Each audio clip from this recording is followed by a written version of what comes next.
The Three Impostors by Arthur Machen.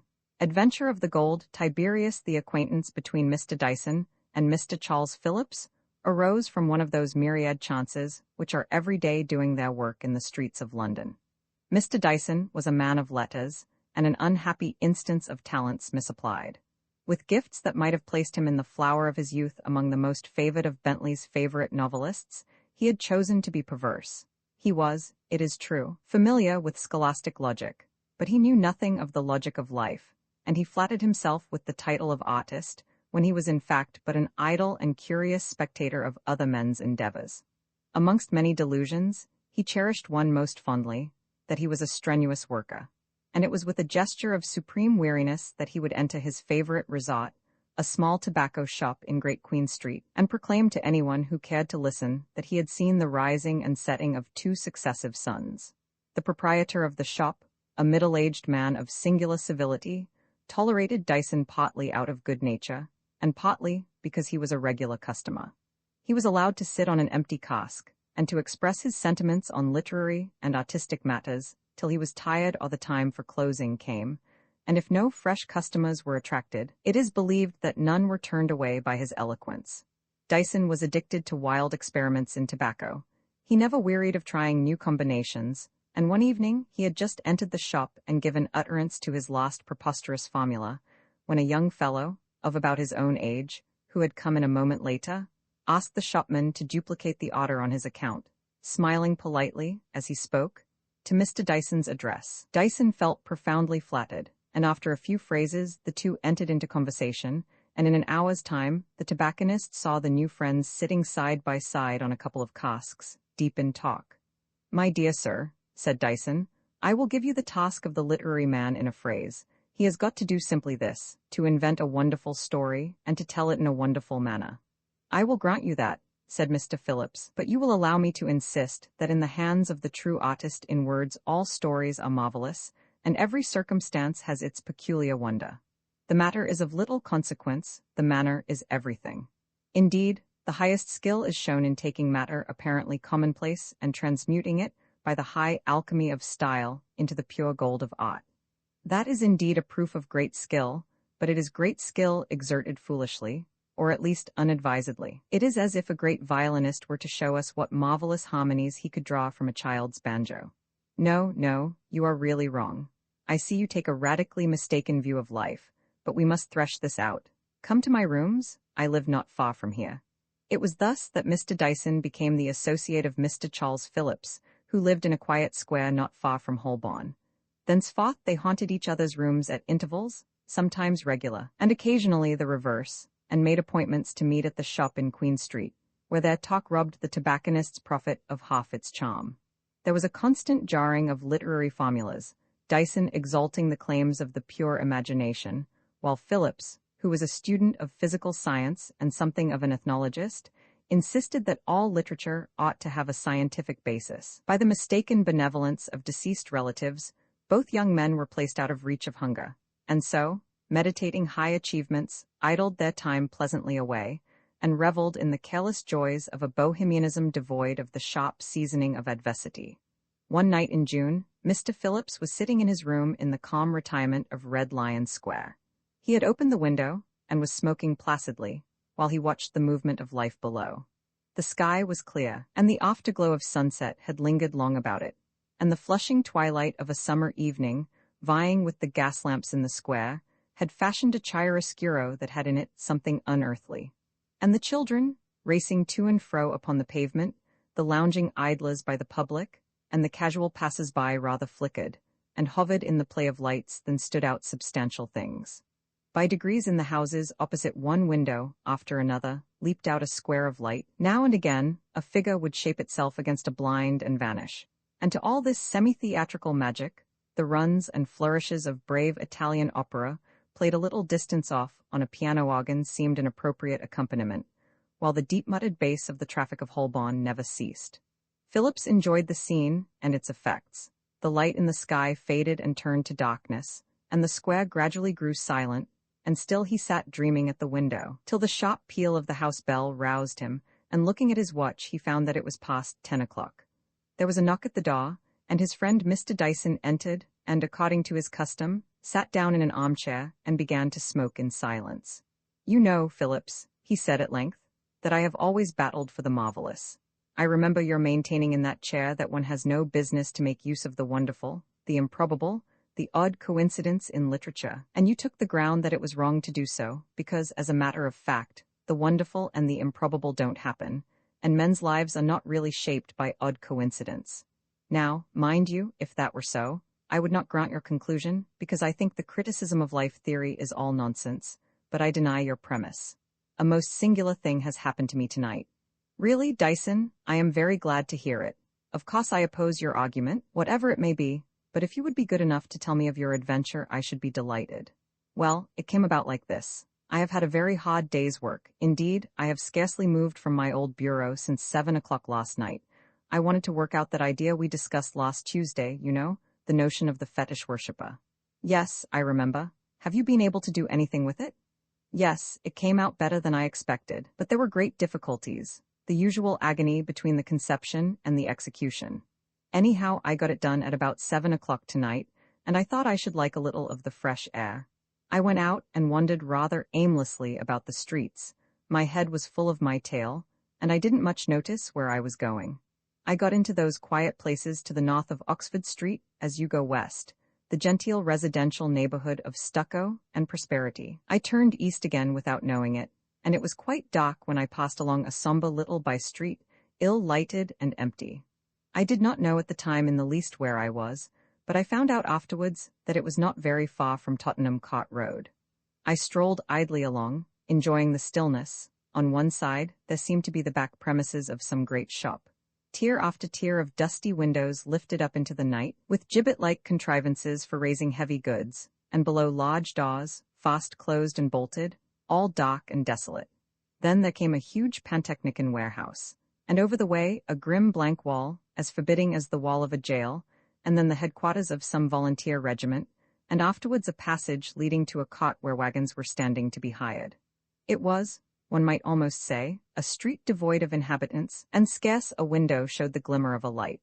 I was wondering at the strange peace and dimness there, where it must be close to some roaring main artery of London life, when suddenly I heard the noise of dashing feet tearing along the pavement at full speed, and from a narrow passage, a mews or something of that kind, a man was discharged as from a catapult under my very nose and rushed past me, flinging something from him as he ran. He was gone and down another street in an instant, almost before I knew what had happened, but I didn't much bother about him.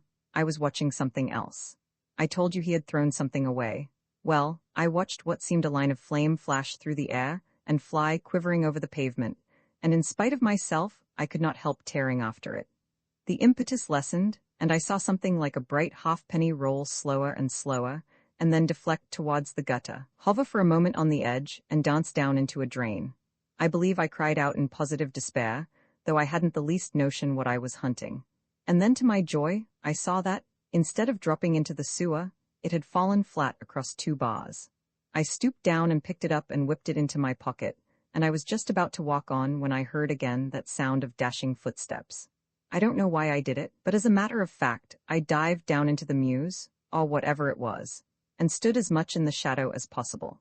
A man went by with a rush a few paces from where I was standing, and I felt uncommonly pleased that I was in hiding. I couldn't make out much feature, but I saw his eyes gleaming and his teeth showing, and he had an ugly-looking knife in one hand, and I thought things would be very unpleasant for gentleman number 1 if the second robber, or robbed, or what you like, caught him up. I can tell you, Phillips, a fox hunt is exciting enough, when the horn blows clear on a winter morning, and the hounds give tongue, and the redcoats charge away, but it's nothing to a man-hunt, and that's what I had a slight glimpse of tonight. There was murder in the fellow's eyes as he went by, and I don't think there was much more than 50 seconds between the two.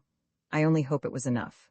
Dyson leant back in his armchair and relit his pipe and puffed thoughtfully. Phillips began to walk up and down the room, musing over the story of violent death fleeting in chase along the pavement, the knife shining in the lamplight, the fury of the pursuer, and the terror of the pursued. "Well," he said at last, "and what was it, after all, that you rescued from the gutter?" Dyson jumped up, evidently quite startled. "I really haven't a notion. I didn't think of looking, but we shall see. He fumbled in his waistcoat pocket and drew out a small and shining object and laid it on the table. It glowed there beneath the lamp with the radiant glory of rare old gold, and the image and the letters stood out in high relief, clear and sharp, as if it had but left the mint a month before. The two men bent over it, and Phillips took it up and examined it closely. Imp, Tiberius Caesar Augustus. He read the legend, and then, looking at the reverse of the coin, he stared in amazement and at last turned to Dyson with a look of exultation.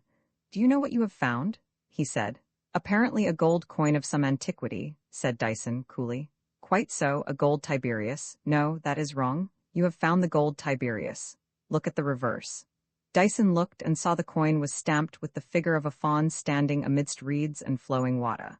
The features, minute as they were, stood out in delicate outline. It was a face lovely and yet terrible, and Dyson thought of the well-known passage of the lad's playmate, gradually growing with his growth and increasing with his stature, till the air was filled with the rank fume of the goat. "Yes," he said, "it is a curious coin. Do you know it?" "I know about it. It is one of the comparatively few historical objects in existence. It is all storied like those jewels we have read of. A whole cycle of legend has gathered round the thing. The tale goes that it formed part of an issue struck by Tiberius to commemorate an infamous excess. You see the legend on the reverse, Victoria. It is said that by an extraordinary accident the whole issue was thrown into the melting pot, and that only this one coin escaped. It glints through history and legend, appearing and disappearing, with intervals of 100 years in time and continents in place. It was discovered by an Italian humanist, and lost and rediscovered. It has not been heard of since 1727, when Sir Joshua Bayard, a Turkey merchant, brought it home from Aleppo, and vanished with it a month after he had shown it to the virtuosi.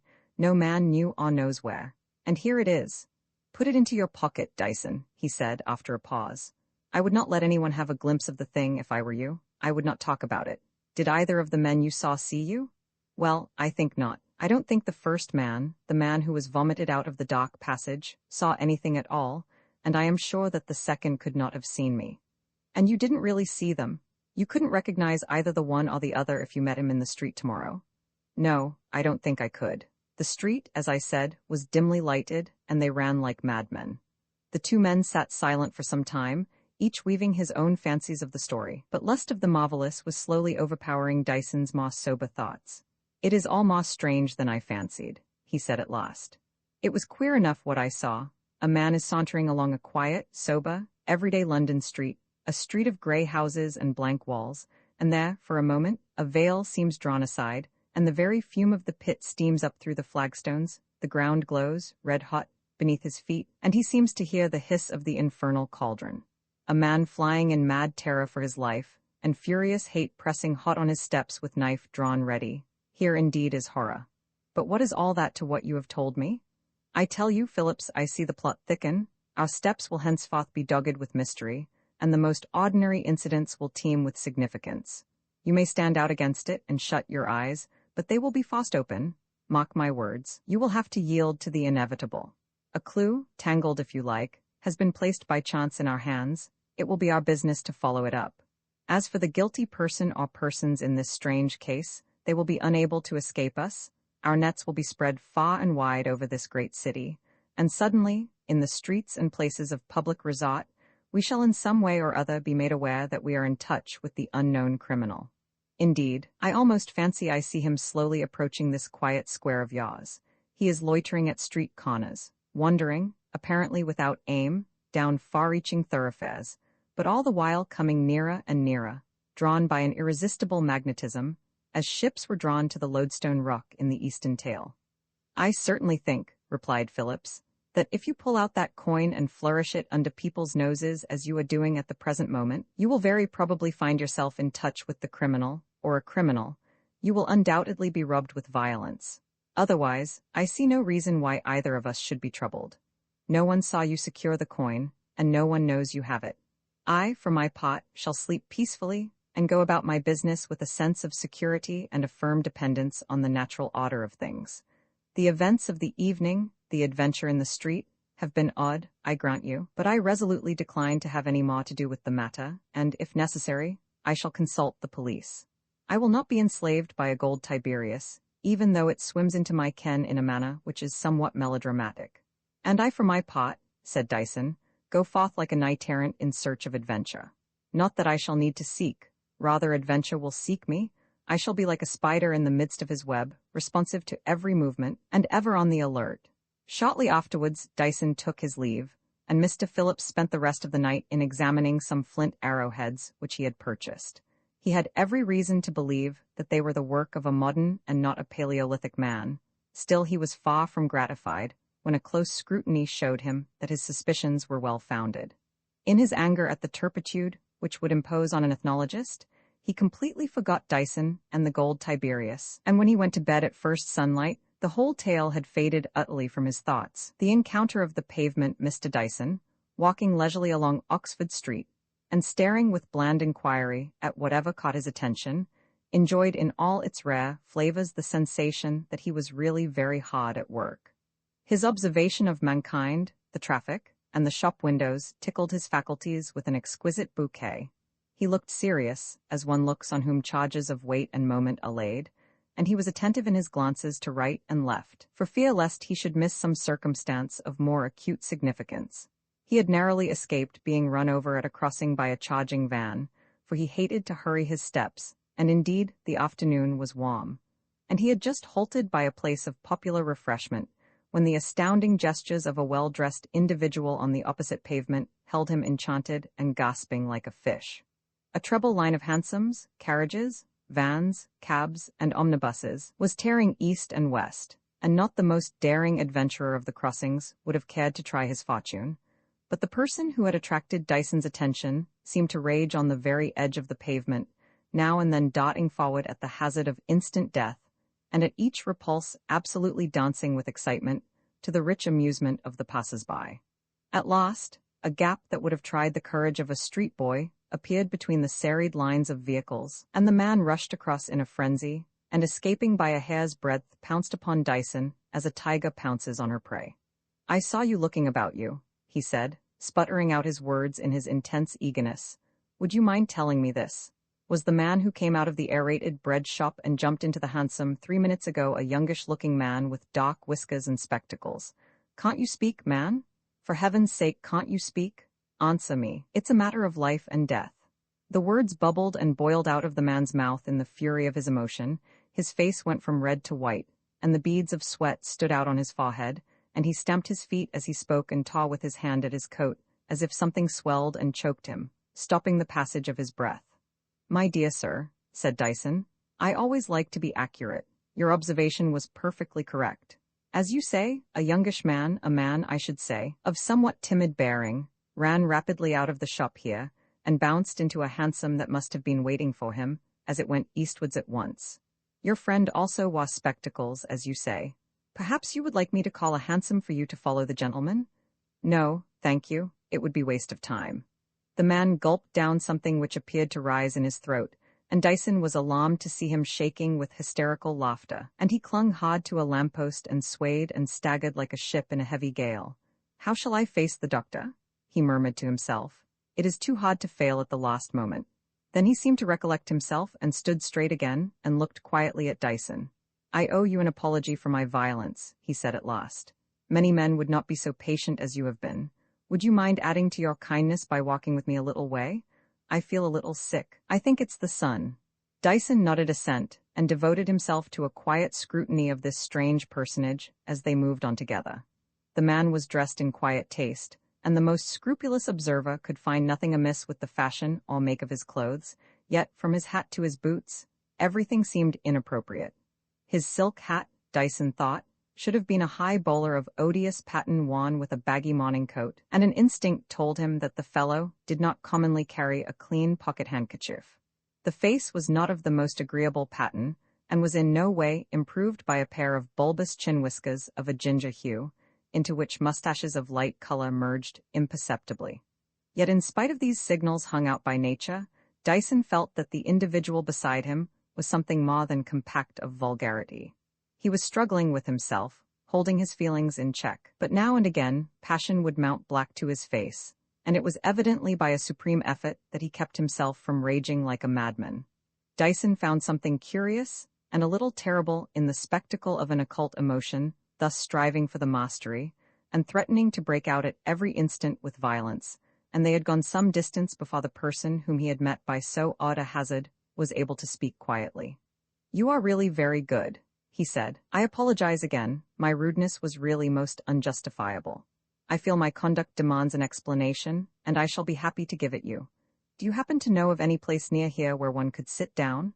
I should really be very glad."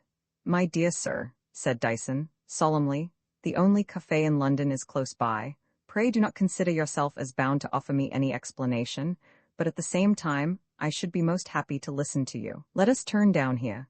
They walked down a sober street and turned into what seemed a narrow passage past an iron-barred gate thrown back. The passage was paved with flagstones and decorated with handsome shrubs in pots on either side, and the shadow of the high walls made a coolness which was very agreeable after the hot breath of the sunny street. Presently, the passage opened out into a tiny square, a charming place, a morsel of France transplanted into the heart of London. High walls rose on either side, covered with glossy creepers. Flower beds beneath were gay with nasturtiums, geraniums, and marigolds, and odorous with mignonette. And in the center of the square, a fountain hidden by greenery sent a cool shower continually plashing into the basin beneath, and the very noise made this retreat delightful.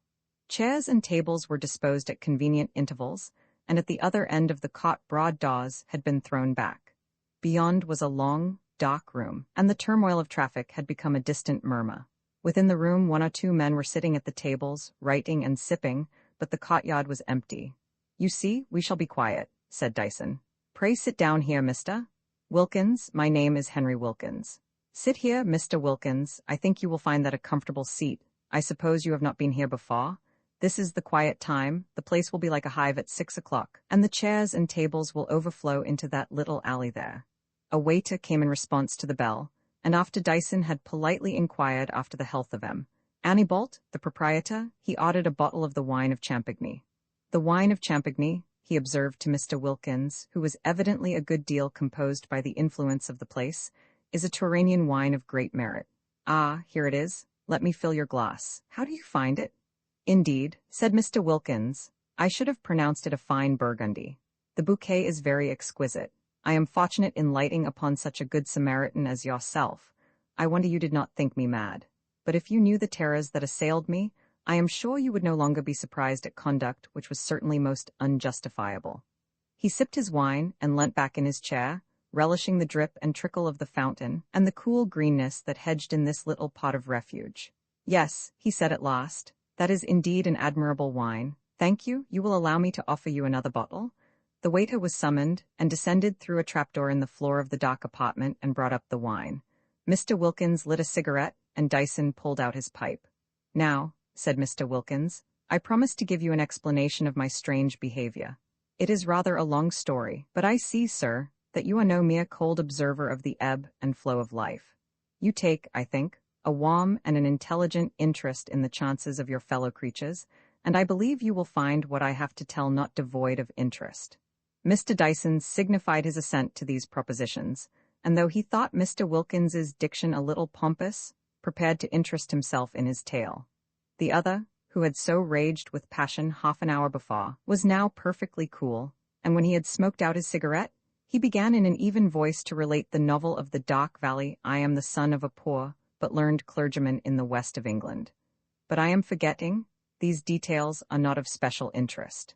I will briefly state, then, that my father, who was, as I have said, a learned man, had never learnt the specious arts by which the great are flattered, and would never condescend to the despicable pursuit of self-advertisement, though his fondness for ancient ceremonies and quaint customs, combined with a kindness of heart that was unequalled and a primitive and fervent piety, endeared him to his moorland parishioners. Such were not the steps by which clergy then rose in the church.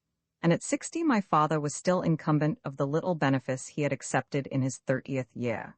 The income of the living was barely sufficient to support life in the decencies which are expected of the Anglican parson, and when my father died a few years ago, I, his only child, found myself thrown upon the world with a slender capital of less than £100, and all the problem of existence before me. I felt that there was nothing for me to do in the country, and as usually happens in such cases, London drew me like a magnet.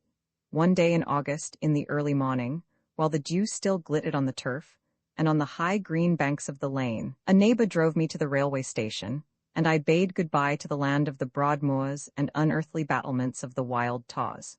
It was 6 o'clock as we neared London. The faint sickly fume of the brickfields about Acton came in puffs through the open window, and a mist was rising from the ground. Presently the brief view of successive streets, prim and uniform, struck me with a sense of monotony. The hot air seemed to grow hotter, and when we had rolled beneath the dismal and squalid houses, whose dirty and neglected backyards border the line near Paddington, I felt as if I should be stifled in this fainting breath of London. I got a hansom and drove off, and every street increased my gloom. Grey houses with blinds drawn down, whole thoroughfares almost desolate, and the foot passengers who seemed to stagger wearily along rather than walk, all made me feel a sinking at heart. I put up for the night at a small hotel in a street leading from the Strand, where my father had stayed on his few brief visits to town. And when I went out after dinner, the real gaiety and bustle of the Strand and Fleet Street could cheer me but little. For in all this great city, there was no single human being whom I could claim even as an acquaintance. I will not weary you with the history of the next year, for the adventures of a man who sinks are too trite to be worth recalling. My money did not last me long. I found that I must be neatly dressed, or no one to whom I applied would so much as listen to me, and I must live in a street of decent reputation if I wished to be treated with common civility.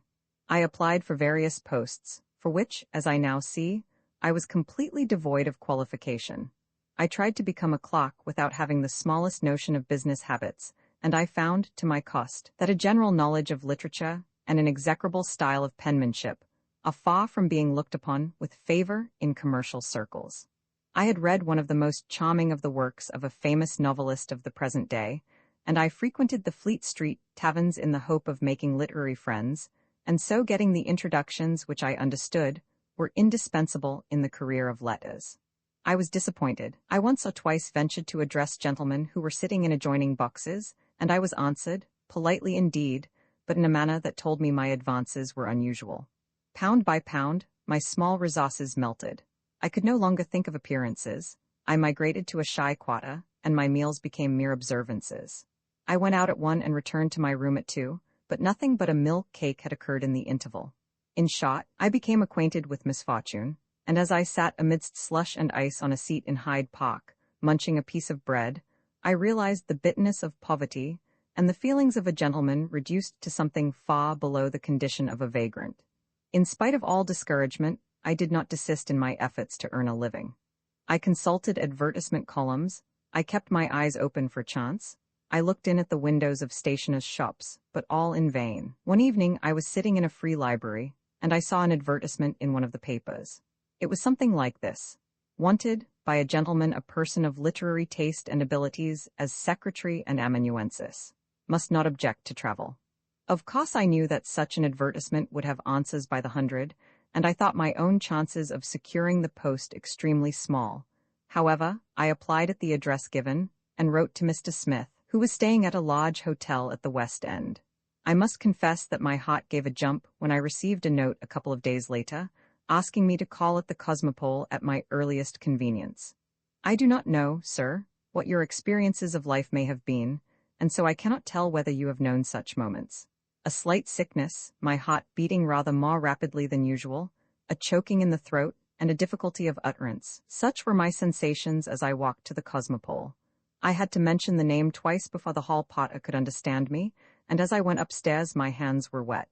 I was a good deal struck by Mr. Smith's appearance. He looked younger than I did, and there was something mild and hesitating about his expression. He was reading when I came in, and he looked up when I gave my name. "My dear sir," he said, "I am really delighted to see you. I have read very carefully the letter you were good enough to send me. Am I to understand that this document is in your own handwriting?" He showed me the letter I had written, and I told him I was not so fortunate as to be able to keep a secretary myself. "Then, sir," he went on, "the post I advertised is at your service. You have no objection to travel, I presume?" As you may imagine, I closed pretty eagerly with the offer he made, and thus I entered the service of Mr. Smith. For the first few weeks I had no special duties. I had received a quarter's salary, and a handsome allowance was made me in lieu of board and lodging.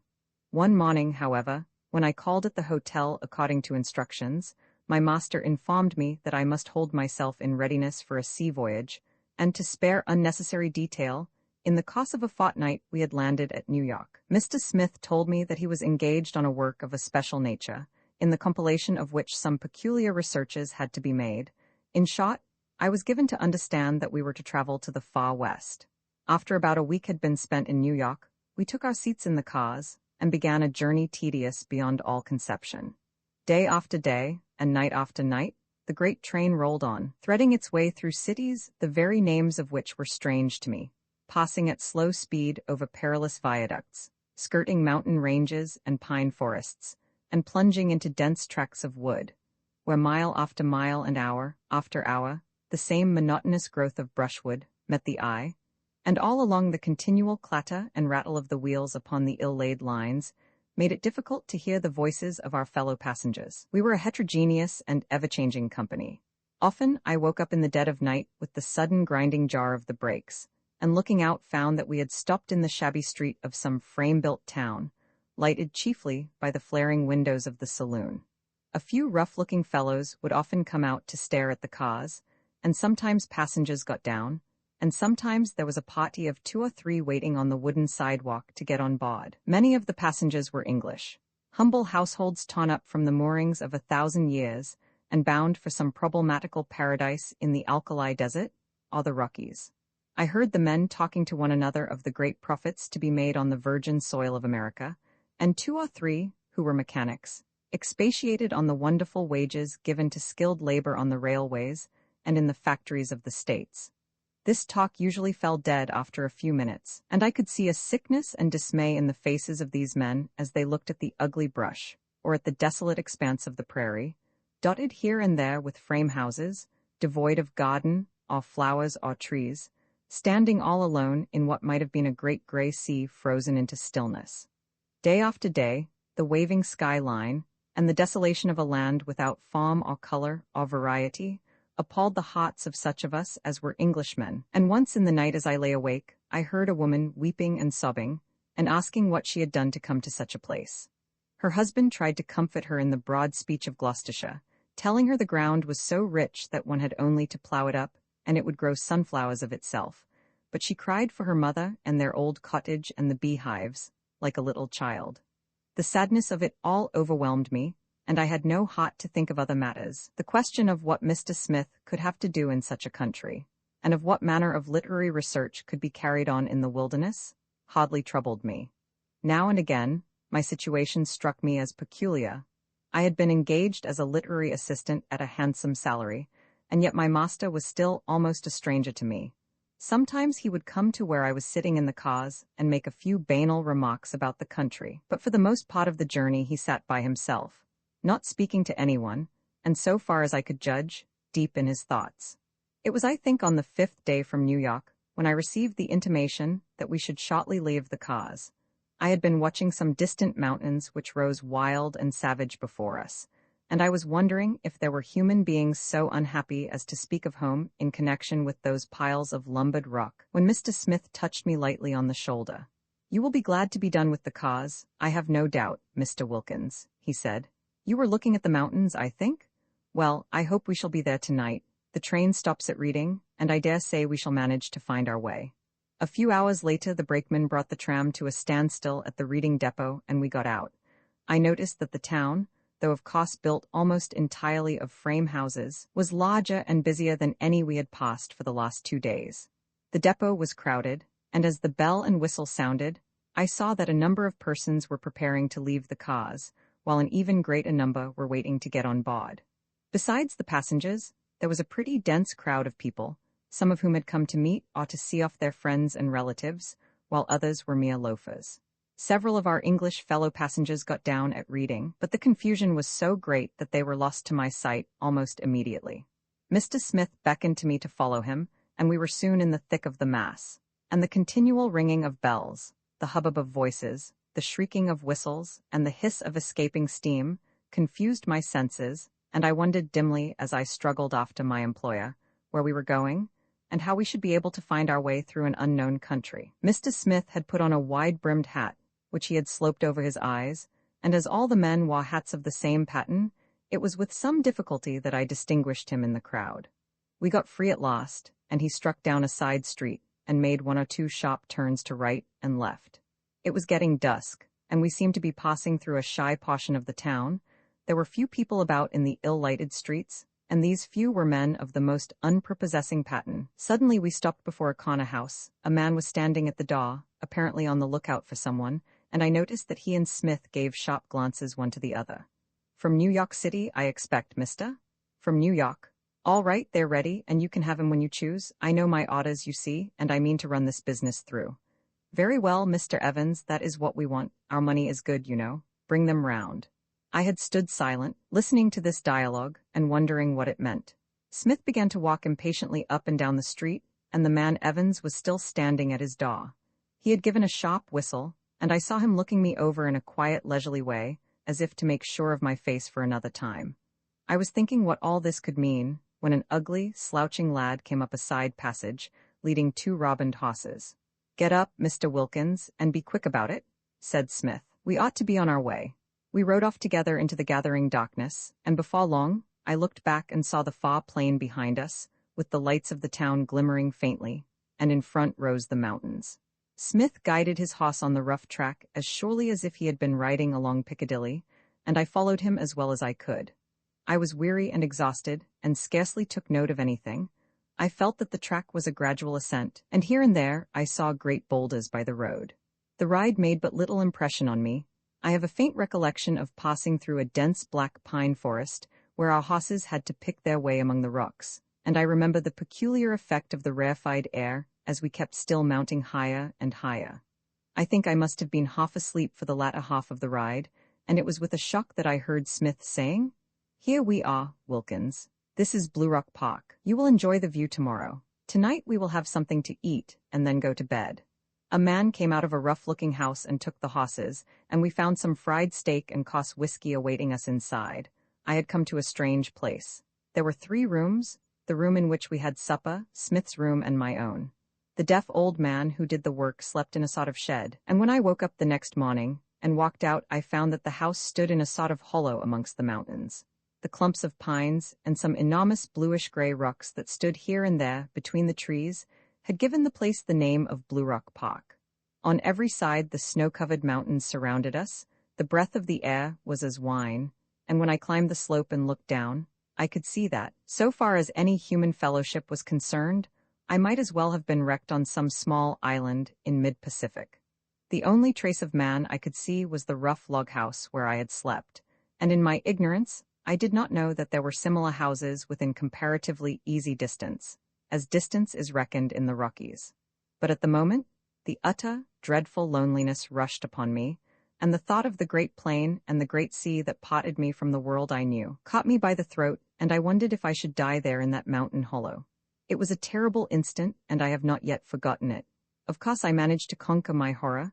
I said I should be all the stronger for the experience, and I made up my mind to make the best of everything. It was a rough life enough, and rough enough board and lodging. I was left entirely to myself. Smith I scarcely ever saw, nor did I know when he was in the house. I have often thought he was far away, and have been surprised to see him walking out of his room, locking the door behind him and putting the key in his pocket. And on several occasions when I fancied he was busy in his room, I have seen him come in with his boots covered with dust and dirt.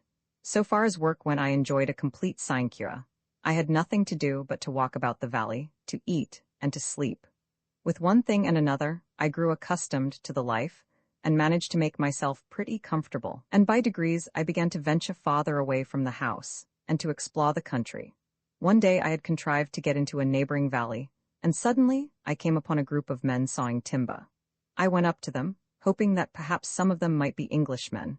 At all events, they were human beings, and I should hear articulate speech, for the old man I have mentioned, besides being half-blind and stone-deaf, was wholly dumb so far as I was concerned. I was prepared to be welcomed in a rough and ready fashion, without much of the forms of politeness, but the grim glances and the short, gruff answers I received astonished me.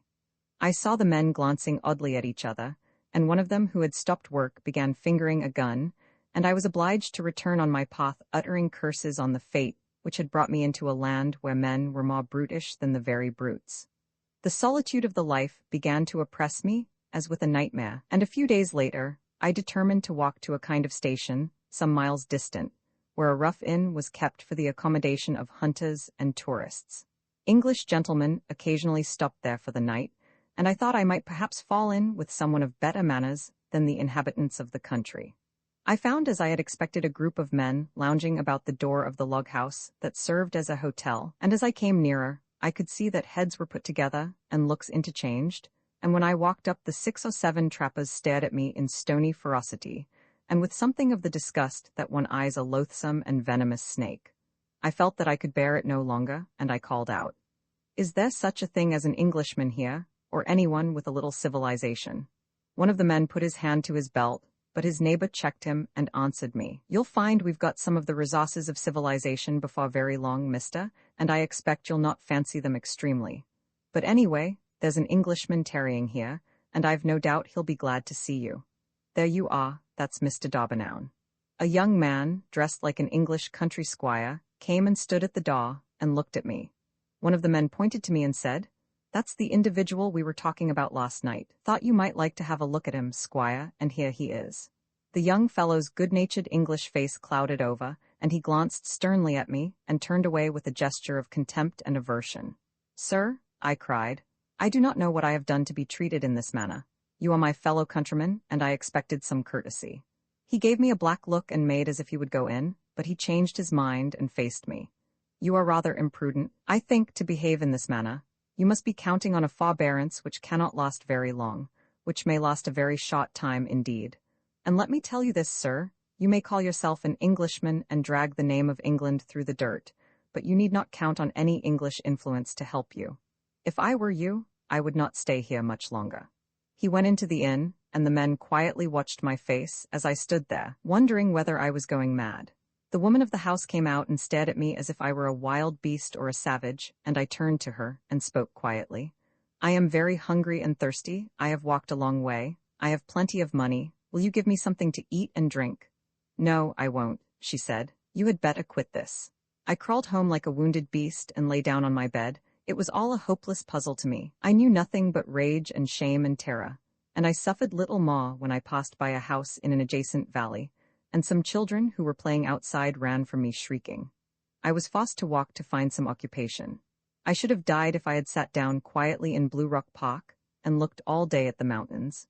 But wherever I saw a human being, I saw the same glance of hatred and aversion, and once as I was crossing a thick brake, I heard a shot and the venomous hiss of a bullet close to my ear. One day I heard a conversation which astounded me.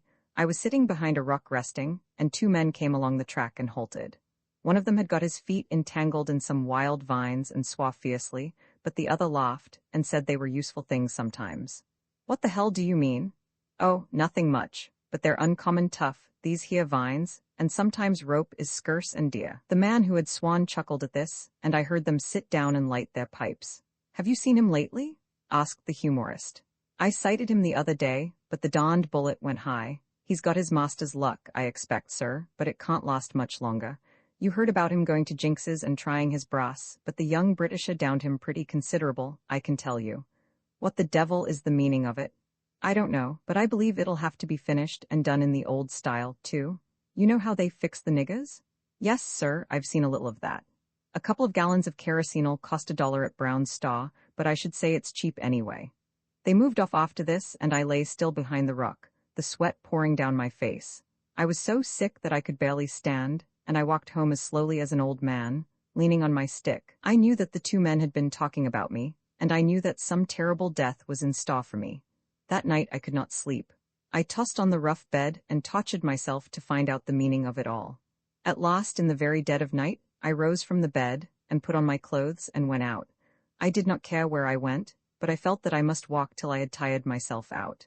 It was a clear moonlight night, and in a couple of hours, I found I was approaching a place of dismal reputation in the mountains, a deep cleft in the rocks, known as Black Gulf Canyon. Many years before, an unfortunate party of Englishmen and Englishwomen had camped here and had been surrounded by Indians. They were captured, outraged, and put to death with almost inconceivable tortures, and the roughest of the trappers or woodsmen gave the canyon a wide berth, even in the daytime. As I crushed through the dense brushwood which grew above the canyon, I heard voices, and wondering who could be in such a place at such a time, I went on, walking more carefully and making as little noise as possible. There was a great tree growing on the very edge of the rocks, and I lay down and looked out from behind the trunk. Black Gulf Canyon was below me, the moonlight shining bright into its very depths from mid-heaven, and casting shadows as black as death from the pointed rock, and all the sheer rock on the other side, overhanging the canyon, was in darkness. At intervals a light veil obscured the moonlight, as a filmy cloud fleeted across the moon, and a bitter wind blew shrill across the gulf. I looked down as I have said, and saw 20 men standing in a semicircle round a rock. I counted them one by one, and knew most of them. They were the very vilest of the vile, more vile than any den in London could show, and there was murder and worse than murder on the heads of not a few. Facing them and me stood Mr. Smith with the rock before him, and on the rock was a great pair of scales, such as are used in the stars. I heard his voice ringing down the canyon as I lay beside the tree, and my heart turned cold as I heard it. "Life for gold?" he cried. "A life for gold? The blood and the life of an enemy for every pound of gold." A man stepped out and raised one hand, and with the other flung a bright lump of something into the pan of the scales, which clanged down, and Smith muttered something in his ear. Then he cried again, "Blood for gold, for a pound of gold, the life of an enemy. For every pound of gold upon the scales, a life." One by one the men came forward, each lifting up his right hand, and the gold was weighed in the scales, and each time Smith leaned forward and spoke to each man in his ear. Then he cried again, "Desire and lust, for gold on the scales. For every pound of gold, enjoyment of desire." I saw the same thing happen as before, the uplifted hand and the metal weighed, and the mouth whispering and black passion on every face. Then, one by one, I saw the men again step up to Smith. A muttered conversation seemed to take place.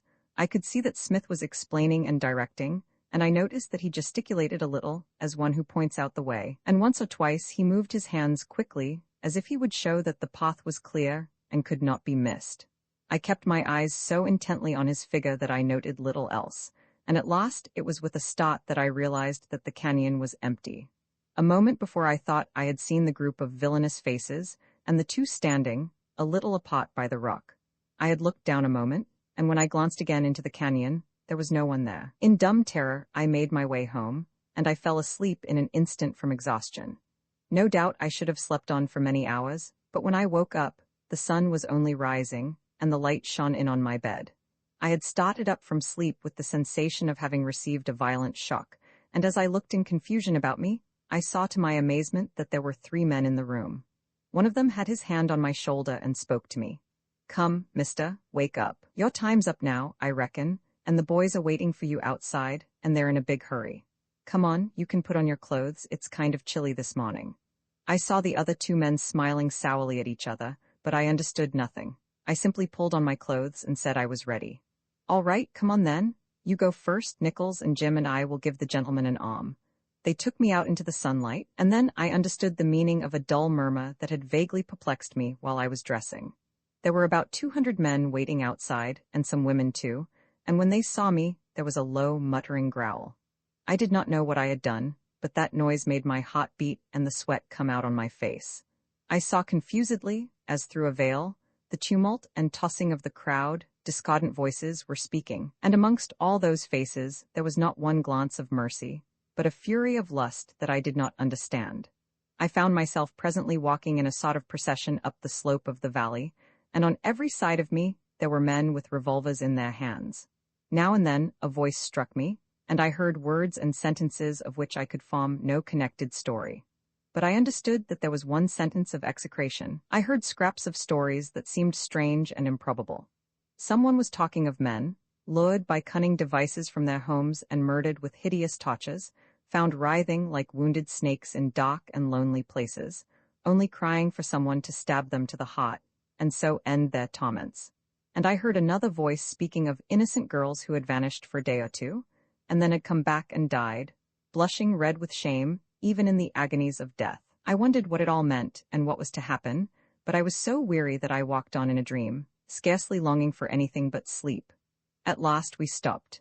We had reached the summit of the hill, overlooking Blue Rock Valley, and I saw that I was standing beneath a clump of trees where I had often sat. I was in the midst of a ring of armed men, and I saw that 2 or 3 men were very busy with piles of wood, while others were fingering a rope. Then there was a stir in the crowd, and a man was pushed forward. His hands and feet were tightly bound with cord, and though his face was unutterably villainous, I pitied him for the agony that worked his features and twisted his lips. I knew him. He was amongst those that had gathered round Smith in Black Gulf Canyon. In an instant he was unbound and stripped naked, and bound beneath one of the trees, and his neck encircled by a noose that went around the trunk. A hoarse voice gave some kind of order. There was a rush of feet, and the rope tightened, and there before me I saw the blackened face and the writhing limbs and the shameful agony of death. One after another, 6 men, all of whom I had seen in the canyon the night before, were strangled before me, and their bodies were flung forth on the ground. Then there was a pause, and the man who had roused me a shot while before came up to me and said, "Now, mister, it's your turn. We give you 5 minutes to cast up your accounts, and when that's clocked, by the living God we will burn you alive at that tree." It was then I awoke and understood. I cried out, "Why, what have I done? Why should you hurt me? I'm a harmless man, I never did you any wrong." I covered my face with my hands, it seemed so pitiful, and it was such a terrible death. "What have I done?" I cried again. "You must take me for some other man, you cannot know me." "You black-hearted devil," said the man at my side, "we know you well enough. There's not a man within 30 miles of this that won't curse Jack Smith when you are burning in hell." "My name is not Smith," I said, with some hope left in me. "My name is Wilkins. I was Mr. Smith's secretary, but I knew nothing of him." "Hark at the black liar," said the man. "Secretary be damned. You were clever enough, I dare say, to slink out at night and keep your face in the dark, but we've tracked you out at last. But your time's up. Come along." I was dragged to the tree and bound to it with chains, and I saw the piles of wood heaped all about me and shut my eyes. Then I felt myself drenched all over with some liquid, and looked again, and a woman grinned at me. She had just emptied a great can of petroleum over me and over the wood. A voice shouted, "Fire away," and I fainted and knew nothing more. When I opened my eyes, I was lying on a bed in a bare, comfortless room. A doctor was holding some strong salts to my nostrils, and a gentleman standing by the bed, whom I afterwards found to be the sheriff, addressed me. "Say, mister," he began, "you've had an uncommon narrow squeak for it. The boys were just about lighting up when I came along with the posse, and I had as much as I could do to bring you off, I can tell you. And mind you, I don't blame them. They had made up their minds, you see, that you were the head of the Black Gulf gang, and at first nothing I could say would persuade them you weren't Jack Smith. Luckily, a man from here named Evans that came along with us allowed he had seen you with Jack Smith, and that you were yourself.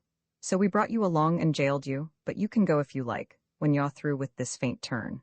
I got on the cars the next day, and in 3 weeks I was in London, again almost penniless. But from that time, my fortune seemed to change. I made influential friends in all directions. Bank directors courted my company, and editors positively flung themselves into my arms.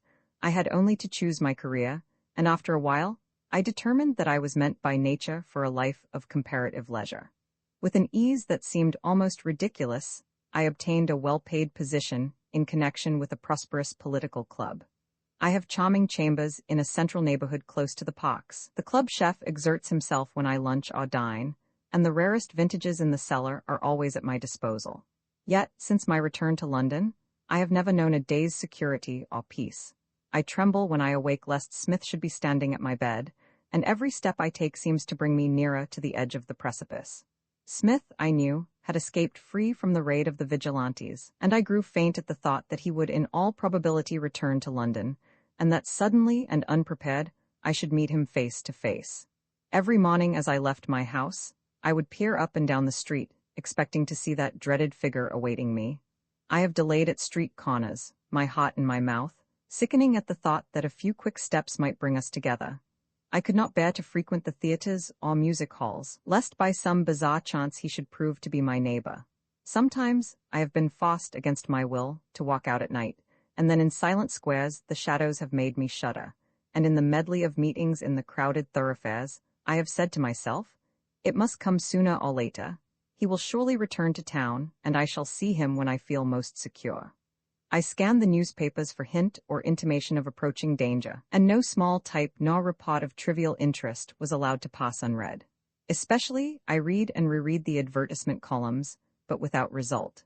Months passed by and I was undisturbed, till, though I felt far from safe, I no longer suffered from the intolerable oppression of instant and ever-present terror. This afternoon, as I was walking quietly along Oxford Street, I raised my eyes and looked across the road, and then at last I saw the man who had so long haunted my thoughts.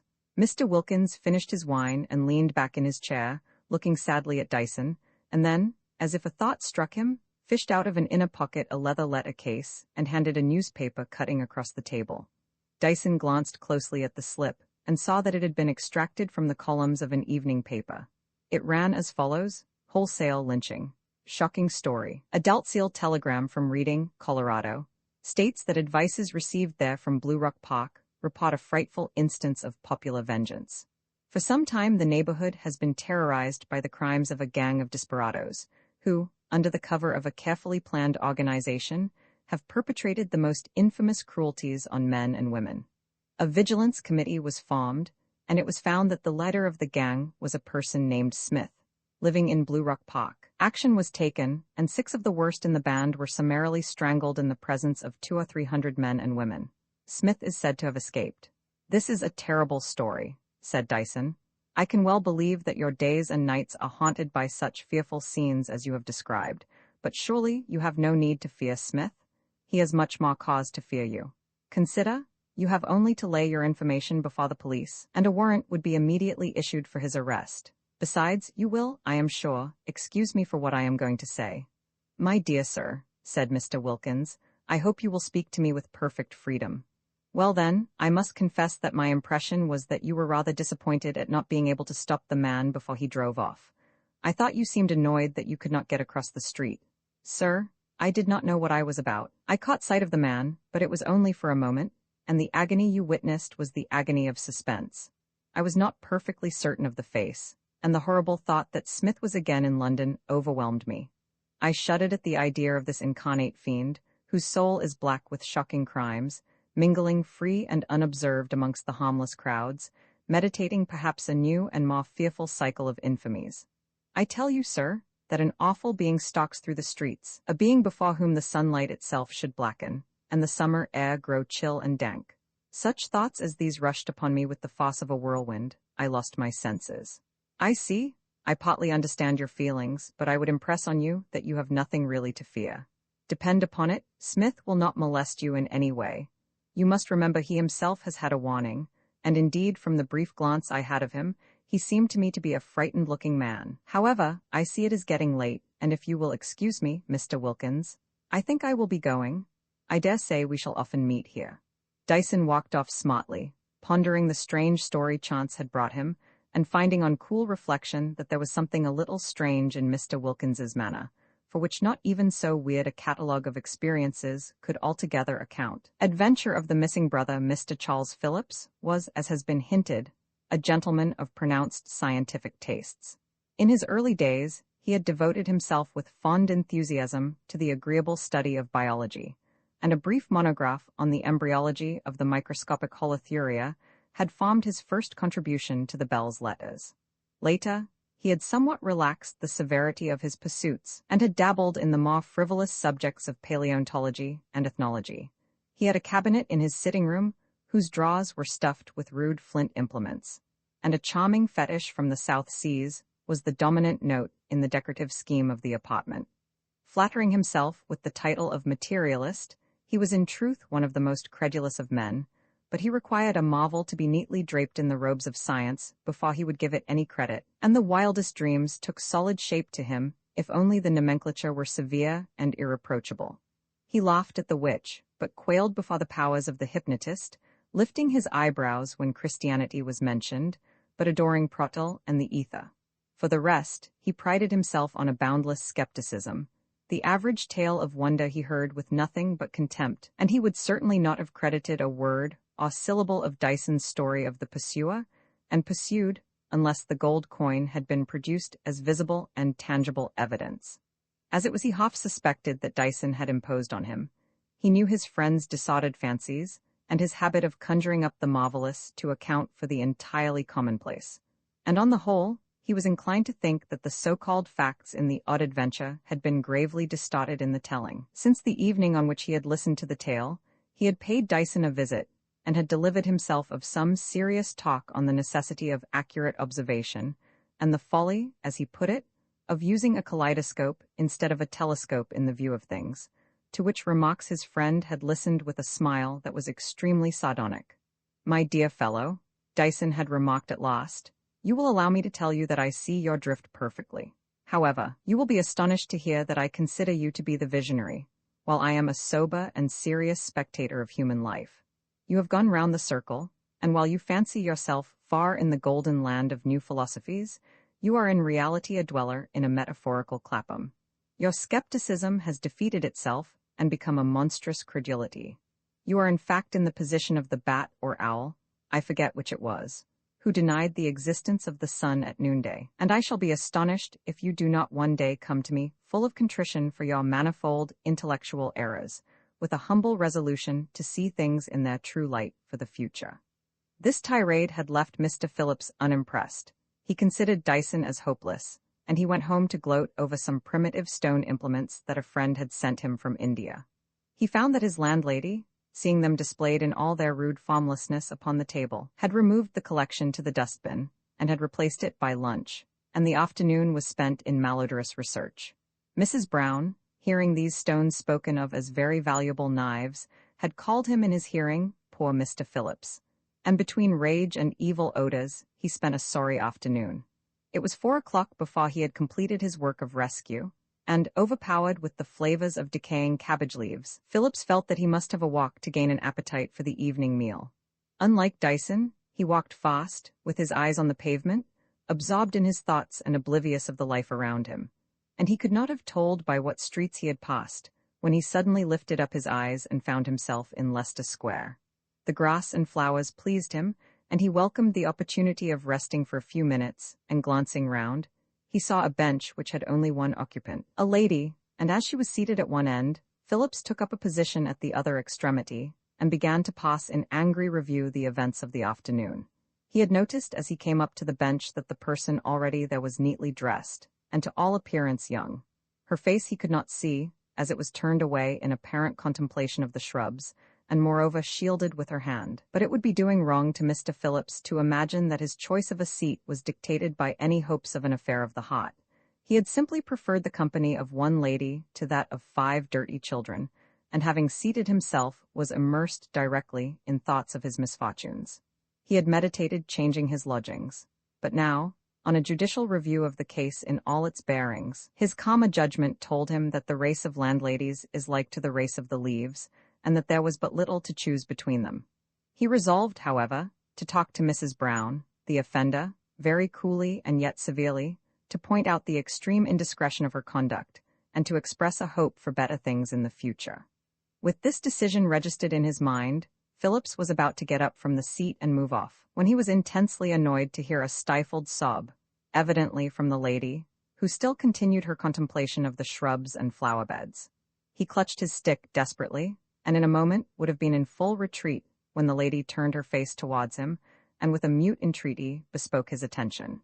She was a young girl with a quaint and piquant rather than a beautiful face, and she was evidently in the bitterest distress, and Mr. Phillips sat down again and cursed his chances hotly. The young lady looked at him with a pair of charming eyes of a shining hazel, which showed no trace of tears, though a handkerchief was in her hand. She bit her lip and seemed to struggle with some overpowering grief, and her whole attitude was all beseeching and imploring. Phillips sat on the edge of the bench gazing awkwardly at her, and wondering what was to come next, and she looked at him still without speaking. "Well, madam," he said at last, "I understood from your gesture that you wished to speak to me. Is there anything I can do for you? Though, if you will pardon me, I cannot help saying that that seems highly improbable." "Ah, sir," she said in a low, murmuring voice, "do not speak harshly to me. I am in sore straits, and I thought from your face that I could safely ask your sympathy, if not your help." "Would you kindly tell me what is the matter?" said Phillips. "Perhaps you would like some tea." "I knew I could not be mistaken," the lady replied. "That offer of refreshment bespeaks a generous mind. But tea, alas, is powerless to console me. If you will let me, I will endeavor to explain my trouble." "I should be glad if you would." "I will do so, and I will try and be brief, in spite of the numerous complications which have made me, young as I am, tremble before what seems the profound and terrible mystery of existence. Yet the grief which now racks my very soul is but too simple. I have lost my brother. Lost your brother? How on earth can that be? I see I must trouble you with a few particulars. My brother, then, who is by some years my elder, is a tutor in a private school in the extreme north of London. The want of means deprived him of the advantages of a university education, and lacking the stamp of a degree, he could not hope for that position which his scholarship and his talents entitled him to claim. He was thus forced to accept the post of classical master at Dr. Saunderson's Highgate Academy for the Sons of Gentlemen, and he has performed his duties with perfect satisfaction to his principal for some years. My personal history need not trouble you. It will be enough if I tell you that for the last month, I have been governess in a family residing at Tooting. My brother and I have always cherished the warmest mutual affection, and those circumstances into which I need not enter have kept us apart for some time, yet we have never lost sight of one another. We made up our minds that unless one of us was absolutely unable to rise from a bed of sickness, we would never let a week pass by without meeting, and some time ago we chose this square as our rendezvous on account of its central position and its convenience of access. And indeed, after a week of distasteful toil, my brother felt little inclination for much walking, and we have often spent 2 or 3 hours on this bench, speaking of our prospects and of happier days when we were children. In the early spring it was cold and chilly. Still we enjoyed the short respite, and I think that we were often taken for a pair of lovers as we sat close together, eagerly talking. Saturday after Saturday we have met each other here, and though the doctor told him it was madness, my brother would not allow the influenza to break the appointment. That was some time ago. Last Saturday we had a long and happy afternoon, and separated more cheerfully than usual, feeling that the coming week would be bearable, and resolving that our next meeting should be if possible still more pleasant. I arrived here at the time agreed upon, 4 o'clock, and sat down and watched for my brother, expecting every moment to see him advancing towards me from that gate at the north side of the square. 5 minutes passed by, and he had not arrived. I thought he must have missed his train, and the idea that our interview would be cut short by 20 minutes or perhaps half an hour saddened me. I had hoped we should be so happy together today. Suddenly, moved by I know not what impulse, I turned abruptly round, and how can I describe to you my astonishment when I saw my brother advancing slowly towards me from the southern side of the square, accompanied by another person. My first thought, I remember, had in it something of resentment that this man, whoever he was, should intrude himself into our meeting. I wondered who it could possibly be, for my brother had, I may say, no intimate friends. Then, as I looked still at the advancing figures, another feeling took possession of me. It was a sensation of bristling fear, the fear of the child in the dark, unreasonable and unreasoning, but terrible, clutching at my heart as with the cold grip of a dead man's hands. Yet I overcame the feeling and looked steadily at my brother, waiting for him to speak, and more closely at his companion. Then I noticed that this man was leading my brother rather than walking arm in arm with him. He was a tall man, dressed in quite ordinary fashion. He wore a high bowler hat and, in spite of the warmth of the day, a plain black overcoat, tightly buttoned, and I noticed his trousers of a quiet black and gray stripe. The face was commonplace too, and indeed I cannot recall any special features or any trick of expression, for though I looked at him as he came near, curiously enough his face made no impression on me. It was as though I had seen a well-made mask. They passed in front of me, and to my unutterable astonishment, I heard my brother's voice speaking to me, though his lips did not move, nor his eyes look into mine. It was a voice I cannot describe, though I knew it, but the words came to my ears as if mingled with plashing water and the sound of a shallow brook flowing amidst stones. I heard then the words, "I cannot stay," and for a moment the heavens and the earth seemed to rush together with the sound of thunder, and I was thrust forth from the world into a black void without beginning and without end. For as my brother passed me, I saw the hand that held him by the arm and seemed to guide him, and in one moment of horror, I realized that it was as a formless thing that has molded for many years in the grave. The flesh was peeled in strips from the bones and hung apart dry and granulated, and the fingers that encircled my brother's arm were all unshapen, claw-like things, and one was but a stump from which the end had rotted off. When I recovered my senses, I saw the two passing out by that gate. I paused for a moment, and then with a rush as of fire to my heart, I knew that no horror could stay me, but that I must follow my brother and save him, even though all hell rose up against me. I ran out and looked up the pavement, and saw the two figures walking amidst the crowd. I ran across the road, and saw them turn up that side street, and I reached the corner a moment later. In vain I looked to right and left, for neither my brother nor his strange guardian was in sight. Two elderly men were coming down arm in arm, and a telegraph boy was walking lustily along whistling. I remained there a moment horror-struck, and then I bowed my head and returned to this seat where you found me. Now, sir, do you wonder at my grief? Oh, tell me what has happened to my brother, or I feel I shall go mad. Mr. Phillips, who had listened with exemplary patience to this tale, hesitated a moment before he spoke. My dear madam, he said at length, you have known how to engage me in your service, not only as a man, but as a student of science. As a fellow creature, I pity you most profoundly. You must have suffered extremely from what you saw, or rather from what you fancied you saw. For as a scientific observer, it is my duty to tell you the plain truth, which indeed, besides being true, must also console you. Allow me to ask you then to describe your brother. Certainly, said the lady, eagerly. I can describe him accurately. My brother is a somewhat young-looking man. He is pale, has small black whiskers, and wears spectacles. He has rather a timid, almost a frightened expression, and looks about him nervously from side to side. Think, surely you must have seen him. Perhaps you are an habitué of this engaging quarter. You may have met him on some previous Saturday. I may have been mistaken in supposing that he turned up that side street. He may have gone on, and you may have passed each other. Oh, tell me, sir, whether you have not seen him? I am afraid I do not keep a very sharp lookout when I am walking, said Phillips, who would have passed his mother unnoticed. But I am sure your description is admirable. And now will you describe the person, who, you say, held your brother by the arm? I cannot do so. I told you, his face seemed devoid of expression or salient feature. It was like a mask. Exactly, you cannot describe what you have never seen. I need hardly point out to you the conclusion to be drawn. You have been the victim of an hallucination. You expected to see your brother, you were alarmed because you did not see him, and unconsciously, no doubt, your brain went to work, and finally you saw a mere projection of your own morbid thoughts, a vision of your absent brother, and a mere confusion of terrors incorporated in a figure which you can't describe. Of course your brother has been in some way prevented from coming to meet you as usual. I expect you will hear from him in a day or two. The lady looked seriously at Mr. Phillips, and then for a second there seemed almost a twinkling as of mirth about her eyes, but her face clouded sadly at the dogmatic conclusions to which the scientist was led so irresistibly. Ah, she said, you do not know. I cannot doubt the evidence of my waking senses. Besides, perhaps I have had experiences even more terrible. I acknowledge the force of your arguments, but a woman has intuitions which never deceive her. Believe me, I am not hysterical. Feel my pulse. It is quite regular. She stretched out her hand with a dainty gesture, and a glance that enraptured Phillips in spite of himself. The hand held out to him was soft and white and warm, and as, in some confusion, he placed his fingers on the purple vein, he felt profoundly touched by the spectacle of love and grief before him. No, he said, as he released her wrist.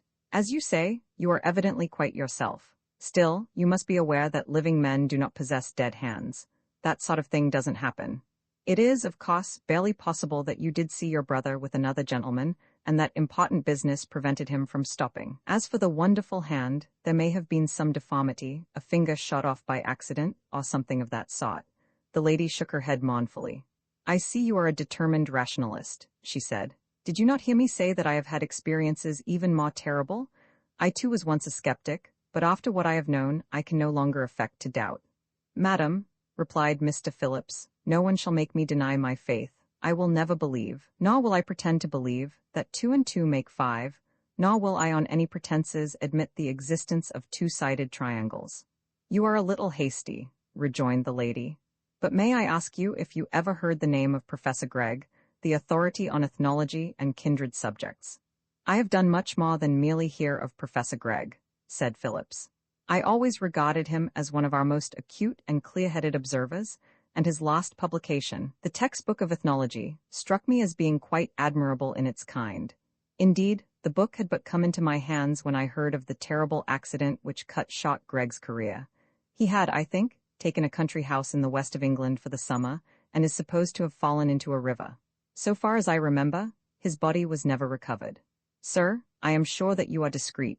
Your conversation seems to declare as much, and the very title of that little work of yours which you mentioned assures me that you are no empty trifler. In a word, I feel that I may depend on you. You appear to be under the impression that Professor Gregg is dead.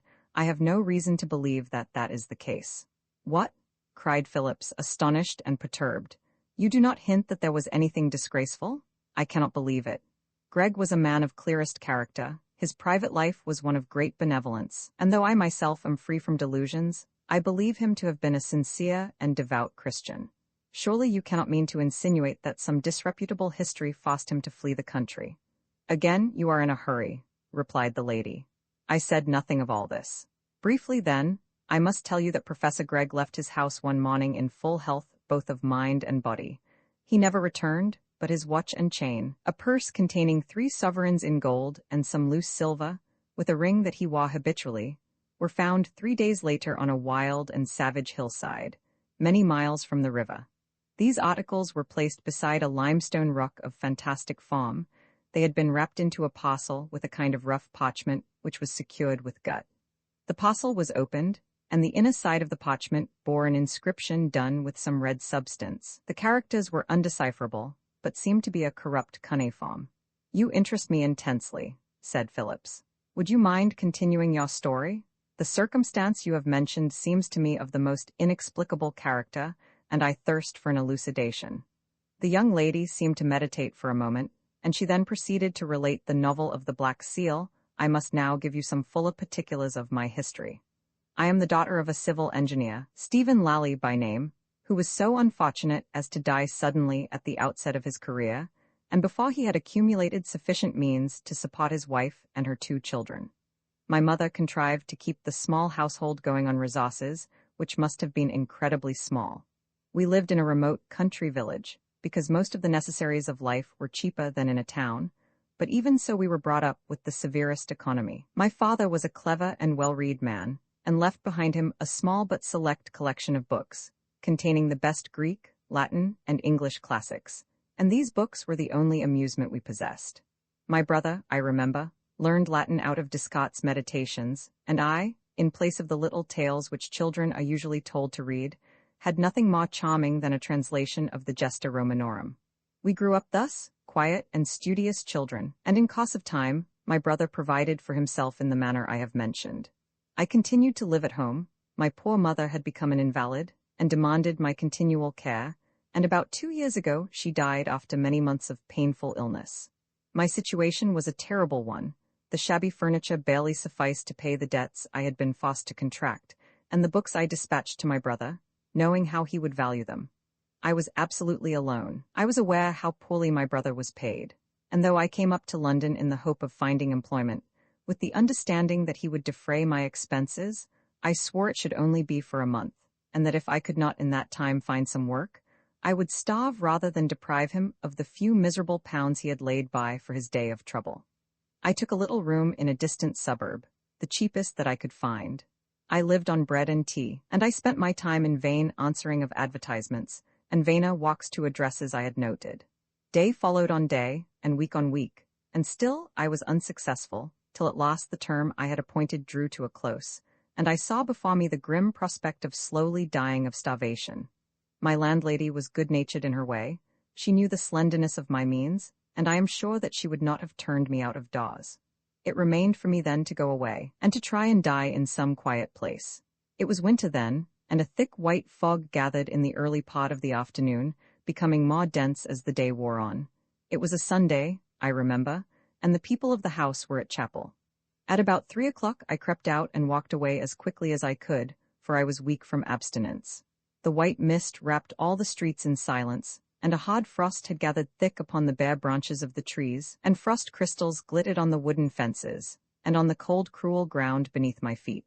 I walked on, turning to right and left in utter haphazard, without caring to look up at the names of the streets, and all that I remember of my walk on that Sunday afternoon seems but the broken fragments of an evil dream. In a confused vision, I stumbled on, through roads half town and half country. Grey fields melting into the cloudy world of mist on one side of me, and on the other comfortable villas with a glow of firelight flickering on the walls.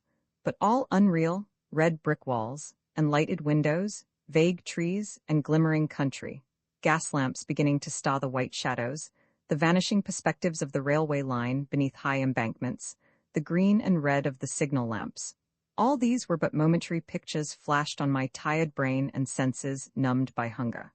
Now and then, I would hear a quick step ringing on the iron road, and men would pass me well wrapped up, walking fast for the sake of warmth, and no doubt eagerly foretasting the pleasures of a glowing hearth, with curtains tightly drawn about the frosted panes, and the welcomes of their friends. But as the early evening darkened and night approached, foot passengers got fewer and fewer, and I passed through street after street alone. In the white silence I stumbled on, as desolate as if I trod the streets of a buried city, and as I grew more weak and exhausted, something of the horror of death was folding thickly round my heart. Suddenly, as I turned a corner, someone accosted me courteously beneath the lamppost, and I heard a voice asking if I could kindly point the way to Avon Road. At the sudden shock of human accents, I was prostrated and my strength gave way, and I fell all huddled on the sidewalk and wept and sobbed and laughed in violent hysteria. I had gone out prepared to die, and as I stepped across the threshold that had sheltered me, I consciously bade adieu to all hopes and all remembrances. The door clanged behind me with the noise of thunder, and I felt that an iron curtain had fallen on the brief passages of my life, and that henceforth I was to walk a little way in a world of gloom and shadow. I entered on the stage of the first act of death. Then came my wandering in the mist, the whiteness wrapping all things, the void streets and muffled silence, till when that voice spoke to me, it was as if I had died and life returned to me. In a few minutes I was able to compose my feelings, and as I rose I saw that I was confronted by a middle-aged gentleman of specious appearance, neatly and correctly dressed. He looked at me with an expression of great pity, but before I could stammer out my ignorance of the neighborhood, for indeed I had not the slightest notion of where I had wandered, he spoke. "My dear madam," he said, "you seem in some terrible distress. You cannot think how you alarmed me, but may I inquire the nature of your trouble? I assure you that you can safely confide in me." "You are very kind," I replied, "but I fear there is nothing to be done. My condition seems a hopeless one." "Oh, nonsense, nonsense, you are too young to talk like that. Come, let us walk down here, and you must tell me your difficulty. Perhaps I may be able to help you." There was something very soothing and persuasive in his manner, and as we walked together, I gave him an outline of my story, and told of the despair that had oppressed me almost to death. "You were wrong to give in so completely," he said, when I was silent. "A month is too short a time in which to feel one's way in London. London, let me tell you, Miss Lally, does not lie open and undefended. It is a fortified place, fossed and double-moated with curious intricacies. As must always happen in large towns, the conditions of life have become hugely artificial. No mere simple palisade is run up to oppose the man or woman who would take the place by storm, but serried lines of subtle contrivances, mines, and pitfalls, which it needs a strange skill to overcome. You, in your simplicity, fancied you had only to shout for these walls to sink into nothingness, but the time is gone for such startling victories as these. Take courage. You will learn the secret of success before very long." "Alas, sir," I replied, "I have no doubt your conclusions are correct, but at the present moment I seem to be in a fair way to die of starvation. You spoke of a secret. For heaven's sake, tell it me, if you have any pity for my distress." He laughed genially. "There lies the strangeness of it all. Those who know the secret cannot tell it if they would. It is positively as ineffable as the central doctrine of Freemasonry. But I may say this, that you yourself have penetrated at least the outer husk of the mystery." And he laughed again. "Pray do not jest with me," I said. "What have I done, quaesise G? I am so far ignorant that I have not the slightest idea of how my next meal is to be provided." "Excuse me, you ask what you have done? You have met me. Come, we will fence no longer. I see you have self-education, the only education which is not infinitely pernicious, and I am in want of a governess for my 2 children. I have been a widower for some years. My name is Gregg. I offer you the post I have named, and shall we say a salary of 100 a year?" I could only stutter out my thanks, and slipping a card with his address and a banknote by way of earnest into my hand, Mr. Gregg bade me goodbye, asking me to call in a day or 2. Such was my introduction to Professor Gregg, and can you wonder that the remembrance of despair and the cold blast that had blown from the gates of death upon me made me regard him as a second father? Before the close of the week, I was installed in my new duties. The professor had leased an old brick manor house in a western suburb of London, and here, surrounded by pleasant lawns and orchards, and soothed with the murmur of the ancient elms that rocked their boughs above the roof, the new chapter of my life began. Knowing as you do the nature of the professor's occupations, You will not be surprised to hear that the house teemed with books, and cabinets full of strange and even hideous objects filled every available nook in the vast low rooms.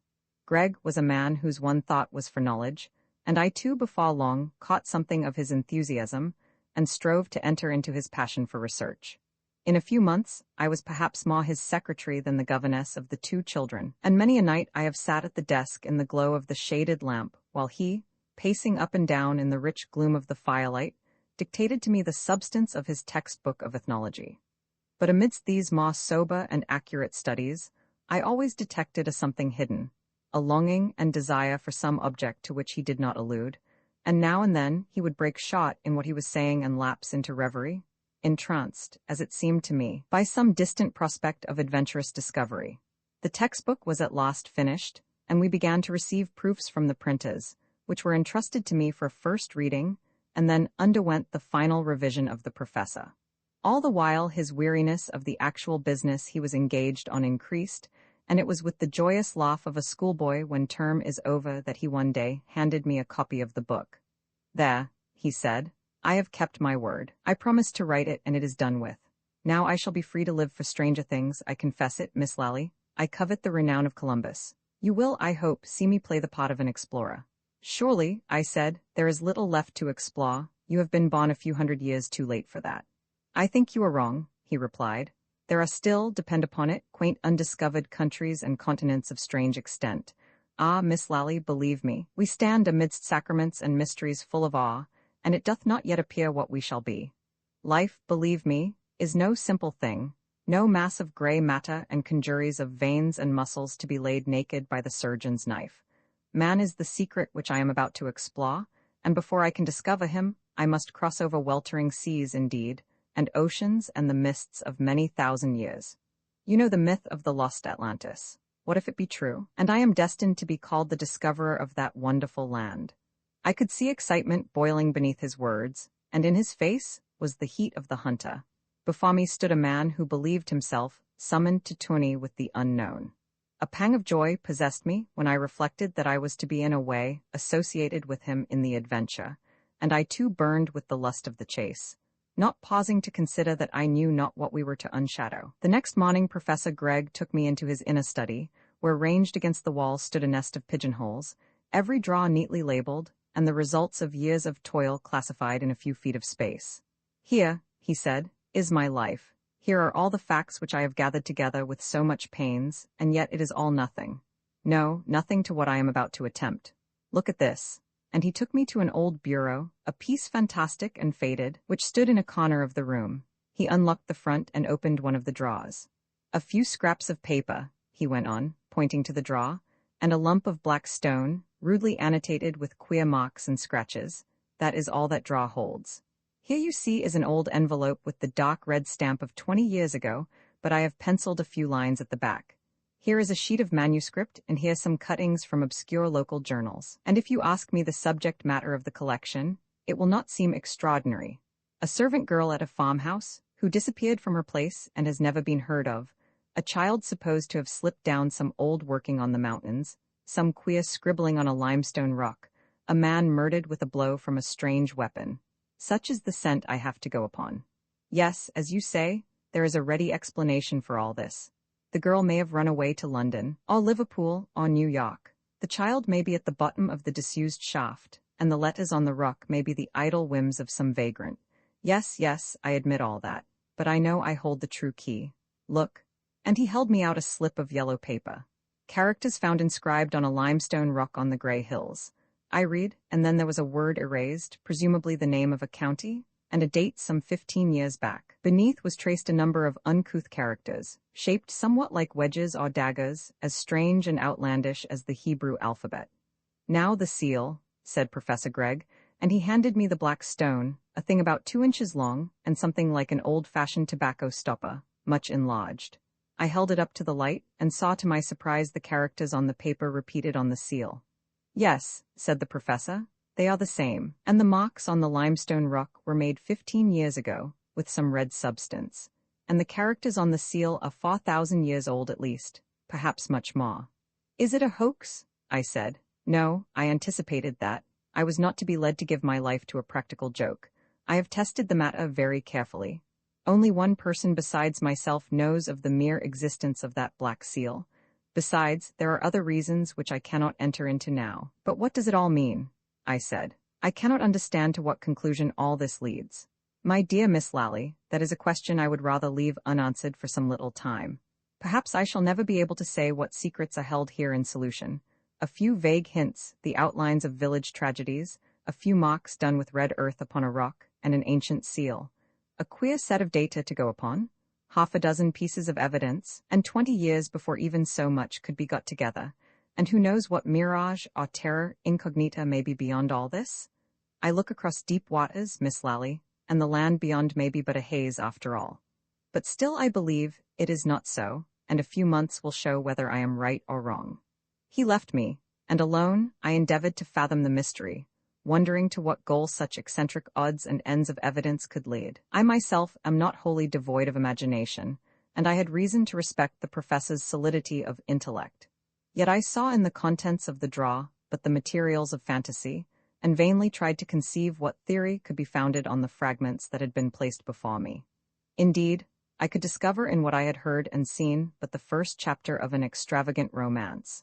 And yet deep in my heart I burned with curiosity, and day after day I looked eagerly in Professor Gregg's face for some hint of what was to happen. It was one evening after dinner that the word came. "I hope you can make your preparations without much trouble," he said suddenly to me. "We shall be leaving here in a week's time." "Really?" I said in astonishment. "Where are we going?" "I have taken a country house in the west of England, not far from Camin, a quiet little town, once a city, and the headquarters of a Roman legion. It is very dull there, but the country is pretty, and the air is wholesome." I detected a glint in his eyes, and guessed that this sudden move had some relation to our conversation of a few days before. "I shall just take a few books with me," said Professor Gregg. "That is all. Everything else will remain here for our return.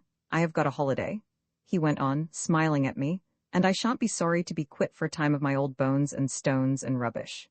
Do you know," he went on, "I have been grinding away at facts for 30 years. It is time for fancies." The days passed quickly. I could see that the professor was all quivering with suppressed excitement, and I could scarce credit the eager appetence of his glance as we left the old manor house behind us and began our journey. We set out at midday, and it was in the dusk of the evening that we arrived at a little country station. I was tired and excited, and the drive through the lanes seems all a dream. First the deserted streets of a forgotten village, while I heard Professor Gregg's voice talking of the Augustan Legion and the clash of arms, and all the tremendous pomp that followed the eagles. Then the broad river swimming to full tide with the last afterglow glimmering duskily in the yellow water, the wide meadows, and the cornfields whitening, and the deep lane winding on the slope between the hills and the water. At last we began to ascend, and the air grew rarer. I looked down and saw the pure white mist tracking the outline of the river like a shroud, and a vague and shadowy country, imaginations and fantasy of swelling hills and hanging woods, and half-shaped outlines of hills beyond, and in the distance the glare of the furnace fire on the mountain, growing by turns a pillar of shining flame, and fading to a dull point of red. We were slowly mounting a carriage drive, and then there came to me the cool breath and the scent of the great wood that was above us. I seemed to wander in its deepest depths, and there was the sound of trickling water, the scent of the green leaves, and the breath of the summer night. The carriage stopped at last, and I could scarcely distinguish the form of the house as I waited a moment at the pillared porch, and the rest of the evening seemed a dream of strange things bounded by the great silence of the wood and the valley and the river. The next morning when I awoke and looked out of the bow window of the big old-fashioned bedroom, I saw under a gray sky a country that was still all mystery. The long, lovely valley, with the river winding in and out below, crossed in mid-vision by a medieval bridge of vaulted and buttressed stone, the clear presence of the rising ground beyond, and the woods that I had only seen in shadow the night before, seemed tinged with enchantment, and the soft breath of air that sighed in at the opened pane was like no other wind. I looked across the valley, and beyond, hill followed on hill as wave on wave, and here a faint blue pillar of smoke rose still in the morning air from the chimney of an ancient gray farmhouse. There was a rugged height crowned with dark firs, and in the distance I saw the white streak of a road that climbed and vanished into some unimagined country. But the boundary of all was a great wall of mountain, vast in the west and ending like a fortress with a steep ascent and a domed tumulus clear against the sky. I saw Professor Gregg walking up and down the terrace path below the windows, and it was evident that he was reveling in the sense of liberty and the thought that he had, for a while, bidden goodbye to taskwork. When I joined him, there was exultation in his voice as he pointed out the sweep of valley and the river that wound beneath the lovely hills. "Yes," he said, "it is a strangely beautiful country, and to me, at least, it seems full of mystery. You have not forgotten the drawer I showed you, Miss Lally? No, and you have guessed that I have come here not merely for the sake of the children and the fresh air?" "I think I have guessed as much as that," I replied. "But you must remember I do not know the mere nature of your investigations, and as for the connection between the search and this wonderful valley, it is past my guessing." He smiled queerly at me. "You must not think I am making a mystery for the sake of mystery," he said. "I do not speak out because, so far, there is nothing to be spoken. Nothing definite, I mean, nothing that can be set down in hard black and white, as dull and sure and irreproachable as any blue book. And then, I have another reason. Many years ago a chance paragraph in a newspaper caught my attention, and focused in an instant the vagrant thoughts and half-formed fancies of many idle and speculative hours into a certain hypothesis. I saw at once that I was treading on a thin crust. My theory was wild and fantastic in the extreme, and I would not for any consideration have written a hint of it for publication. But I thought that in the company of scientific men like myself, men who knew the cost of discovery, and were aware that the gas that blazes and flares in the gin palace was once a wild hypothesis, I thought that with such men as these I might hazard my dream, let us say Atlantis, or the Philosopher's Stone, or what you like, without danger of ridicule. I found I was grossly mistaken. My friends looked blankly at me and at one another, and I could see something of pity and something also of insolent contempt in the glances they exchanged. One of them called on me next day and hinted that I must be suffering from overwork and brain exhaustion. "In plain terms," I said, "you think I am going mad. I think not," and I showed him out with some little appearance of heat. Since that day, I vowed that I would never whisper the nature of my theory to any living soul. To no one but yourself have I ever shown the contents of that drawer. After all, I may be following a rainbow. I may have been misled by the play of coincidence, but as I stand here in this mystic hush and silence amidst the woods and wild hills, I am more than ever sure that I am hot on the scent. Come, it is time we went in. To me in all this there was something both of wonder and excitement. I knew how in his ordinary work Professor Gregg moved step by step, testing every inch of the way, and never venturing on assertion without proof that was impregnable. Yet I divined more from his glance and the vehemence of his tone than from the spoken word that he had in his every thought the vision of the almost incredible continually with him. And I, who was with some share of imagination, no little of a skeptic, offended at a hint of the marvelous, could not help asking myself whether he was cherishing a monomania, and barring out from this one subject all the scientific method of his other life. Yet, with this image of mystery haunting my thoughts, I surrendered wholly to the charm of the country. Above the faded house on the hillside began the great forest, a long dark line seen from the opposing hills, stretching above the river for many a mile from north to south, and yielding in the north to even wilder country, barren and savage hills, and ragged common land, a territory all strange and unvisited, and more unknown to Englishmen than the very heart of Africa. The space of a couple of steep fields alone separated the house from the wood, and the children were delighted to follow me up the long alleys of undergrowth, between smooth, pleached walls of shining beech, to the highest point in the wood, whence one looked on one side across the river, and the rise and fall of the country to the great western mountain wall, and on the other, over the surge and dip of the myriad trees of the forest, over level meadows and the shining yellow sea to the faint coast beyond. I used to sit at this point on the warm sunlit turf, which mocked the track of the Roman road, while the two children raced about hunting for the windberries that grew here and there on the banks. Here beneath the deep blue sky and the great clouds rolling, like olden galleons with sails full-bellied, from the sea to the hills, as I listened to the whispered charm of the great and ancient wood, I lived solely for delight, and only remembered strange things when we would return to the house, and find Professor Gregg either shut up in the little room he had made his study, or else pacing the terrace with the look, patient and enthusiastic, of the determined seeker. One morning, some 8 or 9 days after our arrival, I looked out of my window and saw the whole landscape transmuted before me. The clouds had dipped low and hidden the mountain in the west, and a southern wind was driving the rain in shifting pillars up the valley, and the little brooklet that burst the hill below the house now raged, a red torrent, down to the river. We were perforce obliged to keep snug within doors, and when I had attended to my pupils, I sat down in the morning room, where the ruins of a library still encumbered an old-fashioned bookcase. I had inspected the shelves once or twice, but their contents had failed to attract me. Volumes of 18th-century sermons, an old book on farriery, a collection of poems by persons of quality, Pridox's Connection, and an odd volume of Pope were the boundaries of the library, and there seemed little doubt that everything of interest or value had been removed.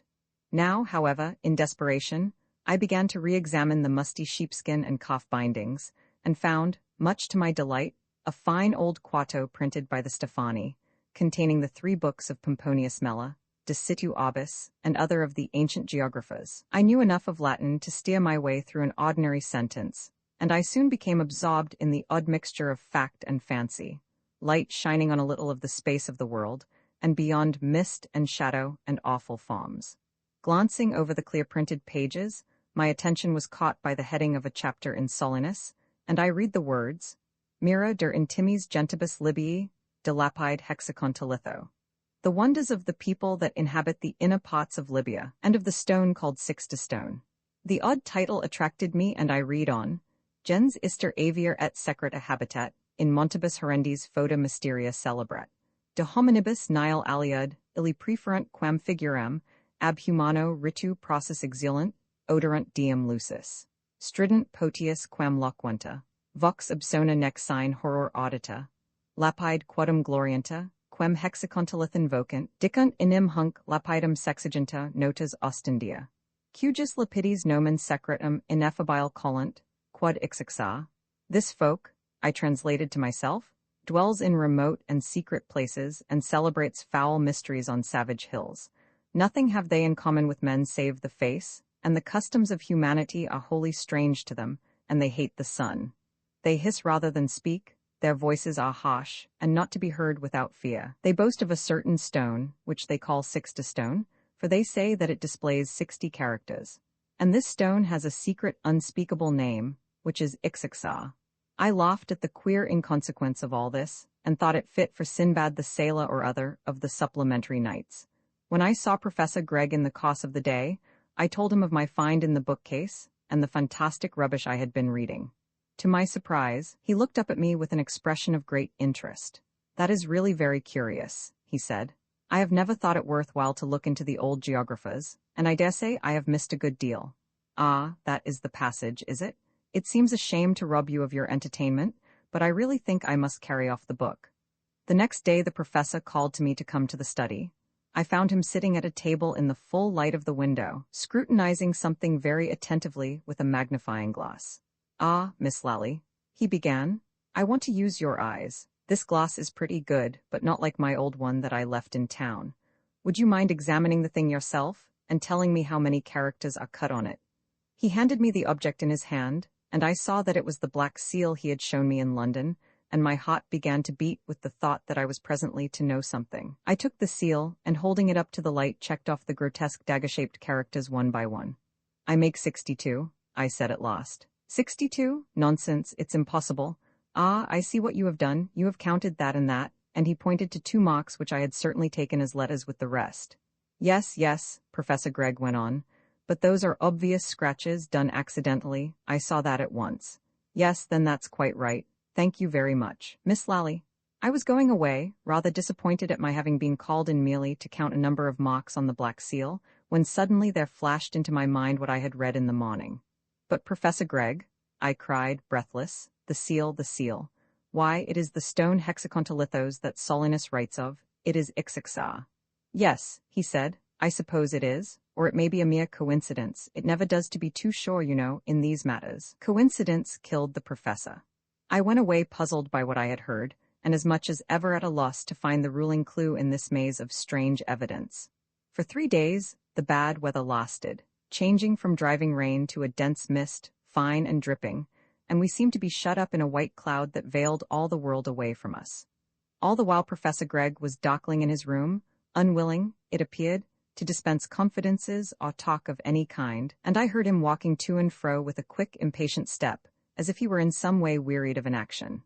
The fourth morning was fine, and at breakfast the professor said briskly, "We want some extra help about the house. A boy of 15 or 16, you know. There are a lot of little odd jobs that take up the maid's time, which a boy could do much better."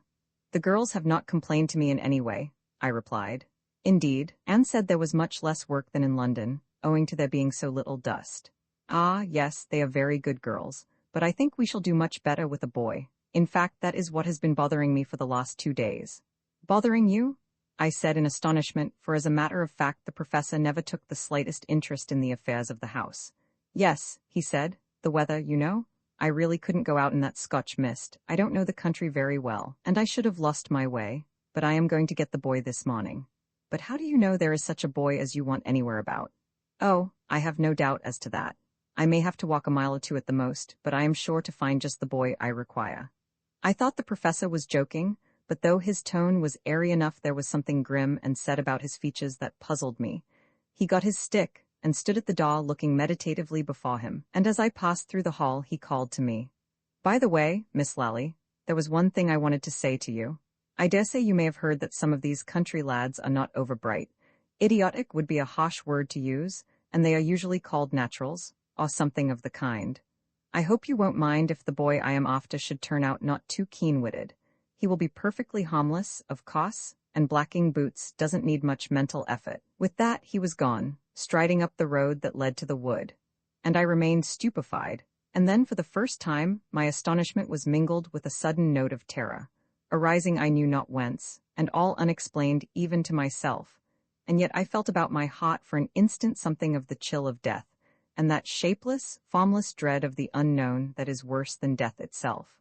I tried to find courage in the sweet air that blew up from the sea, and in the sunlight after rain, but the mystic woods seemed to darken around me, and the vision of the river coiling between the reeds, and the silver gray of the ancient bridge, fashioned in my mind symbols of vague dread, as the mind of a child fashions terror from things harmless and familiar. 2 hours later Professor Gregg returned. I met him as he came down the road, and asked quietly if he had been able to find a boy. "Oh, yes," he answered. "I found one easily enough. His name is Gervase Craddock, and I expect he will make himself very useful. His father has been dead for many years, and the mother, whom I saw, seemed very glad at the prospect of a few shillings extra coming in on Saturday nights. As I expected, he is not too sharp, has fits at times, the mother said, but as he will not be trusted with the china, that doesn't much matter, does it? And he is not in any way dangerous, you know, merely a little weak." "When is he coming?" "Tomorrow morning at 8 o'clock. Anne will show him what he has to do, and how to do it. At first he will go home every night, but perhaps it may ultimately turn out more convenient for him to sleep here, and only go home for Sundays." I found nothing to say to all this. Professor Gregg spoke in a quiet tone of matter-of-fact, as indeed was warranted by the circumstance, and yet I could not quell my sensation of astonishment at the whole affair. I knew that in reality no assistance was wanted in the housework, and the professor's prediction that the boy he was to engage might prove a little simple, followed by so exact a fulfillment, struck me as bizarre in the extreme. The next morning I heard from the housemaid that the boy Craddock had come at 8, and that she had been trying to make him useful. "He doesn't seem quite all there, I don't think, miss," was her comment, and later in the day I saw him helping the old man who worked in the garden. He was a youth of about 14, with black hair and black eyes, and an olive skin, and I saw at once from the curious vacancy of his expression that he was mentally weak. He touched his forehead awkwardly as I went by, and I heard him answering the gardener in a queer, harsh voice that caught my attention. It gave me the impression of someone speaking deep below under the earth, and there was a strange sibilance, like the hissing of the phonograph as the pointer travels over the cylinder. I heard that he seemed anxious to do what he could, and was quite docile and obedient, and Machen the gardener, who knew his mother, assured me he was perfectly harmless. "He's always been a bit queer," he said, "and no wonder, after what his mother went through before he was born. I did know his father, Thomas Craddock, well, and a very fine workman he was too, indeed. He got something wrong with his lungs owing to working in the wet woods, and never got over it, and went off quite sudden-like. And they do say as how Mrs. Craddock was quite off her head. Anyhow, she was found by Mr. Hillier, Ty Cock, all crouched up on the grey hills, over there, crying and weeping like a lost soul. And Gervase, he was born about 8 months afterwards, and as I was saying, he was a bit queer always. And they do say, when he could scarcely walk he would frighten the other children into fits with the noises he would make. A word in the story had stirred up some remembrance within me, and vaguely curious, I asked the old man where the grey hills were. Up there, he said, with the same gesture he had used before. You go past the Fox and Hounds and through the forest by the old ruins. It's a good 5 mile from here, and a strange sort of a place. The poorest soil between this and Monmouth, they do say, though it's good feed for sheep. Yes, it was a sad thing for poor Mrs. Craddock. The old man turned to his work, and I strolled on down the path between the espaliers, gnarled and gouty with age, thinking of the story I had heard, and groping for the point in it that had some key to my memory. In an instant it came before me. I had seen the phrase "Grey Hills" on the slip of yellowed paper that Professor Gregg had taken from the drawer in his cabinet. Again, I was seized with pangs of mingled curiosity and fear. I remembered the strange characters copied from the limestone rock, and then again their identity with the inscription on the age-old seal and the fantastic fables of the Latin geographer. I saw beyond doubt that, unless coincidence had set all the scene and disposed all these bizarre events with curious art, I was to be a spectator of things far removed from the usual and customary traffic and jostle of life. Professor Gregg I noted day by day. He was hot on his trail, growing lean with eagerness, and in the evenings, when the sun was swimming on the verge of the mountain, he would pace the terrace to and fro with his eyes on the ground, while the mist grew white in the valley, and the stillness of the evening brought far voices near, and the blue smoke rose a straight column from the diamond-shaped chimney of the grey farmhouse, just as I had seen it on the first morning. I have told you I was of skeptical habit, but though I understood little or nothing, I began to dread, vainly proposing to myself the iterated dogmas of science that all life is material, and that in the system of things there is no undiscovered land even beyond the remotest stars, where the supernatural can find a footing. Yet there struck in on this the thought that matter is as really awful and unknown as spirit, that science itself but dallies on the threshold, scarcely gaining more than a glimpse of the wonders of the inner place. There is one day that stands up from amidst the others as a grim red beacon, betokening evil to come.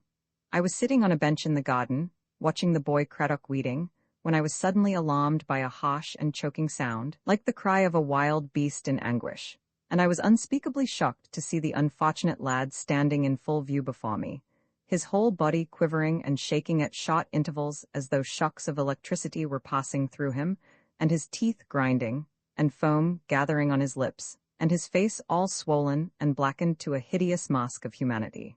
I shrieked with terror, and Professor Gregg came running, and as I pointed to Craddock, the boy with one convulsive shudder fell face forward, and lay on the wet earth, his body writhing like a wounded blindworm, and an inconceivable babble of sounds bursting and rattling and hissing from his lips.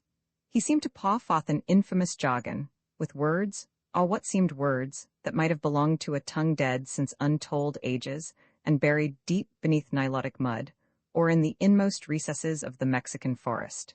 For a moment the thought passed through my mind, as my ears were still revolted with that infernal clamor. Surely this is the very speech of hell. And then I cried out again and again, and ran away shuddering to my inmost soul. I had seen Professor Gregg's face as he stooped over the wretched boy and raised him, and I was appalled by the glow of exultation that shone on every lineament and feature. As I sat in my room with drawn blinds, and my eyes hidden in my hands, I heard heavy steps beneath, and I was told afterwards that Professor Gregg had carried Craddock to his study and had locked the door. I heard voices murmur indistinctly, and I trembled to think of what might be passing within a few feet of where I sat. I longed to escape to the woods and sunshine, and yet I dreaded the sights that might confront me on the way. And at last, as I held the handle of the door nervously, I heard Professor Gregg's voice calling to me with a cheerful ring. "It's all right now, Miss Lally," he said. "The poor fellow has got over it, and I have been arranging for him to sleep here after tomorrow.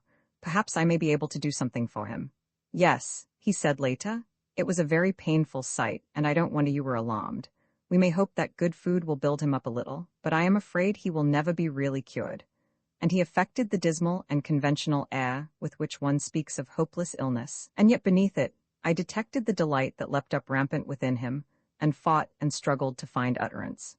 It was as if one glanced down on the even surface of the sea, clear and immobile, and saw beneath raging depths and a storm of contending billows. It was indeed to me a torturing and offensive problem that this man, who had so bounteously rescued me from the sharpness of death, and showed himself in all the relations of life full of benevolence and pity and kindly forethought, should so manifestly be for once on the side of the demons, and take a ghastly pleasure in the torments of an afflicted fellow-creature. Apart, I struggled with the haunted difficulty, and strove to find the solution, but without the hint of a clue. Beset by mystery and contradiction, I saw nothing that might help me, and began to wonder whether, after all, I had not escaped from the white mist of the suburb at too dear a rate. I hinted something of my thought to the professor. I said enough to let him know that I was in the most acute perplexity, but the moment after regretted what I had done, when I saw his face contort with a spasm of pain. "My dear Miss Lally," he said, "you surely do not wish to leave us? No, no, you would not do it? You do not know how I rely on you, how confidently I go forward, assured that you are here to watch over my children. You, Miss Lally, are my rear guard, for let me tell you that the business in which I am engaged is not wholly devoid of peril.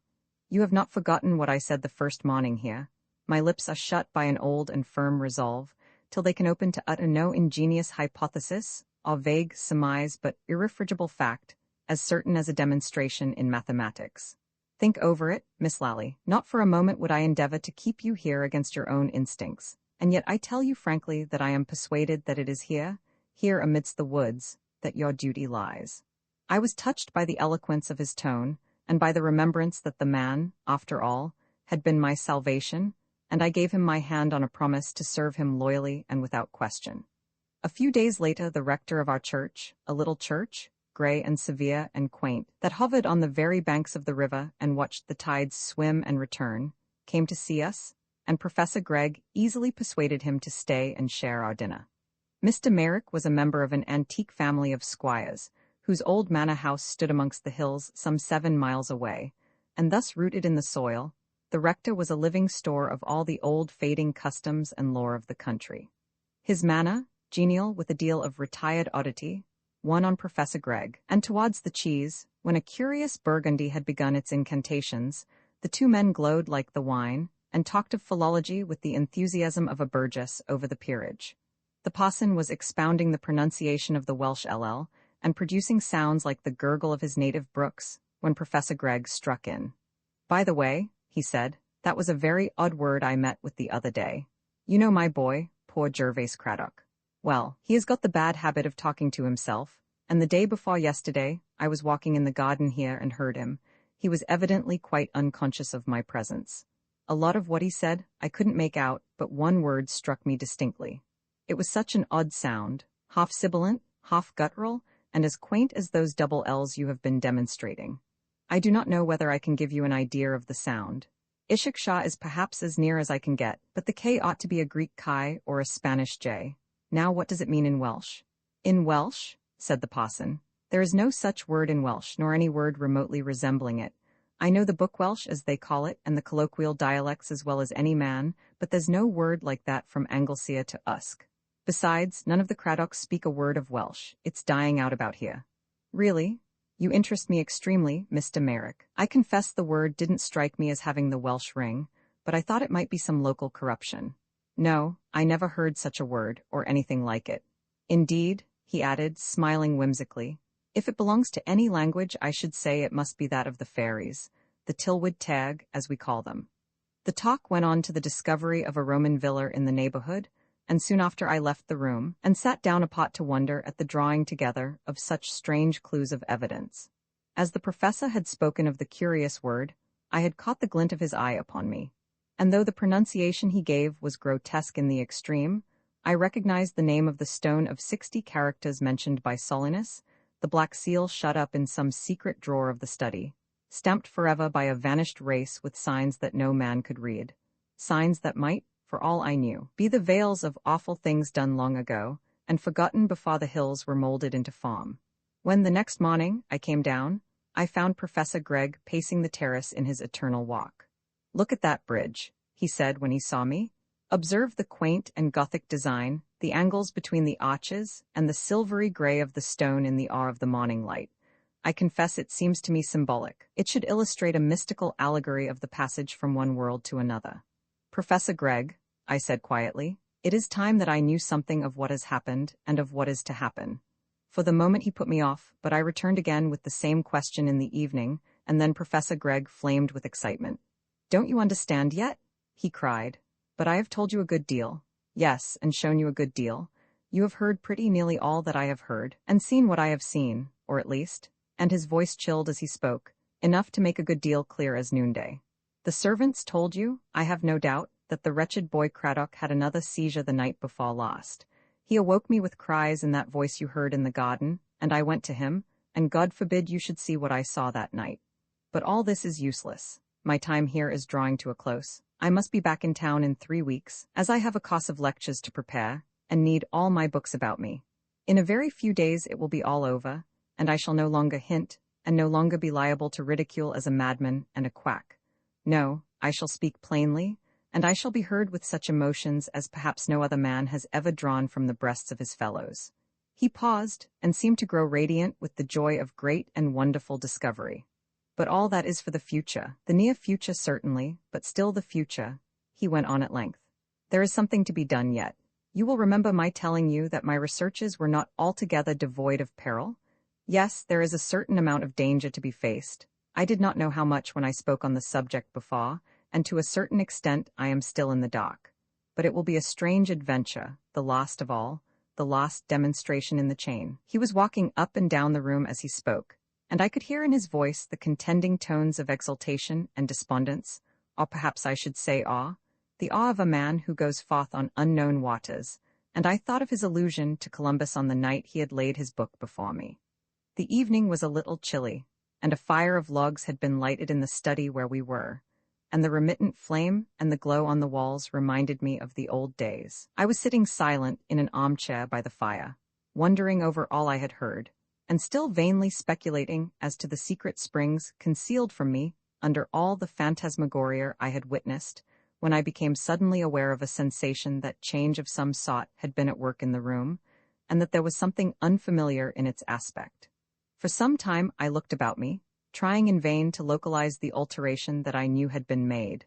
The table by the window, the chairs, the faded settee were all as I had known them. Suddenly, as a sought-for recollection flashes into the mind, I knew what was amiss. I was facing the professor's desk, which stood on the other side of the fire, and above the desk was a grimy-looking bust of Pitt that I had never seen there before. And then I remembered the true position of this work of art. In the furthest corner by the door was an old cupboard, projecting into the room, and on the top of the cupboard, 15 feet from the floor, the bust had been, and there no doubt it had delayed, accumulating dirt since the early years of the century. I was utterly amazed and sat silent still, in a confusion of thought. There was, so far as I knew, no such thing as a stepladder in the house, for I had asked for one to make some alterations in the curtains of my room, and a tall man standing on a chair would have found it impossible to take down the bust. It had been placed not on the edge of the cupboard, but far back against the wall, and Professor Gregg was, if anything, under the average height. "How on earth did you manage to get down, Pitt?" I said at last. The professor looked curiously at me and seemed to hesitate a little. "They must have found you a step-ladder, or perhaps the gardener brought in a short ladder from outside." "No, I have had no ladder of any kind. Now, Miss Lally," he went on with an awkward simulation of jest, "there is a little puzzle for you, a problem in the manner of the inimitable Holmes. There are the facts, plain and patent. Summon your acuteness to the solution of the puzzle. For heaven's sake," he cried with a breaking voice, "say no more about it. I tell you, I never touched the thing." And he went out of the room with horror manifest on his face, and his hand shook and jarred the door behind him. I looked round the room in vague surprise, not at all realizing what had happened, making vain and idle surmises by way of explanation, and wondering at the stirring of black waters by an idle word, and the trivial change of an ornament. This is some petty business, some whim on which I have jawed, I reflected. The professor is perhaps scrupulous and superstitious over trifles, and my question may have outraged unacknowledged fears, as though one killed a spider or spilled the salt before the very eyes of a practical Scotchwoman. I was immersed in these fond suspicions, and began to plume myself a little on my immunity from such empty fears, when the truth fell heavily as lead upon my heart, and I recognized with cold terror that some awful influence had been at work. The bust was simply inaccessible. Without a ladder, no one could have touched it. I went out to the kitchen and spoke as quietly as I could to the housemaid. "Who moved that bust from the top of the cupboard, Anne?" I said to her. "Professor Gregg says he has not touched it. Did you find an old stepladder in one of the outhouses?" The girl looked at me blankly. "I never touched it," she said. "I found it where it is now the other morning when I dusted the room. I remember now, it was Wednesday morning, because it was the morning after Craddock was taken bad in the night. My room is next to his, you know, miss." The girl went on piteously, and it was awful to hear how he cried and called out names that I couldn't understand. It made me feel all afraid, and then Master came, and I heard him speak, and he took down Craddock to the study and gave him something. "And you found that bust moved the next morning?" "Yes, miss, there was a queer sort of a smell in the study when I came down and opened the windows. A bad smell it was, and I wondered what it could be. Do you know, miss, I went a long time ago to the zoo in London with my cousin Thomas Barker, one afternoon that I had off, when I was at Mrs. Prince's in Stanhope Gate, and we went into the snake house to see the snakes, and it was just the same sort of a smell. Very sick it made me feel, I remember, and I got Barker to take me out. And it was just the same kind of a smell in the study, as I was saying, and I was wondering what it could be from, when I see that bust with pit cut in it standing on the master's desk, and I thought to myself, now who has done that, and how have they done it? And when I came to dust the things, I looked at the bust, and I saw a great mark on it where the dust was gone, for I don't think it can have been touched with a duster for years and years, and it wasn't like finger marks, but a large patch like, broad and spread out. So I passed my hand over it, without thinking what I was doing, and where that patch was it was all sticky and slimy, as if a snail had crawled over it. Very strange, isn't it, miss? And I wonder who can have done it, and how that mess was made. The well-meant gabble of the servant touched me to the quick. I lay down upon my bed, and bit my lip that I should not cry out loud in the sharp anguish of my terror and bewilderment. Indeed, I was almost mad with dread. I believe that if it had been daylight I should have fled hot foot, forgetting all courage, and all the debt of gratitude that was due to Professor Gregg, not caring whether my fate were that I must starve slowly so long, as I might escape from the net of blind and panic fear that every day seemed to draw a little closer round me. If I knew, I thought, if I knew what there were to dread, I could guard against it. But here, in this lonely house, shut in on all sides by the olden woods and the vaulted hills, terror seems to spring inconsequent from every covert, and the flesh is aghast at the half-heard murmurs of horrible things. All in vain, I strove to summon skepticism to my aid, and endeavored by cool common sense to buttress my belief in a world of natural order, for the air that blew in at the open window was a mystic breath, and in the darkness, I felt the silence go heavy and sorrowful as a mass of requiem, and I conjured images of strange shapes gathering fast amidst the reeds, beside the wash of the river. In the morning, from the moment that I set foot in the breakfast room, I felt that the unknown plot was drawing to a crisis. The professor's face was firm and set, and he seemed hardly to hear our voices when we spoke. "I am going out for rather a long walk," he said, when the meal was over. "You mustn't be expecting me now, or thinking anything has happened if I don't turn up to dinner. I have been getting stupid lately, and I dare say a miniature walking tour will do me good. Perhaps I may even spend the night in some little inn, if I find any place that looks clean and comfortable." I heard this, and knew by my experience of Professor Gregg's manner that it was no ordinary business or pleasure that impelled him. I knew not, nor even remotely guessed, where he was bound, nor had I the vaguest notion of his errand, but all the fear of the night before returned, and as he stood, smiling, on the terrace, ready to set out, I implored him to stay, and to forget all his dreams of the undiscovered continent. "No, no, Miss Lally," he replied, still smiling. "It's too late now. Vestigia nulla retrorsum, you know, is the device of all true explorers, though I hope it won't be literally true in my case. But indeed, you are wrong to alarm yourself so. I look upon my little expedition as quite commonplace, no more exciting than a day with the geological hammers. There is a risk, of course, but so there is on the commonest excursion. I can afford to be jaunty. I am doing nothing so hazardous as a ride does 100 times over in the course of every bank holiday. Well then, you must look more cheerfully, and so goodbye till tomorrow at latest." He walked briskly up the road, and I saw him open the gate that marks the entrance of the wood, and then he vanished in the gloom of the trees. All the day passed heavily with a strange darkness in the air, and again I felt as if imprisoned amidst the ancient woods, shut in an olden land of mystery and dread, and as if all was long ago and forgotten by the living outside. I hoped and dreaded, and when the dinner hour came, I waited expecting to hear the professor's step in the hall, and his voice exulting at I knew not what triumph. I composed my face to welcome him gladly, but the night descended dark, and he did not come. In the morning when the maid knocked at my door, I called out to her and asked if her master had returned, and when she replied that his bedroom stood open and empty, I felt the cold clasp of despair.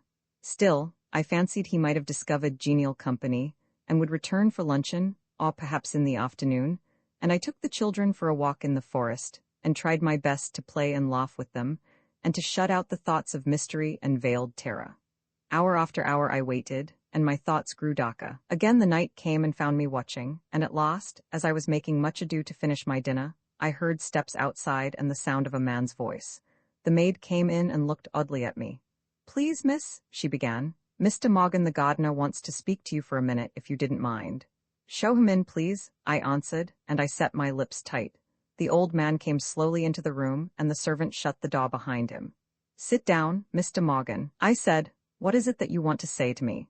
"Well, miss, Mr. Gregg he gave me something for you yesterday morning, just before he went off. And he told me particular not to hand it up before 8 o'clock this evening exactly, if so be as he wasn't back again home before, and if he should come home before I was just to return it to him in his own hands.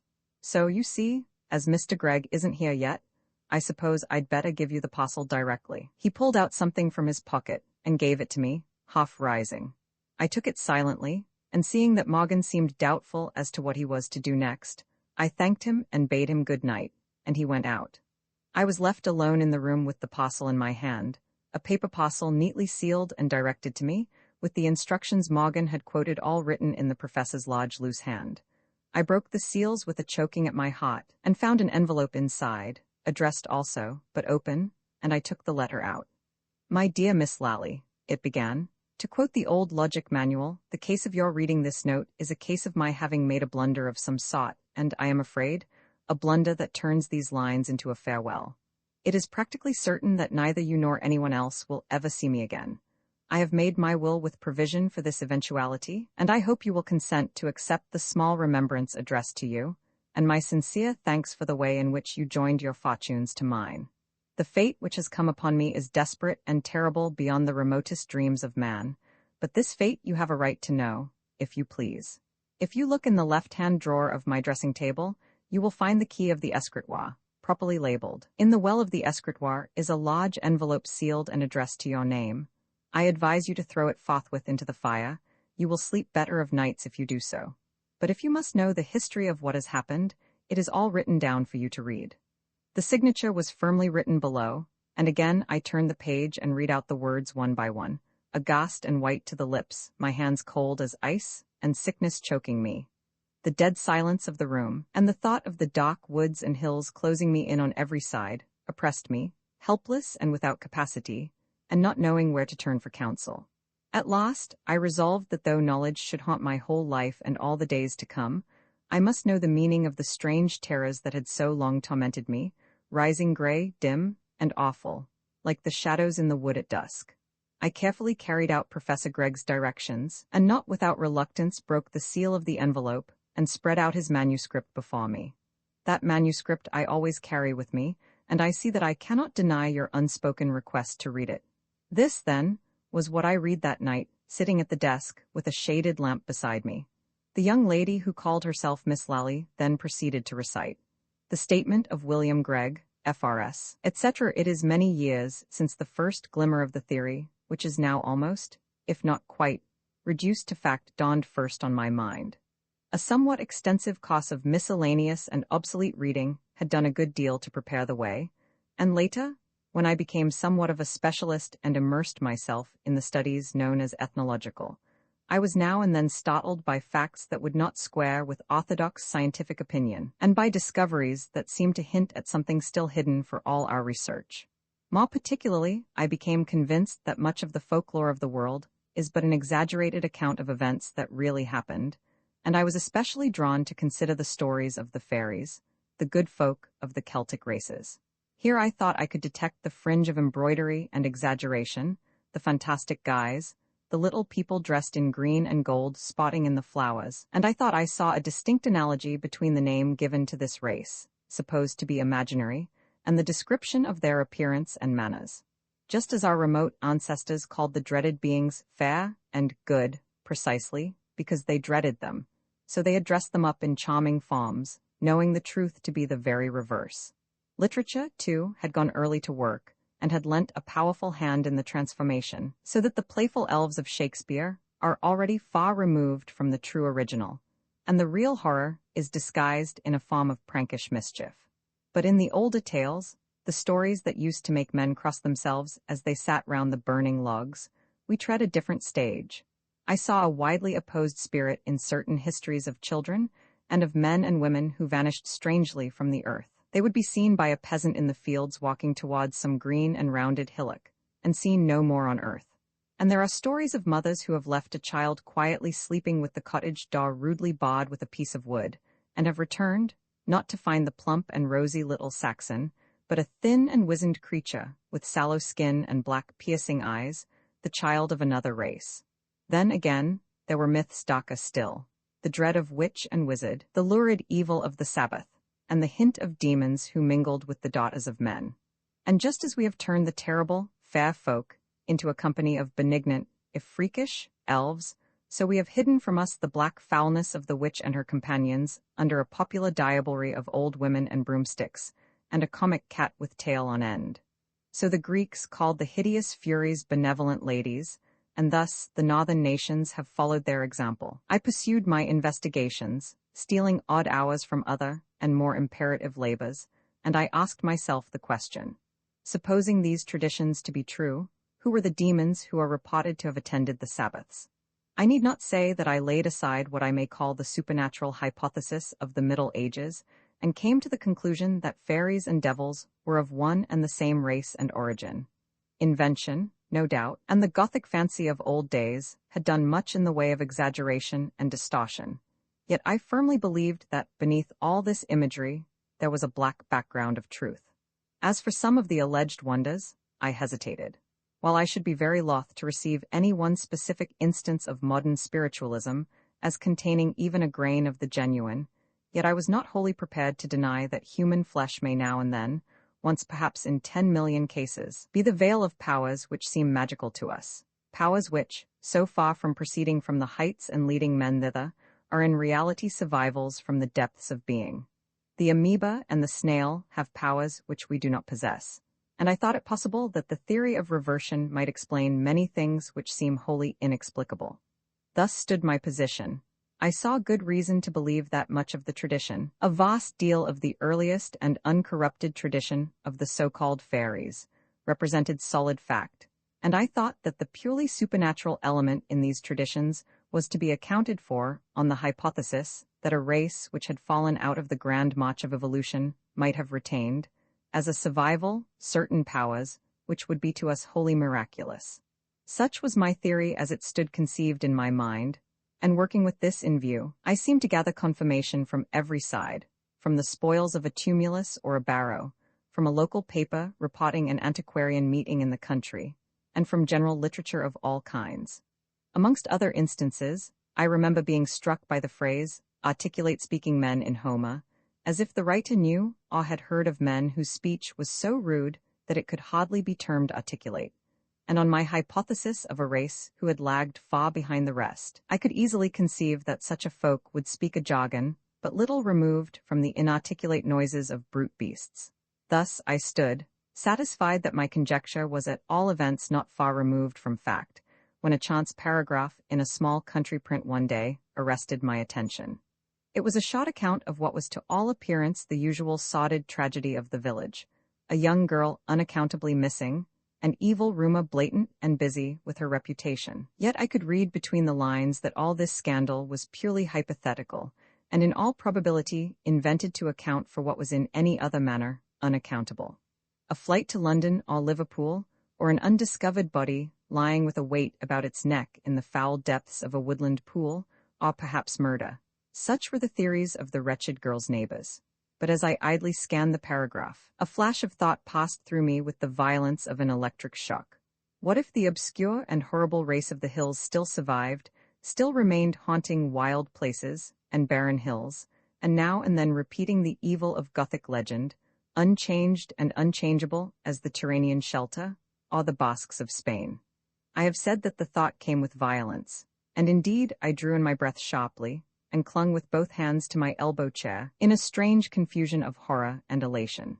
It was as if one of my conferers of physical science, roaming in a quiet English wood, had been suddenly stricken aghast by the presence of the slimy and loathsome terror of the ichthyosaurus, the original of the stories of the awful worms killed by valorous knights, or had seen the sun darkened by the pterodactyl, the dragon of tradition.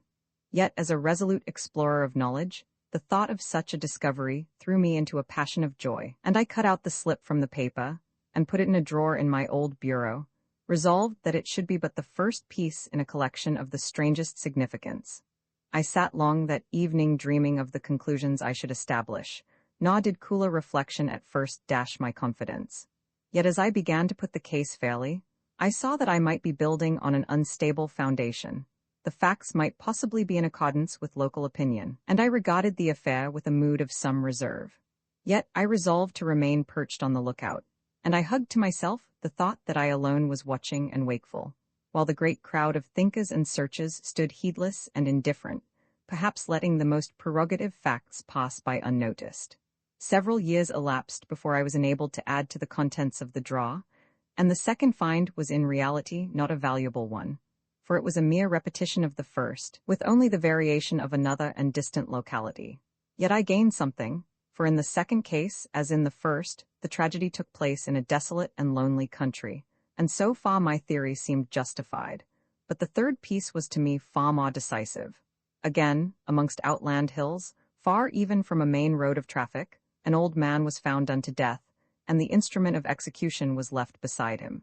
Here, indeed, there was rumor and conjecture, for the deadly tool was a primitive stone axe, bound by gut to the wooden handle, and surmises the most extravagant and improbable were indulged in. Yet, as I thought with a kind of glee, the wildest conjectures went far astray, and I took the pains to enter into correspondence with the local doctor, who was called at the inquest. He, a man of some acuteness, was dumbfounded. "It will not do to speak of these things in country places," he wrote to me. "But frankly, Professor Gregg, there is some hideous mystery here. I have obtained possession of the stone axe and have been so curious as to test its powers.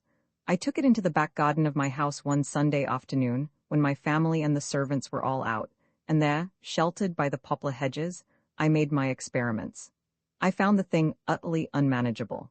Whether there is some peculiar balance, some nice adjustment of weights which require incessant practice, or whether an effectual blow can be struck only by a certain trick of the muscles, I do not know, but I assure you that I went into the house with but a sorry opinion of my athletic capacities. It was like an inexperienced man trying putting the hammer. The force exerted seemed to return on oneself, and I found myself hurled backwards with violence, while the axe fell harmless to the ground. On another occasion, I tried the experiment with a clever woodman of the place, but this man, who had handled his axe for 40 years, could do nothing with the stone implement, and missed every stroke most ludicrously. In short, if it were not so supremely absurd, I should say that for 4,000 years no one on earth could have struck an effective blow with the tool that undoubtedly was used to murder the old man.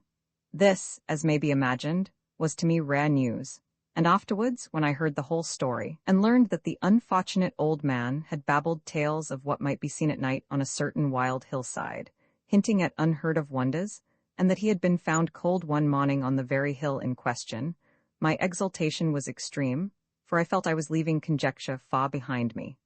But the next step was of still greater importance. I had possessed for many years an extraordinary stone seal, a piece of dull black stone, 2 inches long from the handle to the stamp, and the stamping end a rough hexagon 1 inch and a quarter in diameter. Altogether, it presented the appearance of an enlarged tobacco stopper of an old-fashioned make.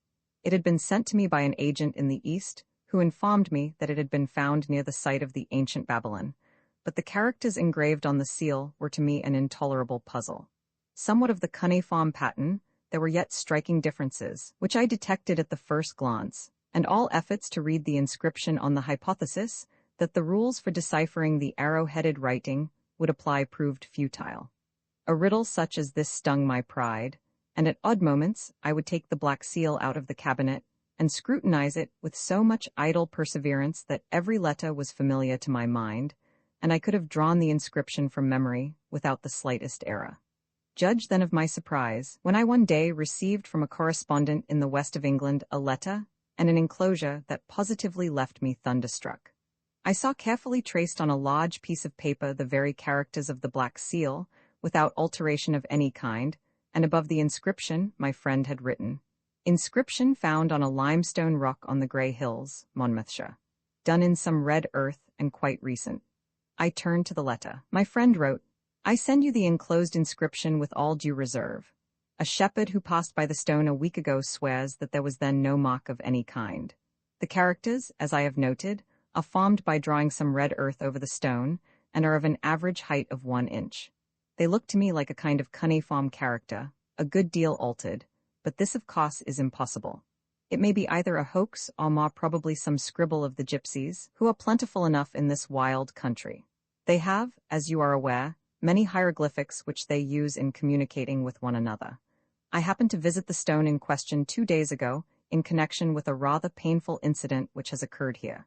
As may be supposed, I wrote immediately to my friend, thanking him for the copy of the inscription and asking him in a casual manner the history of the incident he mentioned. To be brief, I heard that a woman named Craddock, who had lost her husband a day before, had set out to communicate the sad news to a cousin who lived some 5 miles away. She took a shortcut which led by the Grey Hills. Mrs. Craddock, who was then quite a young woman, never arrived at her relative's house.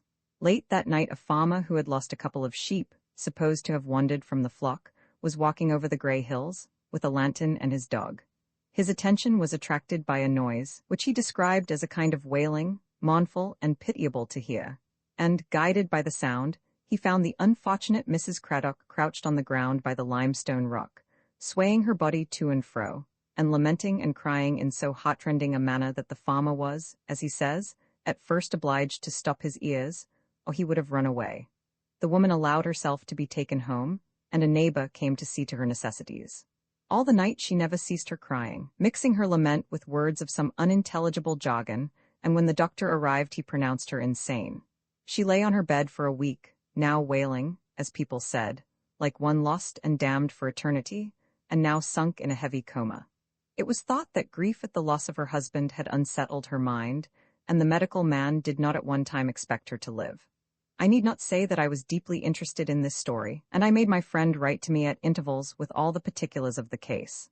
I heard then that in the course of 6 weeks, the woman gradually recovered the use of her faculties, and some months later, she gave birth to a son, christened Gervase, who unhappily proved to be of weak intellect. Such were the facts known to the village. But to me, while I whitened at the suggested thought of the hideous enormities that had doubtless been committed, all this was nothing short of conviction, and I incautiously hazarded a hint of something like the truth to some scientific friends. The moment the words had left my lips, I bitterly regretted having spoken, and thus given away the great secret of my life, but with a good deal of relief mixed with indignation. I found my fears altogether misplaced, for my friends ridiculed me to my face, and I was regarded as a madman, and beneath a natural anger, I chuckled to myself, feeling as secure amidst these blockheads, as if I had confided what I knew to the desert sands. But now, knowing so much, I resolved I would know all, and I concentrated my efforts on the task of deciphering the inscription on the Black Seal. For many years, I made this puzzle the sole object of my leisure moments, for the greater portion of my time was, of course, devoted to other duties, and it was only now and then that I could snatch a week of clear research. If I were to tell the full history of this curious investigation, this statement would be wearisome in the extreme, for it would contain simply the account of long and tedious failure. By what I knew already of ancient scripts, I was well equipped for the chase, as I always termed it to myself. I had correspondence amongst all the scientific men in Europe, and indeed in the world, and I could not believe that in these days any character, however ancient and however perplexed, could long resist the searchlight I should bring to bear upon it. Yet, in point of fact, it was fully 14 years before I succeeded. With every year my professional duties increased, and my leisure became smaller. This no doubt retarded me a good deal, and yet, when I look back on those years, I am astonished at the vast scope of my investigation of the Black Seal. I made my bureau a center, and from all the world, and from all the ages, I gathered transcripts of ancient writing. Nothing, I resolved, should pass me unawares, and the faintest hint should be welcomed and followed up. But as one covert after another was tried and proved empty of result, I began in the course of years to despair, and to wonder whether the Black Seal were the sole relic of some race that had vanished from the world and left no other trace of its existence, had perished, in fine, as Atlantis is said to have done, in some great cataclysm, its secrets perhaps drowned beneath the ocean, or molded into the heart of the hills. The thought chilled my warmth a little, and though I still persevered, it was no longer with the same certainty of faith. A chance came to the rescue. I was staying in a considerable town in the north of England, and took the opportunity of going over the very creditable museum that had for some time been established in the place. The curator was one of my correspondents, and, as we were looking through one of the mineral cases, my attention was struck by a specimen, a piece of black stone some 4 inches square, the appearance of which reminded me in a measure of the Black Seal. I took it up carelessly, and was turning it over in my hand when I saw, to my astonishment, that the underside was inscribed. I said, quietly enough, to my friend, the curator, that the specimen interested me, and that I should be much obliged if he would allow me to take it with me to my hotel for a couple of days. He, of course, made no objection, and I hurried to my rooms, and found that my first glance had not deceived me. There were 2 inscriptions, one in the regular cuneiform character, another in the character of the Black Seal, and I realized that my task was accomplished. I made an exact copy of the 2 inscriptions, and when I got to my London study, and had the seal before me, I was able seriously to grapple with the great problem. The interpreting inscription on the museum specimen, though in itself curious enough, did not bear on my quest, but the transliteration made me master of the secret of the Black Seal. Conjecture, of course, had to enter into my calculations. There was here and there uncertainty about a particular ideograph, and one sign recurring again and again on the seal baffled me for many successive nights. But at last the secret stood open before me in plain English, and I read the key of the awful transmutation of the hills. The last word was hardly written, when with fingers all trembling and unsteady, I tore the scrap of paper into the minutest fragments, and saw them flame and blacken in the red hollow of the fire, and then I crushed the grey films that remained into finest powder. Never since then have I written those words. Never will I write the phrases which tell me how man can be reduced to the slime from which he came, and be forced to put on the flesh of the reptile and the snake. There was now but one thing remaining. I knew, but I desired to see, and I was after some time able to take a house in the neighborhood of the Grey Hills, and not far from the cottage where Mrs. Craddock and her son Gervase resided. I need not go into a full and detailed account of the apparently inexplicable events which have occurred here, where I am writing this. I knew that I should find in Gervase Craddock something of the blood of the little people, and I found later that he had more than once encountered his kinsmen in lonely places in that lonely land.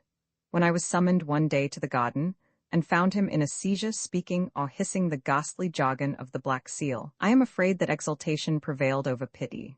I heard bursting from his lips the secrets of the underworld, and the word of dread, Ishak Shah, the signification of which I must be excused from giving.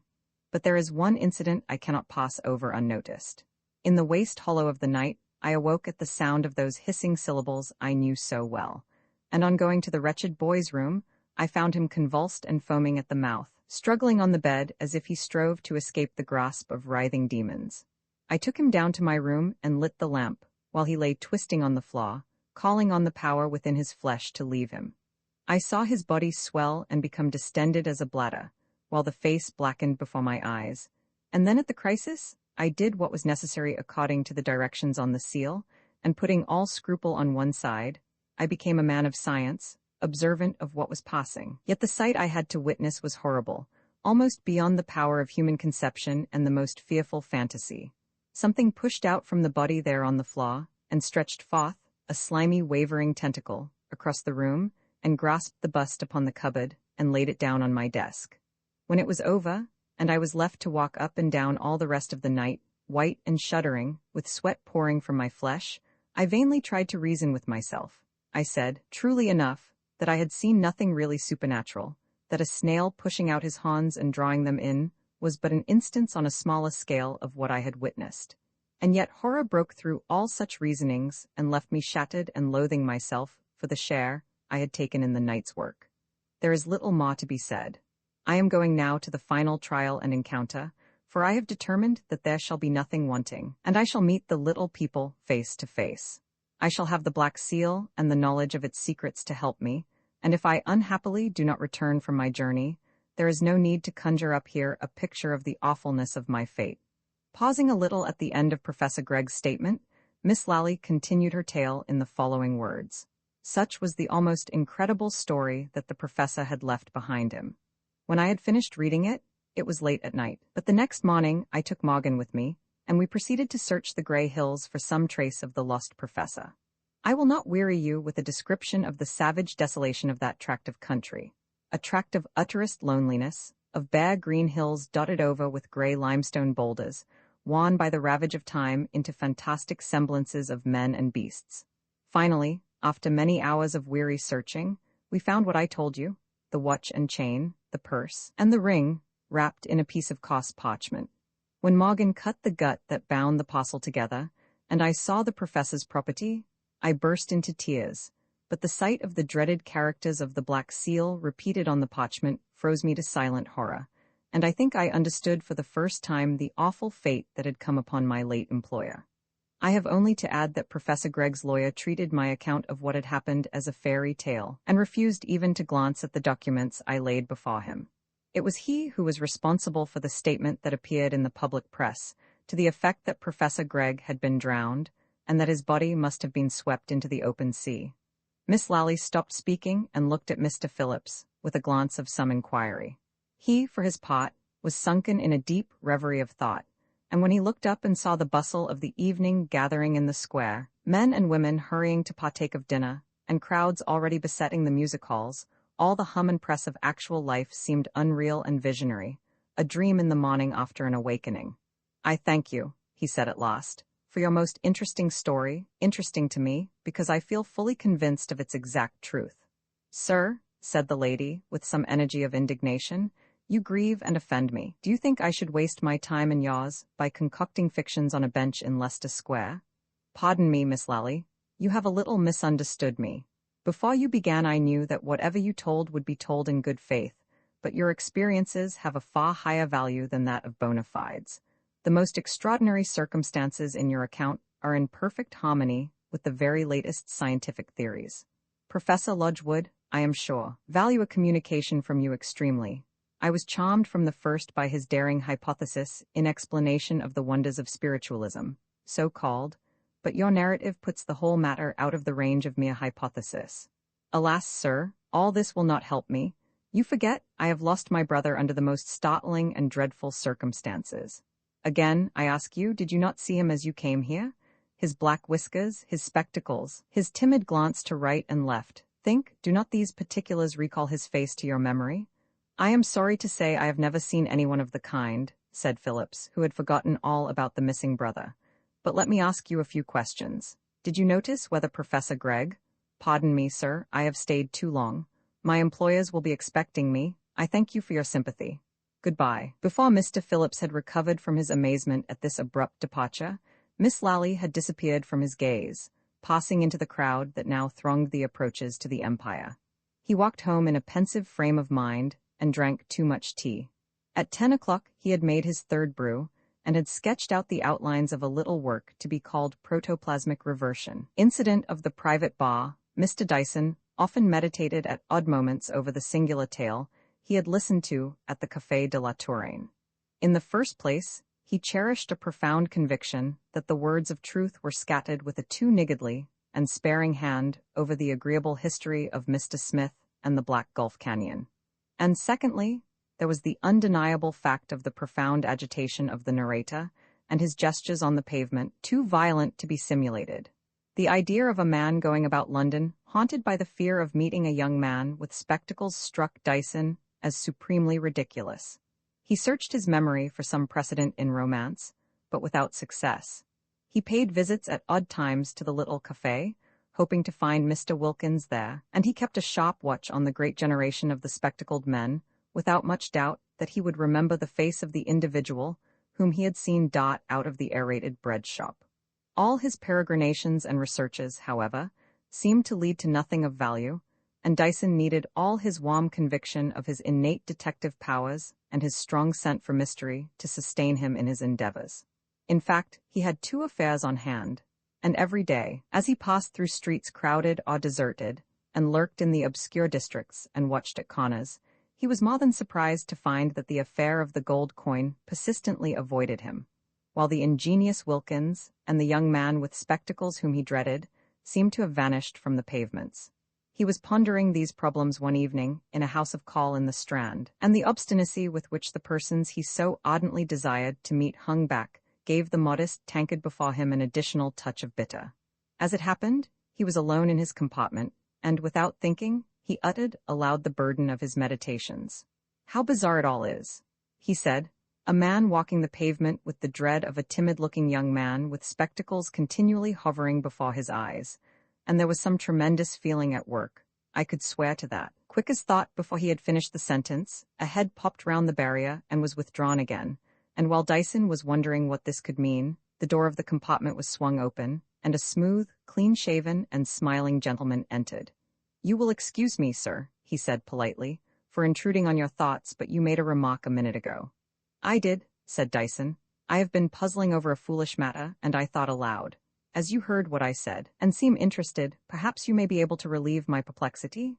"Indeed, I scarcely know. It is an odd coincidence. One has to be cautious, I suppose, sir, that you would have no repulsion in assisting the ends of justice." "Justice," replied Dyson, "is a term of such wide meaning that I too feel doubtful about giving an answer, but this place is not altogether fit for such a discussion. Perhaps you would come to my rooms?" "You are very kind. My name is Burton, but I am sorry to say I have not a card with me. Do you live near here?" "Within 10 minutes' walk." Mr. Burton took out his watch and seemed to be making a rapid calculation. "I have a train to catch," he said, "but after all, it is a late one, so if you don't mind, I think I will come with you. I am sure we should have a little talk together. We turn up here?" The theaters were filling as they crossed the Strand, the street seemed alive with voices, and Dyson looked fondly about him. The glittering lines of gas lamps, with here and there the blinding radiance of an electric light, the hansoms that flashed to and fro with ringing bells, the laden buses, and the eager hurrying east and west of the foot passengers, made his most enchanting picture.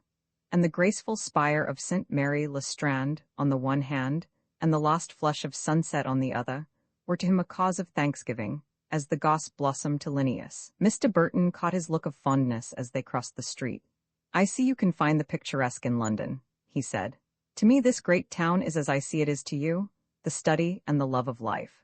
Yet how few there are that can pierce the veils of apparent monotony and meanness.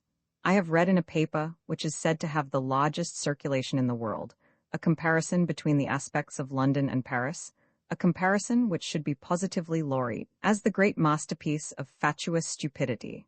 Conceive, if you can, a human being of ordinary intelligence preferring the boulevards to our London streets. Imagine a man calling for the wholesale destruction of our most charming city, in order that the dull uniformity of that whited sepulchre called Paris should be reproduced here in London. Is it not positively incredible?" "My dear sir," said Dyson, regarding Burton with a good deal of interest, "I agree most heartily with your opinions, but I really cannot share your wonder. Have you heard how much George Eliot received for Romola? Do you know what the circulation of Robert Elsmere was? Do you read tit-bits regularly? To me, on the contrary, it is constant matter both for wonder and thanksgiving that London was not boulevardized 20 years ago. I praise that exquisite jagged skyline that stands up against the pale greens and fading blues and flushing clouds of sunset, but I wonder even more than I praise. As for St. Mary le Strand, its preservation is a miracle, nothing more or less. A thing of exquisite beauty versus 4 buses abreast. Really, the conclusion is too obvious. Didn't you read the letter of the man who proposed that the whole mysterious system, the immemorial plan of computing Easter, should be abolished offhand because he doesn't like his son having his holidays as early as March 25th? But shall we be going on?"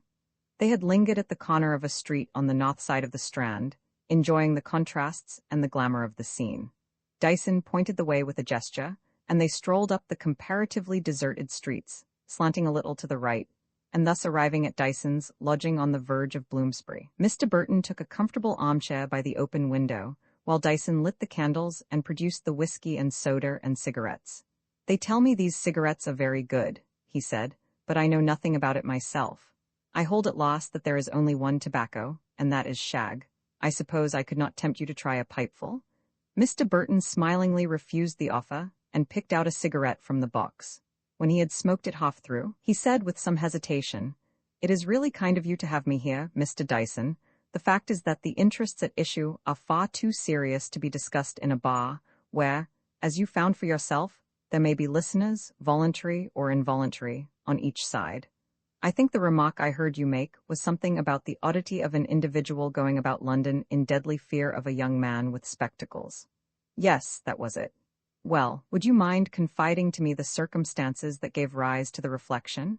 "Not in the least. It was like this." And he ran over in brief outline the adventure in Oxford Street, dwelling on the violence of Mr. Wilkins's gestures, but wholly suppressing the tale told in the café. "He told me he lived in constant terror of meeting this man, and I left him when I thought he was cool enough to look after himself," said Dyson, ending his narrative. "Really," said Mr. Burton, "and you actually saw this mysterious person?" "Yes. And could you describe him?" "Well, he looked to me a youngish man, pale and nervous. He had small black side whiskers and wore rather large spectacles. But this is simply marvelous. You astonish me, for I must tell you that my interest in the matter is this. I am not in the least in terror of meeting a dark young man with spectacles, but I shrewdly suspect a person of that description would much rather not meet me. And yet the account you give of the man tallies exactly. A nervous glance to right and left, is it not so? And as you observed, he wears prominent spectacles and has small black whiskers. There cannot be surely two people exactly identical, one a cause of terror, and the other, I should imagine, extremely anxious to get out of the way. But have you seen this man since?" "No, I have not, and I have been looking out for him pretty keenly. But of course, he may have left London, and England too for the matter of that." "Hardly, I think." "Well, Mr. Dyson, it is only fair that I should explain my story, now that I have listened to yours. I must tell you, then, that I am an agent for curiosities and precious things of all kinds. An odd employment, isn't it? Of course I wasn't brought up to the business. I gradually fell into it. I have always been fond of things queer and rare, and by the time I was 20 I had made half a dozen collections. It is not generally known how often farm laborers come upon rarities. You would be astonished if I told you what I have seen turned up by the plow. I lived in the country in those days, and I used to buy anything the men on the farms brought me, and I had the queerest set of rubbish, as my friends called my collection. But that's how I got the scent of the business, which means everything, and later on, it struck me that I might very well turn my knowledge to account and add to my income. Since those early days, I have been in most quarters of the world, and some very valuable things have passed through my hands, and I have had to engage in difficult and delicate negotiations. You have possibly heard of the Caen opal, called in the East the stone of 1,001 colors. Well, perhaps the conquest of that stone was my greatest achievement. I call it myself the stone of the 1,001 lies, for I assure you that I had to invent a cycle of folklore before the Rajah who owned it would consent to sell the thing. I subsidized wandering storytellers, who told tales in which the opal played a frightful part. I hired a holy man, a great ascetic, to prophesy against the thing in the language of Eastern symbolism. In short, I frightened the Rajah out of his wits. So you see there is room for diplomacy in the traffic I am engaged in. I have to be ever on my guard, and I have often been sensible that, unless I watched every step and weighed every word, my life would not last me much longer. Last April, I became aware of the existence of a highly valuable antique gem. It was in southern Italy, and in the possession of persons who were ignorant of its real value. It has always been my experience that it is precisely the ignorant who are most difficult to deal with. I have met farmers who were under the impression that a shilling of George I was a find of almost incalculable value, and all the defeats I have sustained have been at the hands of people of this description. Reflecting on these facts, I saw that the acquisition of the gem I have mentioned would be an affair demanding the nicest diplomacy. I might possibly have got it by offering a sum approaching its real value, but I need not point out to you that such a proceeding would be most unbusinesslike. Indeed, I doubt whether it would have been successful, for the cupidity of such persons is aroused by a sum which seems enormous, and the low cunning which serves them in place of intelligence immediately suggests that the object for which such an amount is offered must be worth at least double. Of course, when it is a matter of an ordinary curiosity, an old jug, a carved chest, or a queer brass lantern. One does not much care. The cupidity of the owner defeats its object. The collector laughs and goes away, for he is aware that such things are by no means unique. But this gem I fervently desired to possess, and as I did not see my way to giving more than 100th part of its value, I was conscious that all my, let us say, imaginative and diplomatic powers would have to be exerted.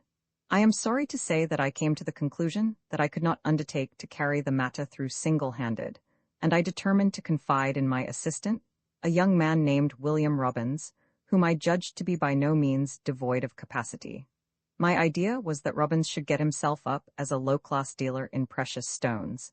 He could patter a little Italian, and would go to the town in question and manage to see the gem we were after, possibly by offering some trifling articles of jewelry for sale, but that I left to be decided.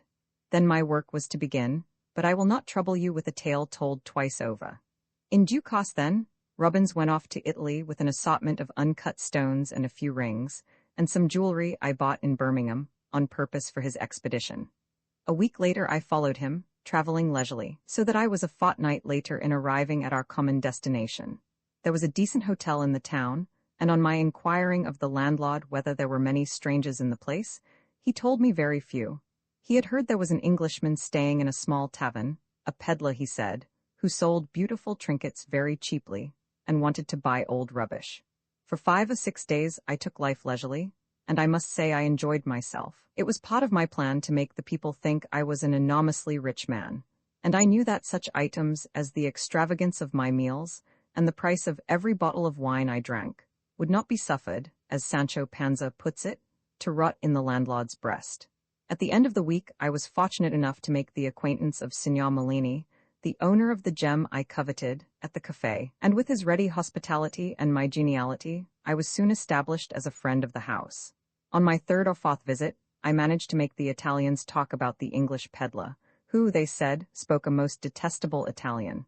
But that does not matter, said the Signora Mellini, for he has beautiful things, which he sells very, very cheap. I hope you may not find he has cheated you, I said, for I must tell you that English people give these fellows a very wide berth. They usually make a great parade of the cheapness of their goods, which often turn out to be double the price of better articles in the shops. They would not hear of this, and Signora Mellini insisted on showing me the 3 rings and the bracelet she had bought of the peddler. She told me the price she had paid, and after scrutinizing the articles carefully, I had to confess that she had made a bargain, and indeed Robbins had sold her the things at about 50% below market value. I admired the trinkets as I gave them back to the lady, and I hinted that the peddler must be a somewhat foolish specimen of his class. 2 days later, as I was taking my vermouth at the café with Signor Mellini, he led the conversation back to the peddler, and mentioned casually that he had shown the man a little curiosity, for which he had made rather a handsome offer. My dear sir, I said, I hope you will be careful. I told you that the traveling tradesman does not bear a very high reputation in England, and notwithstanding his apparent simplicity, this fellow may turn out to be an arrant cheat. May I ask you what is the nature of the curiosity you have shown him? He told me it was a little thing, a pretty little stone with some figures cut on it. People said it was old. I should like to examine it, I replied. As it happens, I have seen a good deal of these gems. We have a fine collection of them in our museum at London.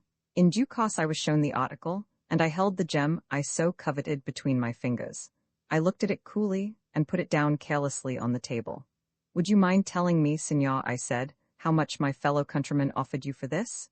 Well, he said, my wife says the man must be mad. He said he would give me 20 lire for it. I looked at him quietly, and took up the gem and pretended to examine it in the light more carefully. I turned it over and over, and finally pulled out a magnifying glass from my pocket, and seemed to search every line in the cutting with minutest scrutiny. My dear sir, I said at last, I am inclined to agree with Signora Mellini. If this gem were genuine, it would be worth some money, but as it happens to be a rather bad forgery, it is not worth 20 centesimi. It was sophisticated, I should imagine, some time in the last century, and by a very unskillful hand. Then we had better get rid of it, said Mellini. I never thought it was worth anything myself. Of course I am sorry for the peddler, but one must let a man know his own trade. I shall tell him we will take the 20 lire.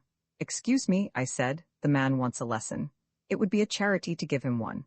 Tell him that you will not take anything under 80 laya, and I shall be much surprised if he does not close with you at once. A day or two later, I heard that the English peddler had gone away, after debasing the minds of the country people with Birmingham art jewelry. For I admit that the gold sleeve links like kidney beans, the silver chains made apparently after the pattern of a dog chain, and the initial brooches, have always been heavy on my conscience. I cannot acquit myself of having indirectly contributed to debauch the taste of a simple folk, but I hope that the end I had in view may finally outbalance this heavy charge. Soon afterwards, I paid a farewell visit at the Malinis, and the signor informed me with an oily chuckle that the plan I had suggested had been completely successful. I congratulated him on his bargain, and went away after expressing a wish that heaven might send many such peddlers in his path. Nothing of interest occurred on my return journey. I had arranged that Robbins was to meet me at a certain place on a certain day, and I went to the appointment full of the coolest confidence. The gem had been conquered, and I had only to reap the fruits of victory. I am sorry to shake that trust in our common human nature, which I am sure you possess, but I am compelled to tell you that up to the present date, I have never set eyes on my man Robbins, or on the antique gem in his custody. I have found out that he actually arrived in London, for he was seen 3 days before my arrival in England by a pawnbroker of my acquaintance consuming his favorite beverage, 4 ale, in the tavern where we met tonight. Since then he has not been heard of. I hope you will now pardon my curiosity as to the history and adventures of dark young men with spectacles. You will, I am sure, feel for me in my position. The savor of life has disappeared from me. It is a bitter thought that I have rescued one of the most perfect and exquisite specimens of antique art from the hands of ignorant, and indeed unscrupulous persons, only to deliver it into the keeping of a man who is evidently utterly devoid of the very elements of commercial morality. My dear sir, said Dyson, you will allow me to compliment you on your style. Your adventures have interested me exceedingly. But forgive me, you just now used the word morality. Would not some persons take exception to your own methods of business? I can conceive, myself, flaws of a moral kind being found in the very original conception you have described to me. I can imagine the Puritan shrinking in dismay from your scheme, pronouncing it unscrupulous, nay, dishonest. Mr. Burton helped himself, very frankly, to some more whiskey. Your scruples entertain me, he said. Perhaps you have not gone very deeply into these questions of ethics. I have been compelled to do so myself, just as I was forced to master a simple system of bookkeeping. Without bookkeeping, and still more without a system of ethics, it is impossible to conduct a business such as mine. But I assure you that I am often profoundly saddened as I pass through the crowded streets and watch the world at work by the thought of how few amongst all these hurrying individuals, black-hatted, well-dressed, educated, we may presume sufficiently, how few amongst them have any reasoned system of morality. Even you have not weighed the question, although you study life and affairs, and to a certain extent penetrate the veils and masks of the comedy of man, even you judge by empty conventions, and the false money which is allowed to pass current as sterling coin. Allow me to play the part of Socrates. I shall teach you nothing that you do not know. I shall merely lay aside the wrappings of prejudice and bad logic, and show you the real image which you possess in your soul. Come then, do you allow that happiness is anything? Certainly, said Dyson. And happiness is desirable or undesirable? Desirable, of course. And what shall we call the man who gives happiness? Is he not a philanthropist? I think so.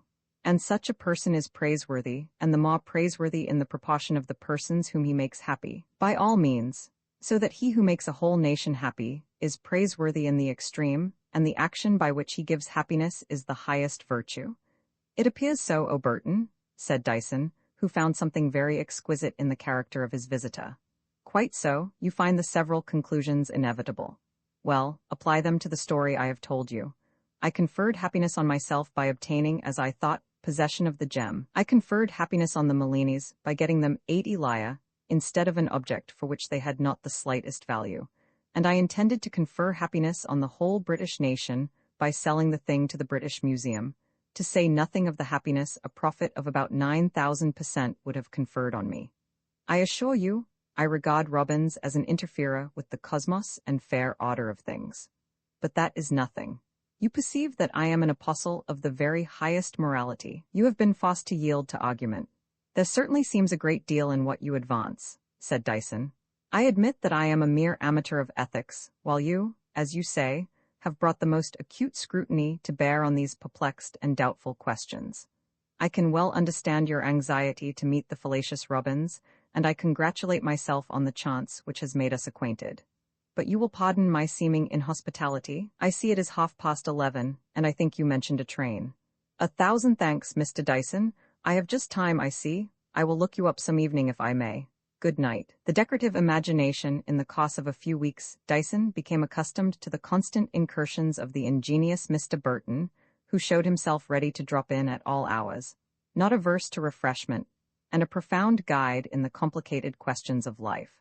His visits at once terrified and delighted Dyson, who could no longer seat himself at his bureau secure from interruption, while he embarked on literary undertakings, each one of which was to be a masterpiece. On the other hand, it was a vivid pleasure to be confronted with views so highly original.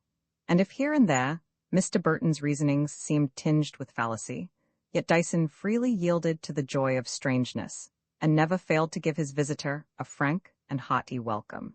Mr. Burton's first inquiry was always after the unprincipled Robbins, and he seemed to feel the stings of disappointment when Dyson told him that he had failed to meet this outrage on all morality, as Burton styled him, vowing that sooner or later he would take vengeance on such a shameless betrayal of trust.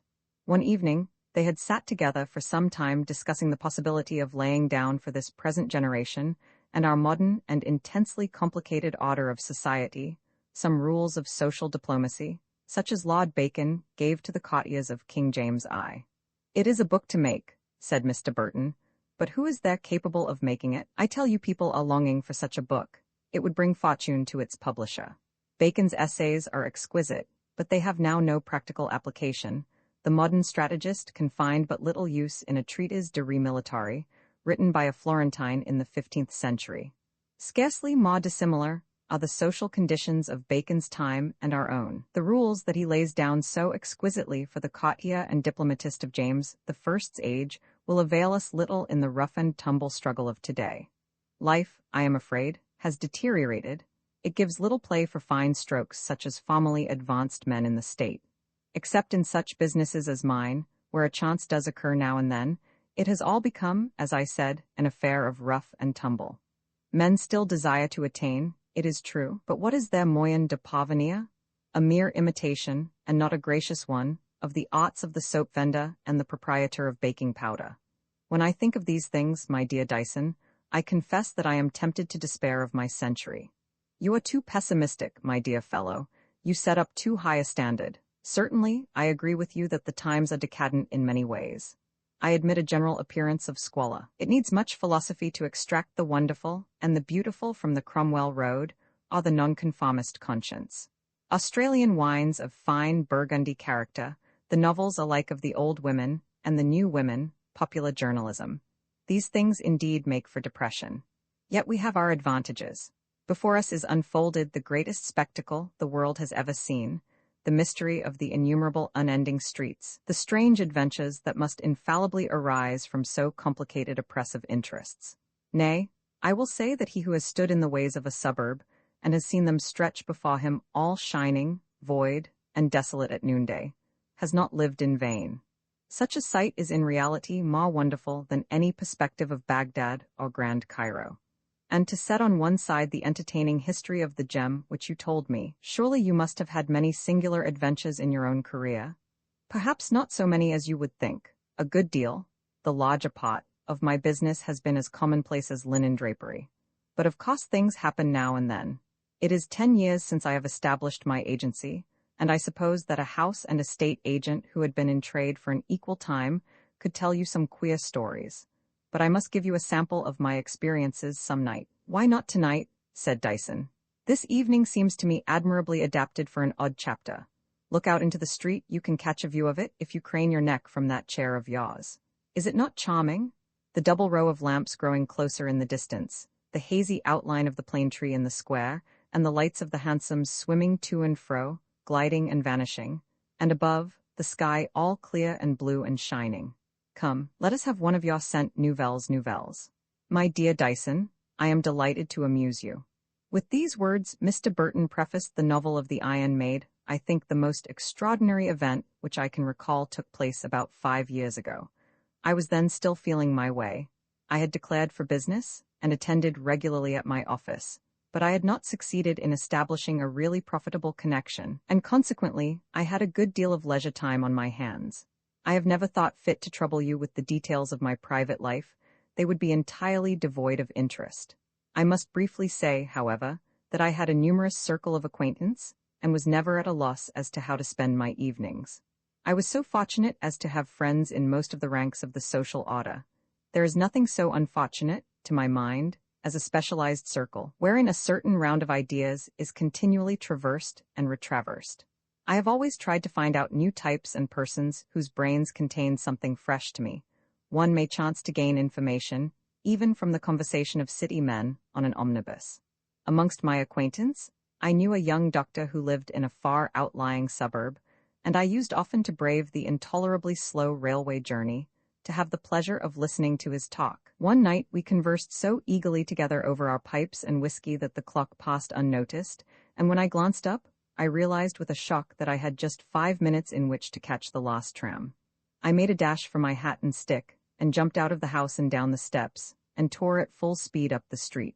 It was no good, however. There was a shriek of the engine whistle, and I stood there at the station door and saw far on the long dark line of the embankment a red light shine and vanish, and a porter came down and shut the door with a bang. "How far to London?" I asked him. "A good 9 miles to Waterloo Bridge," and with that he went off.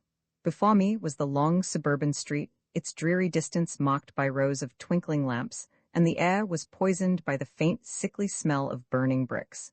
It was not a cheerful prospect by any means, and I had to walk through 9 miles of such streets, deserted as those of Pompeii.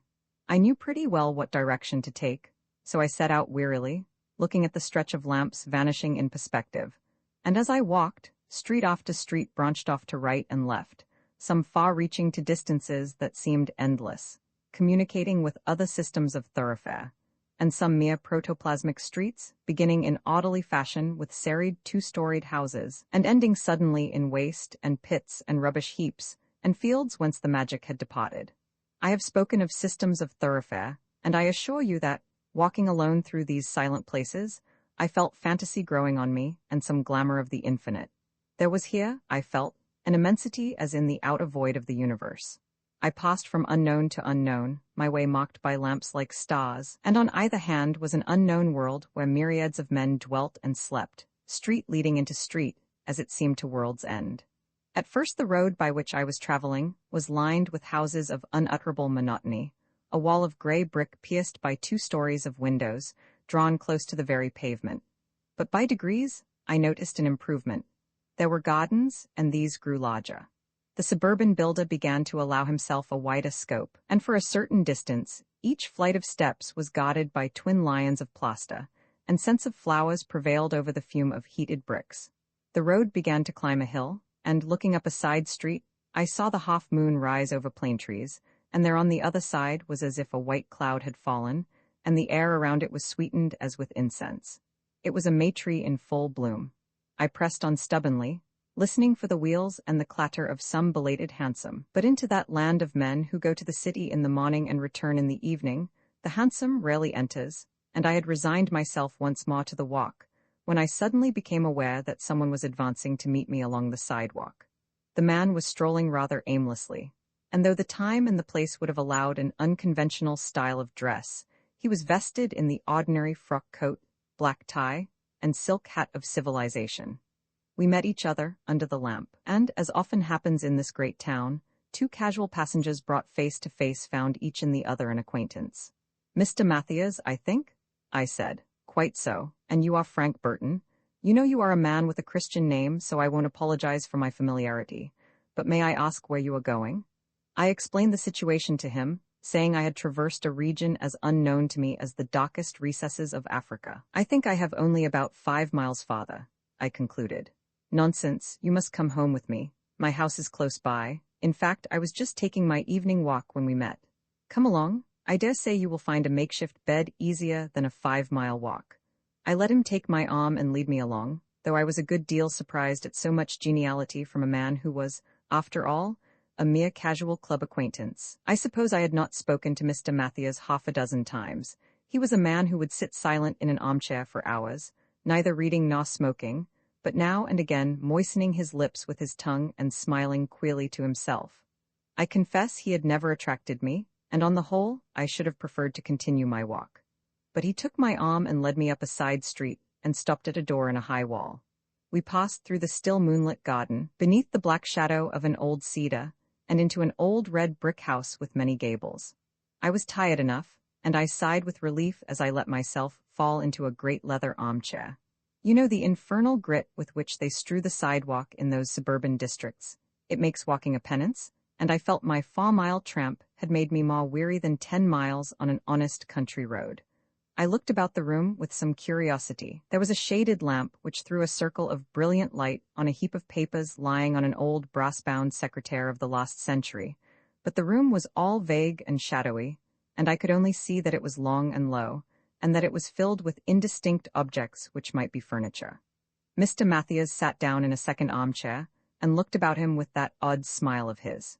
He was a queer-looking man, clean-shaven, and white to the lips. I should think his age was something between 50 and 60. "Now I have got you here," he began, "I must inflict my hobby on you. You knew I was a collector?" "Oh yes, I have devoted many years to collecting curiosities, which I think are really curious, but we must have a better light."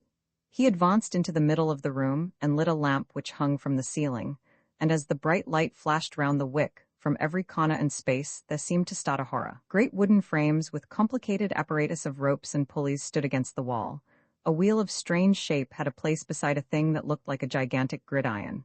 Little tables glittered with bright steel instruments carelessly put down as if ready for use. A screw and vise loomed out, casting ugly shadows, and in another nook was a saw with cruel, jagged teeth. "Yes," said Mr. Mathias, "they are, as you suggest, instruments of torture and death. Many, I may say, have been used. A few are reproductions after ancient examples. Those knives were used for flaying. That frame is a rack and a very fine specimen. Look at this, it comes from Venice. You see that sort of collar, something like a big horseshoe? Well, the patient, let us call him, sat down quite comfortably, and the horseshoe was neatly fitted round his neck. Then the two ends were joined with a silken band, and the executioner began to turn a handle connected with the band. The horseshoe contracted very gradually as the band tightened, and the turning continued till the man was strangled. It all took place quietly, in one of those queer garrets under the leads. But these things are all European. The Orientals are, of course, much more ingenious. These are the Chinese contrivances. You have heard of the heavy death? It is my hobby, this sort of thing. Do you know, I often sit here, hour after hour, and meditate over the collection. I fancy I see the faces of the men who have suffered, faces lean with agony and wet with sweats of death, growing distinct out of the gloom, and I hear the echoes of their cries for mercy. But I must show you my latest acquisition. Come into the next room. I followed Mr. Mathias out. The weariness of the walk, the late hour, and the strangeness of it all made me feel like a man in a dream. Nothing would have surprised me very much. The second room was as the first, crowded with ghastly instruments, but beneath the lamp was a wooden platform, and a figure stood on it. It was a large statue of a naked woman, fashioned in green bronze. The arms were stretched out, and there was a smile on the lips. It might well have been intended for Venus, and yet there was about the thing an evil and a deadly look. Mr. Mathias looked at it complacently. "Quite a work of art, isn't it?" he said. "It's made of bronze, as you see, but it has long had the name of the Iron Maid. I got it from Germany, and it was only unpacked this afternoon. Indeed, I have not yet had time to open the letter of advice. You see that very small knob between the breasts? Well, the victim was bound to the maid, the knob was pressed, and the arms slowly tightened round the neck. You can imagine the result." As Mr. Mathias talked, he patted the figure affectionately. I had turned away, for I sickened at the sight of the man and his loathsome treasure.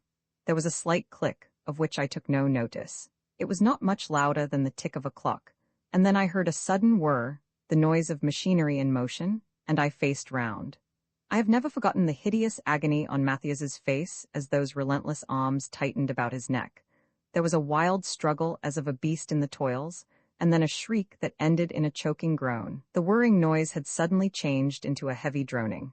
I tore with all my might at the bronze arms, and strove to wrench them apart, but I could do nothing. The head had slowly bent down, and the green lips were on the lips of Matthias. Of course I had to attend at the inquest. The letter which had accompanied the figure was found unopened on the study table. The German firm of dealers cautioned their client to be most careful in touching the Iron Maid, as the machinery had been put in thorough working order. For many revolving weeks, Mr. Burton delighted Dyson by his agreeable conversation, diversified by anecdote, and interspersed with the narration of singular adventures. Finally, however, he vanished as suddenly as he had appeared, and on the occasion of his last visit he contrived to loot a copy of his namesake's anatomy. Dyson, considering this violent attack on the rights of property, and certain glaring inconsistencies in the talk of his late friend, arrived at the conclusion that his stories were fabulous, and that the Iron Maid only existed in the sphere of a decorative imagination. The reclusive Bayswater amongst the many friends who were favored with the occasional pleasure of Mr. Dyson's society was Mr. Edgar Russell, realist and obscure struggler, who occupied a small back room on the second floor of a house in Abingdon Grove, Notting Hill. Turning off from the main street and walking a few paces onward, one was conscious of a certain calm, a drowsy peace, which made the feet inclined to loiter. And this was ever the atmosphere of Abingdon Grove. The houses stood a little back, with gardens where the lilac and laburnum and bloodroot may blossomed gaily in their seasons, and there was a corner where an older house in another street had managed to keep a back garden of real extent. A walled-in garden, whence there came a pleasant scent of greenness after the rains of early summer, where old elms held memories of the open fields, where there was yet sweet grass to walk on. The houses in Abingdon Grove belonged chiefly to the nondescript stucco period of 35 years ago, tolerably built with possible accommodation for moderate incomes. They had largely passed into the state of lodgings, and cards bearing the inscription, "Furnished apartments," were not infrequent over the doors. Here, then, in a house of sufficiently good appearance, Mr. Russell had established himself, for he looked upon the traditional dirt and squalor of Grub Street as a false and obsolete convention, and preferred, as he said, to live within sight of green leaves. Indeed, from his room, one had a magnificent view of a long line of gardens, and a screen of poplars shut out the melancholy back premises of Wilton Street during the summer months. Mr. Russell lived chiefly on bread and tea, for his means were of the smallest. But when Dyson came to see him, he would send out the slavey for 6 ale, and Dyson was always at liberty to smoke as much of his own tobacco as he pleased. The landlady had been so unfortunate as to have her drawing-room floor vacant for many months. A cod had long proclaimed the void within, and Dyson, when he walked up the steps one evening in early autumn, had a sense that something was missing, and looking at the fanlight, saw the appealing cod had disappeared. "You have let your first flaw, have you?" he said, as he greeted Mr. Russell. "Yes, it was taken about a fortnight ago by a lady." "Indeed," said Dyson, always curious. "A young lady?" "Yes, I believe so. She is a widow and wears a thick crape veil. I have met her once or twice on the stairs and in the street, but I should not know her face." "Well," said Dyson, when the beer had arrived and the pipes were in full blast, "and what have you been doing? Do you find the work getting any easier?" "Alas," said the young man, with an expression of great gloom, "the life is a purgatory, and all but a hell. I write, picking out my words, weighing and balancing the force of every syllable, calculating the minutest effects that language can produce, erasing and rewriting, and spending a whole evening over a page of manuscript. And then in the morning, when I read what I have written, well, there is nothing to be done but to throw it in the waste paper basket if the verso has been already written on, or to put it in the drawer if the other side happens to be clean. When I have written a phrase which undoubtedly embodies a happy turn of thought, I find it dressed up in feeble commonplace, and when the style is good, it serves only to conceal the baldness of superannuated fancies. I sweat over my work, Dyson. Every finished line means so much agony. I envy the lot of the carpenter in the side street who has a craft which he understands. When he gets an order for a table, he does not writhe with anguish, but if I were so unlucky as to get an order for a book, I think I should go mad.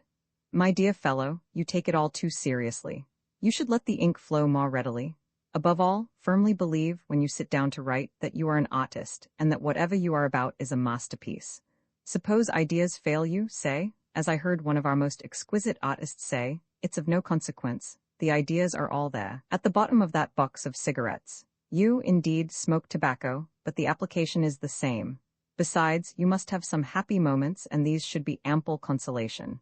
Perhaps you are right, but such moments are so few. And then there is the torture of a glorious conception matched with execution beneath the standard of the family story paper. For instance, I was happy for 2 hours a night or two ago. I lay awake and saw visions. But then the morning, what was your idea? It seemed to me a splendid one. I thought of Balzac and the Comédie Humaine, of Zola and the Rougon-Macquart family. It dawned upon me that I would write the history of a street. Every house should form a volume. I fixed upon the street, I saw each house, and read, as clearly as in letters, the physiology and psychology of each.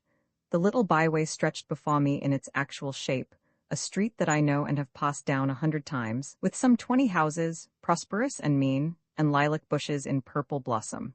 And yet it was at the same time a symbol, a via dolorosa of hopes cherished and disappointed, of years of monotonous existence without content or discontent, of tragedies and obscure sorrows. And on the door of one of those houses, I saw the red stain of blood, and behind a window 2 shadows, blackened and faded, on the blind, as they swayed on tightened cords, the shadows of a man and a woman hanging in a vulgar, gaslit parlor. These were my fancies, but when pen touched paper, they shriveled and vanished away. Yes, said Dyson, there is a lot in that. I envy you the pains of transmuting vision into reality, and still more I envy you the day when you will look at your bookshelf and see 20 goodly books upon the shelves, the series complete and done forever. Let me entreat you to have them bound in solid parchment with gold lettering. It is the only real cover for a valiant book. When I look in at the windows of some choice shop and see the bindings of Levant Morocco, with pretty tools and panellings, and your sweet contrasts of red and green, I say to myself, these are not books, but bibelots. A book bound so, a true book, mind you, is like a Gothic statue draped in brocade of lions. Alas, said Russell, we need not discuss the binding, the books are not begun. The talk went on as usual till 11 o'clock, when Dyson bade his friend good night. He knew the way downstairs and walked down by himself, but greatly to his surprise, as he crossed the first-floor landing, the door opened slightly, and a hand was stretched out, beckoning. Dyson was not the man to hesitate under such circumstances. In a moment he saw himself involved in adventure, and, as he told himself, the Dysons had never disobeyed a lady's summons. Softly then, with due regard for the lady's honor, he would have entered the room, when a low but clear voice spoke to him. Go downstairs and open the door, and shut it again rather loudly. Then come up to me, and for heaven's sake, walk softly. Dyson obeyed her commands, not without some hesitation, for he was afraid of meeting the landlady or the maid on his return journey. But walking like a cat, and making each step he trod on crack loudly, he flattered himself that he had escaped observation, and as he gained the top of the stairs, the door opened wide before him, and he found himself in the lady's drawing-room, bowing awkwardly. Pray be seated, sir. Perhaps this chair will be the best. It was the favored chair of my landlady's deceased husband. I would ask you to smoke, but the odor would betray me. I know my proceedings must seem to you unconventional, but I saw you arrive this evening, and I do not think you would refuse to help a woman who is so unfortunate as I am. Mr. Dyson looked shyly at the young lady before him. She was dressed in deep mourning, but the piquant smiling face and charming hazel eyes ill-accorded with the heavy garments and the mouldering surface of the crepe. Madam, he said gallantly, your instinct has served you well. We will not trouble, if you please, about the question of social conventions. The chivalrous gentleman knows nothing of such matters. I hope I may be privileged to serve you. You are very kind to me, but I knew it would be so. Alas, sir, I have had experience of life, and I am rarely mistaken. Yet man is too often so vile and so misjudging that I trembled even as I resolved to take this step, which, for all I knew, might prove to be both desperate and ruinous. With me you have nothing to fear, said Dyson. I was nurtured in the faith of chivalry, and I have always endeavored to remember the proud traditions of my race. Confide in me then, and count upon my secrecy, and if it prove possible, you may rely on my help. Sir, I will not waste your time, which I am sure is valuable, by idle parleyings. Learn, then, that I am a fugitive, and in hiding here. I place myself in your power. You have but to describe my features, and I fall into the hands of my relentless enemy. Mr. Dyson wondered for a passing instant how this could be, but he only renewed his promise of silence, repeating that he would be the embodied spirit of dark concealment. Good, said the lady. The oriental fervor of your style is delightful. In the first place, I must disabuse your mind of the conviction that I am a widow. These gloomy vestments have been forced on me by strange circumstance. In plain language, I have deemed it expedient to go disguised. You have a friend, I think, in the house, Mr. Russell? He seems of a coy and retiring nature. Excuse me, madam, said Dyson. He is not coy, but he is a realist, and perhaps you are aware that no Carthusian monk can emulate the cloistral seclusion in which a realistic novelist loves to shroud himself. It is his way of observing human nature. Well, well, said the lady. All this, though deeply interesting, is not germane to our affair. I must tell you my history. With these words, the young lady proceeded to relate the novel of the white powder. My name is Leicester. My father, Major General Wynne Leicester, a distinguished officer of artillery, succumbed 5 years ago to a complicated liver complaint acquired in the deadly climate of India. A year later, my only brother, Francis, came home after an exceptionally brilliant career at the university and settled down with the resolution of a hermit to master what has been well called the great legend of the law. He was a man who seemed to live in utter indifference to everything that is called pleasure. And though he was handsomer than most men, and could talk as merrily and wittily as if he were a mere vagabond, he avoided society, and shut himself up in a large room at the top of the house to make himself a lawyer. 10 hours a day of hard reading was at first his allotted portion. From the first light in the east to the late afternoon, he remained shut up with his books, taking a hasty half-hour's lunch with me, as if he grudged the wasting of the moments, and going out for a short walk when it began to grow dusk. I thought that such relentless application must be injurious, and tried to cajole him from the crabbed textbooks, but his ardor seemed to grow rather than diminish, and his daily tale of hours increased. I spoke to him seriously, suggesting some occasional relaxation, if it were but an idle afternoon with a harmless novel, but he laughed, and said that he read about feudal tenures when he felt in need of amusement, and scoffed at the notion of theatres, or a month's fresh air. I confessed that he looked well, and seemed not to suffer from his labours, but I knew that such unnatural toil would take revenge at last, and I was not mistaken. A look of anxiety began to lurk about his eyes, and he seemed languid, and at last he avowed that he was no longer in perfect health. He was troubled, he said, with a sensation of dizziness, and awoke now and then of nights from fearful dreams, terrified and cold with icy sweats. I am taking care of myself, he said, so you must not trouble. I passed the whole of yesterday afternoon in idleness, leaning back in that comfortable chair you gave me, and scribbling nonsense on a sheet of paper. No, no, I will not overdo my work. I shall be well enough in a week or two, depend upon it.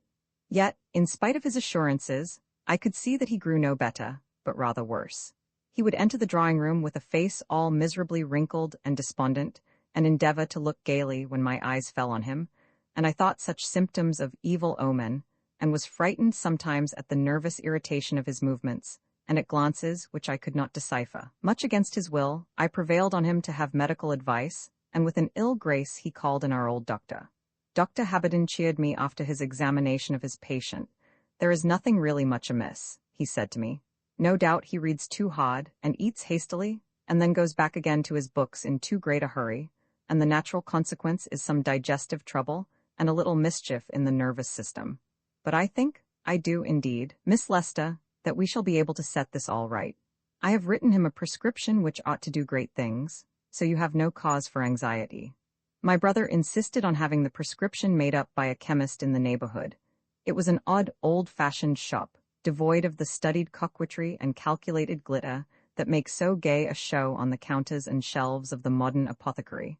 But Francis liked the old chemist, and believed in the scrupulous purity of his drugs. The medicine was sent in due course, and I saw that my brother took it regularly after lunch and dinner. It was an innocent-looking white powder, of which a little was dissolved in a glass of cold water. I stirred it in, and it seemed to disappear, leaving the water clear and colorless.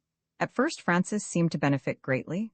The weariness vanished from his face, and he became more cheerful than he had ever been since the time when he left school. He talked gaily of reforming himself, and avowed to me that he had wasted his time.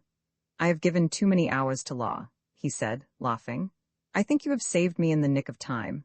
Come, I shall be Lord Chancellor yet, but I must not forget life. You and I will have a holiday together before long.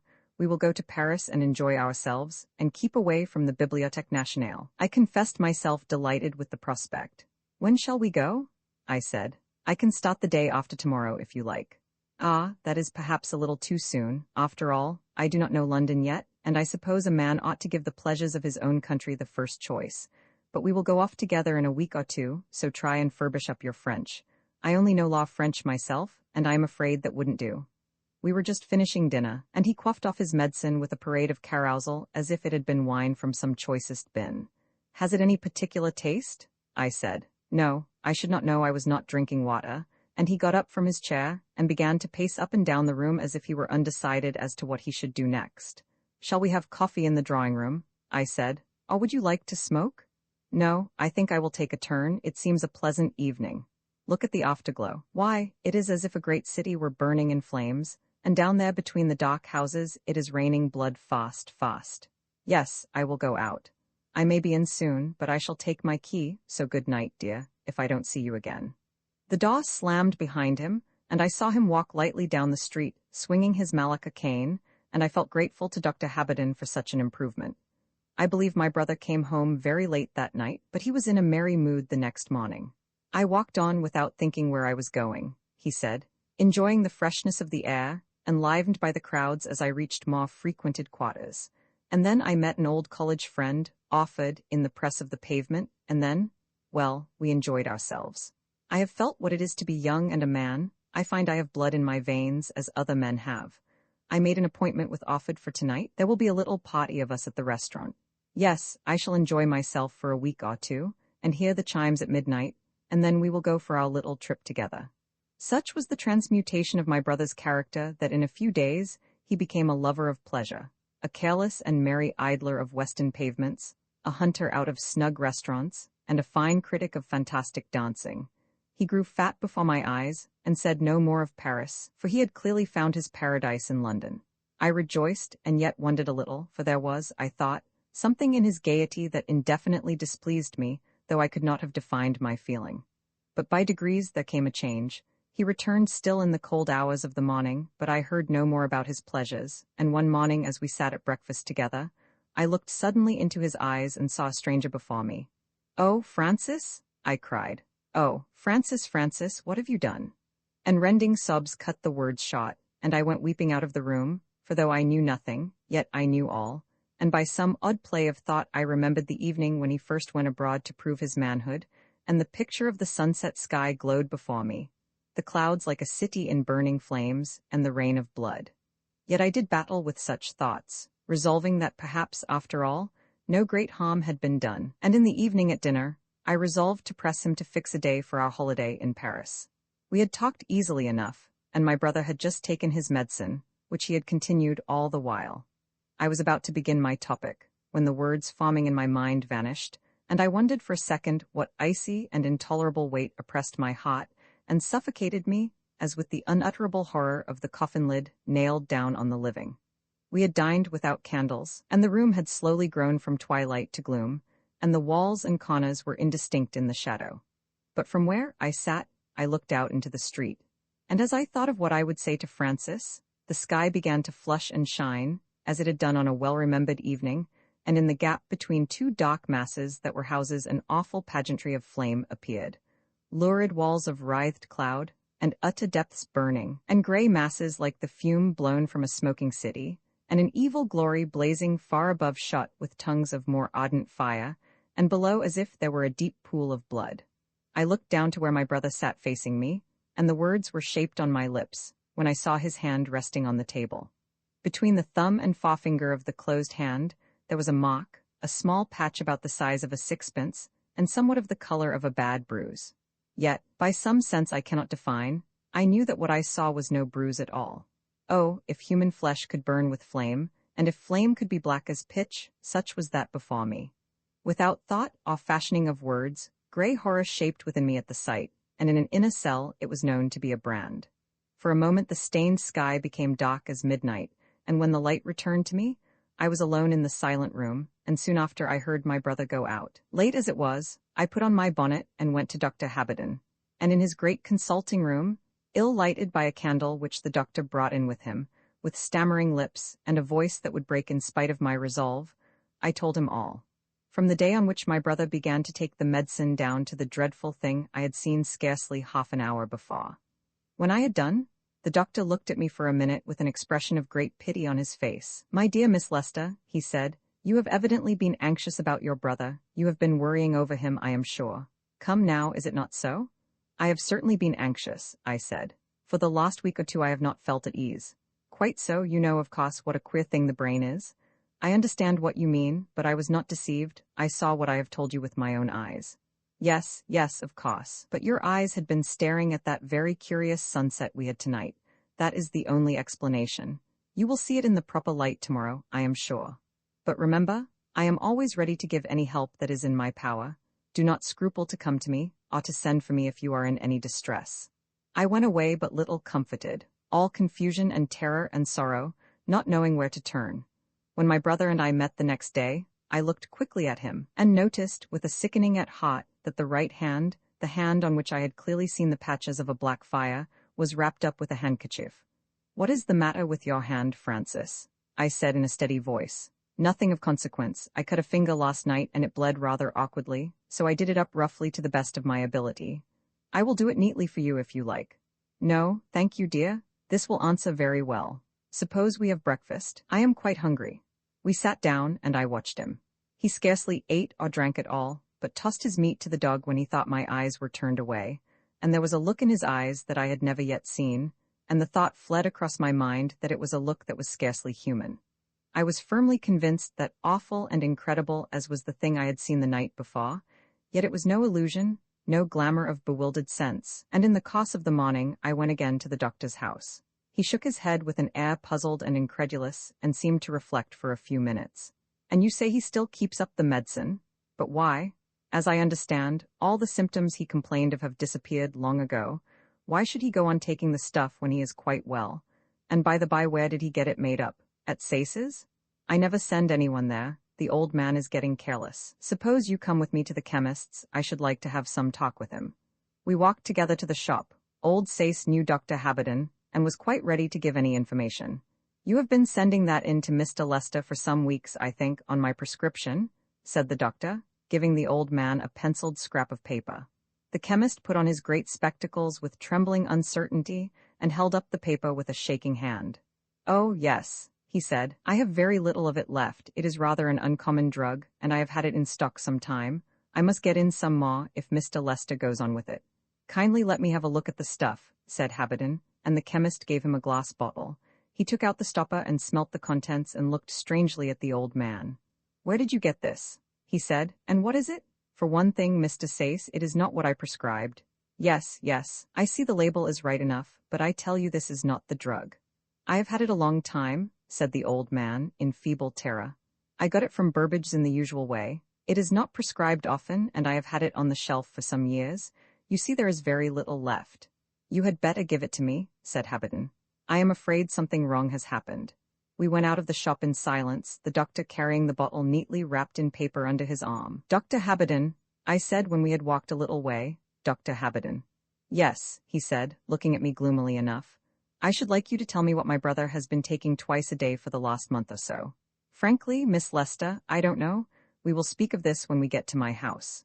We walked on quickly without another word till we reached Dr. Haberden's. He asked me to sit down, and began pacing up and down the room, his face clouded over, as I could see, with no common fears.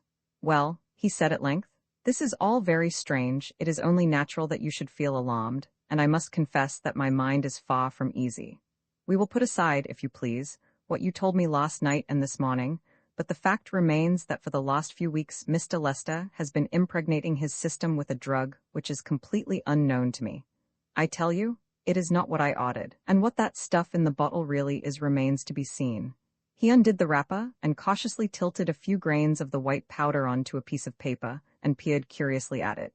"Yes," he said, "it is like the sulfate of quinine, as you say. It is flaky, but smell it." He held the bottle to me, and I bent over it. It was a strange sickly smell, vaporous and overpowering, like some strong anesthetic. "I shall have it analyzed," said Haberden. "I have a friend who has devoted his whole life to chemistry as a science. Then we shall have something to go upon." No, say no more about that other matter. I cannot listen to that, and take my advice and think no more about it yourself." That evening my brother did not go out as usual after dinner. "I have had my fling," he said with a queer laugh, "and I must go back to my old ways. A little law will be quite a relaxation after so sharp a dose of pleasure. And he grinned to himself and soon after went up to his room. His hand was still all bandaged. Dr. Haberden called a few days later. I have no special news to give you, he said. Chambers is out of town, so I know no more about that stuff than you do, but I should like to see Mr. Lester if he is in. He is in his room, I said. I will tell him you are here. No, I will go up to him. We will have a little quiet talk together. I dare say that we have made a good deal of fuss about very little. For after all, whatever the white powder may be, it seems to have done him good. The doctor went upstairs, and standing in the hall I heard his knock and the opening and shutting of the door, and then I waited in the silent house for an hour, and the stillness grew more and more intense as the hands of the clock crept round. Then there sounded from above the noise of a door shut sharply, and the doctor was coming down the stairs. His footsteps crossed the hall, and there was a pause at the door. I drew a long, sick breath with difficulty, and saw my face white in a little mirror, and he came in and stood at the door. There was an unutterable horror shining in his eyes. He steadied himself by holding the back of a chair with one hand, and his lower lip trembled like a horse's, and he gulped and stammered unintelligible sounds before he spoke. I have seen that man, he began in a dry whisper. I have been sitting in his presence for the last hour. My God, and I am alive and in my senses, I, who have dealt with death all my life, and have dabbled with the melting ruins of the earthly tabernacle. But not this, oh, not this, and he covered his face with his hands as if to shut out the sight of something before him. Do not send for me again, Miss Lester, he said with more composure. I can do nothing in this house. Goodbye. As I watched him totter down the steps and along the pavement towards his house, it seemed to me that he had aged by 10 years since the morning. My brother remained in his room. He called out to me in a voice I hardly recognized that he was very busy and would like his meals brought to his door and left there, and I gave the order to the servants. From that day, it seemed as if the arbitrary conception we call time had been annihilated for me. I lived in an ever-present sense of horror, going through the routine of the house mechanically, and only speaking a few necessary words to the servants. Now and then I went out and paced the streets for an hour or two and came home again, but whether I were without or within, my spirit delayed before the closed door of the upper room, and shuddering, waited for it to open. I have said that I scarcely reckoned time, but I suppose it must have been a fortnight after Dr. Haberden's visit that I came home from my stroll a little refreshed and lightened. The air was sweet and pleasant, and the hazy form of green leaves, floating cloud-like in the square, and the smell of blossoms had charmed my senses, and I felt happier and walked more briskly. As I delayed a moment at the verge of the pavement, waiting for a van to pass by before crossing over to the house, I happened to look up at the windows, and instantly there was the rush and swirl of deep cold waters in my ears, and my heart leapt up and fell down as into a deep hollow, and I was amazed with a dread and terror without form or shape.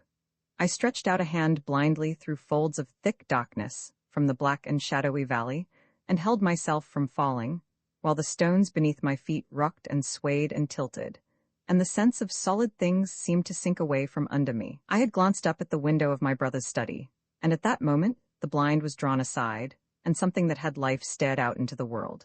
Nay, I cannot say I saw a face or any human likeness. A living thing, 2 eyes of burning flame glared at me, and they were in the midst of something as formless as my fear, the symbol and presence of all evil and all hideous corruption. I stood shuddering and quaking as with the grip of ague, sick with unspeakable agonies of fear and loathing, and for 5 minutes I could not summon force or motion to my limbs. When I was within the door, I ran up the stairs to my brother's room and knocked.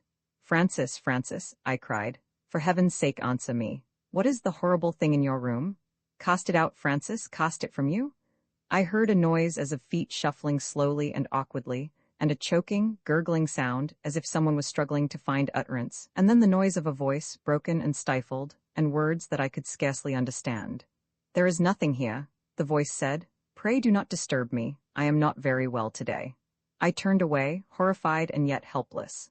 I could do nothing, and I wondered why Francis had lied to me, for I had seen the appearance beyond the glass too plainly to be deceived, though it was but the sight of a moment.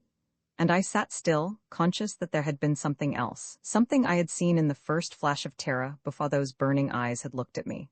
Suddenly, I remembered. As I lifted my face, the blind was being drawn back, and I had had an instant's glance of the thing that was moving it, and in my recollection, I knew that a hideous image was engraved forever on my brain. It was not a hand. There were no fingers that held the blind, but a black stump pushed it aside. The moldering outline and the clumsy movement, as of a beast's paw, had glowed into my senses before the darkling waves of terror had overwhelmed me as I went down quick into the pit. My mind was aghast at the thought of this, and of the awful presence that dwelt with my brother in his room. I went to his door and cried to him again, but no answer came. That night, one of the servants came up to me and told me in a whisper that for 3 days food had been regularly placed at the door and left untouched. The maid had knocked, but had received no answer. She had heard the noise of shuffling feet that I had noticed. Day after day went by, and still my brother's meals were brought to his door and left untouched, and though I knocked and called again and again, I could get no answer. The servants began to talk to me. It appeared they were as alarmed as I. The cook said that when my brother first shut himself up in his room, she used to hear him come out at night and go about the house. And once, she said, the hall door had opened and closed again, but for several nights she had heard no sound. The climax came at last. It was in the dusk of the evening, and I was sitting in the darkening dreary room when a terrible shriek jarred and rang harshly out of the silence, and I heard a frightened scurry of feet dashing down the stairs. I waited, and the servant maid staggered into the room and faced me, white and trembling. "Oh, Miss Helen," she whispered. "Oh, for the Lord's sake, Miss Helen, what has happened? Look at my hand, miss, look at that hand." I drew her to the window and saw there was a black wet stain upon her hand. "I do not understand you," I said. "Will you explain to me?" "I was doing your room just now," she began. "I was turning down the bedclothes, and all of a sudden there was something fell upon my hand wet, and I looked up, and the ceiling was black and dripping on me." I looked hard at her and bit my lip. "Come with me," I said. "Bring your candle with you." The room I slept in was beneath my brother's, and as I went in I felt I was trembling. I looked up at the ceiling and saw a patch all black and wet and a dew of black drops upon it, and a pool of horrible liquor soaking into the white bedclothes. I ran upstairs and knocked loudly. "Oh, Francis, Francis, my dear brother," I cried, "what has happened to you?" And I listened. There was a sound of choking and a noise like water bubbling and regurgitating, but nothing else, and I called louder, but no answer came. In spite of what Dr. Haberden had said, I went to him, and with tears streaming down my cheeks, I told him of all that had happened, and he listened to me with a face set hard and grim. "For your father's sake," he said at last, "I will go with you, though I can do nothing." We went out together. The streets were dark and silent and heavy with heat and a drought of many weeks. I saw the doctor's face white under the gas lamps, and when we reached the house his hand was shaking. We did not hesitate, but went upstairs directly. I held the lamp, and he called out in a loud, determined voice, "Mr. Lester, do you hear me? I insist on seeing you. Answer me at once." There was no answer, but we both heard that choking noise I have mentioned. "Mr. Lester, I am waiting for you. Open the door this instant, or I shall break it down." And he called a third time in a voice that rang and echoed from the walls. "Mr. Lester, for the last time I order you to open the door." "Ah," he said, after a pause of heavy silence, "we are wasting time here. Will you be so kind as to get me a poker, or something of the kind?" I ran into a little room at the back where odd articles were kept, and found a heavy adze-like tool that I thought might serve the doctor's purpose. "Very good," he said. "That will do, I dare say. I give you notice, Mr. Lester," he cried loudly at the keyhole, "that I am now about to break into your room." Then I heard the wrench of the adze, and the woodwork split and cracked under it, and with a loud crash the door suddenly burst open, and for a moment we started back aghast at a fearful screaming cry, no human voice, but as the roar of a monster, that burst forth inarticulate and struck at us out of the darkness. "Hold the lamp," said the doctor, and we went in and glanced quickly round the room. "There it is," said Dr. Haberden, drawing a quick breath. "Look in that corner." I looked, and a pang of horror seized my heart as with a white-hot iron. There upon the floor was a dark and putrid mass, seething with corruption and hideous rottenness, neither liquid nor solid, but melting and changing before our eyes, and bubbling with unctuous oily bubbles like boiling pitch. And out of the midst of it shone 2 burning points like eyes, and I saw a writhing and stirring as of limbs, and something moved and lifted up that might have been an arm. The doctor took a step forward, and raised the iron bar, and struck at the burning points, and drove in the weapon, and struck again and again in a fury of loathing. At last the thing was quiet. A week or 2 later, when I had to some extent recovered from the terrible shock, Dr. Haberden came to see me. "I have sold my practice," he began, "and tomorrow I am sailing on a long voyage. I do not know whether I shall ever return to England. In all probability, I shall buy a little land in California and settle there for the remainder of my life. I have brought you this packet, which you may open and read when you feel able to do so. It contains the report of Dr. Chambers on what I submitted to him. Goodbye, Miss Lester, goodbye. When he was gone, I opened the envelope, I could not wait, and proceeded to read the papers within. Here is the manuscript, and if you will allow me, I will read you the astounding story it contains. My dear Haberden, the letter began, I have delayed inexcusably in answering your questions as to the white substance you sent me.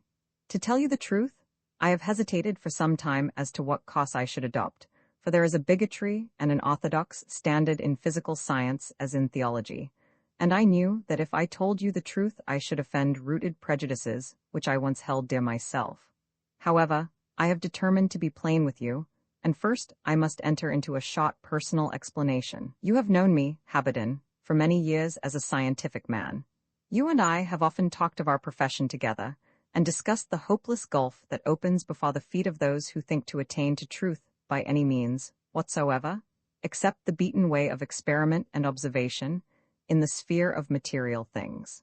I remember the scorn with which you have spoken to me of men of science who have dabbled a little in the unseen, and have timidly hinted that perhaps the senses are not, after all, the eternal, impenetrable bounds of all knowledge, the everlasting walls beyond which no human being has ever passed.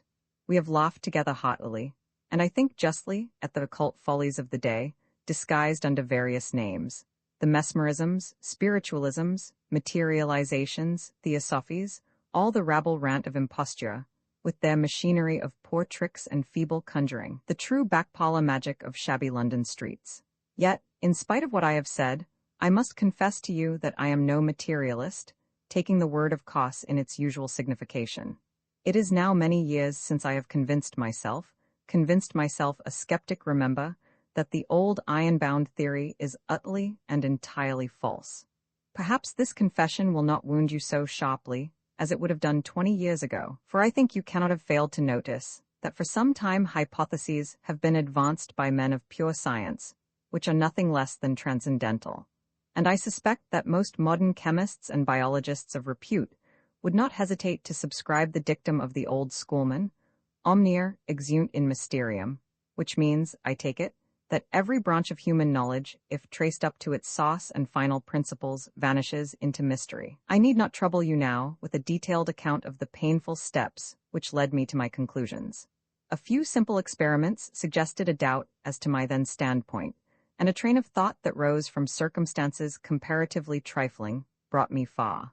My old conception of the universe has been swept away, and I stand in a world that seems as strange and awful to me as the endless waves of the ocean seen for the first time, shining, from a peak in Darien. Now, I know that the walls of sense that seemed so impenetrable, that seemed to loom up above the heavens and to be founded below the depths, and to shut us in forevermore, are no such everlasting impassable barriers as we fancied, but thinnest and most airy veils that melt away before the seeker, and dissolve as the early mist of the morning about the brooks.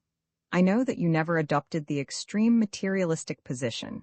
You did not go about trying to prove a universal negative, for your logical sense withheld you from that crowning absurdity, yet I am sure that you will find all that I am saying strange and repellent to your habits of thought. Yet, Haberden, what I tell you is the truth, nay, to adopt our common language, the sole and scientific truth, verified by experience, and the universe is verily more splendid and more awful than we used to dream. The whole universe, my friend, is a tremendous sacrament, a mystic, ineffable force and energy, veiled by an outward form of matter, and man, and the sun and the other stars, and the flower of the grass, and the crystal in the test tube, are each and every one as spiritual, as material, and subject to an inner working. You will perhaps wonder, Haberden, whence all this tends, but I think a little thought will make it clear. You will understand that from such a standpoint the whole view of things is changed, and what we thought incredible and absurd may be possible enough. In short, we must look at legend and belief with other eyes, and be prepared to accept tales that had become mere fables. Indeed, this is no such great demand. After all, modern science will concede as much in a hypocritical manner. You must not, it is true, believe in witchcraft, but you may credit hypnotism. Ghosts are out of date, but there is a good deal to be said for the theory of telepathy. Give a superstition a Greek name and believe in it, should almost be a proverb. So much for my personal explanation. You sent me, Habaden, a phial, stoppered and sealed, containing a small quantity of a flaky white powder, obtained from a chemist who has been dispensing it to one of your patients. I am not surprised to hear that this powder refused to yield any results to your analysis. It is a substance which was known to a few many hundred years ago, but which I never expected to have submitted to me from the shop of a modern apothecary. There seems no reason to doubt the truth of the man's tale.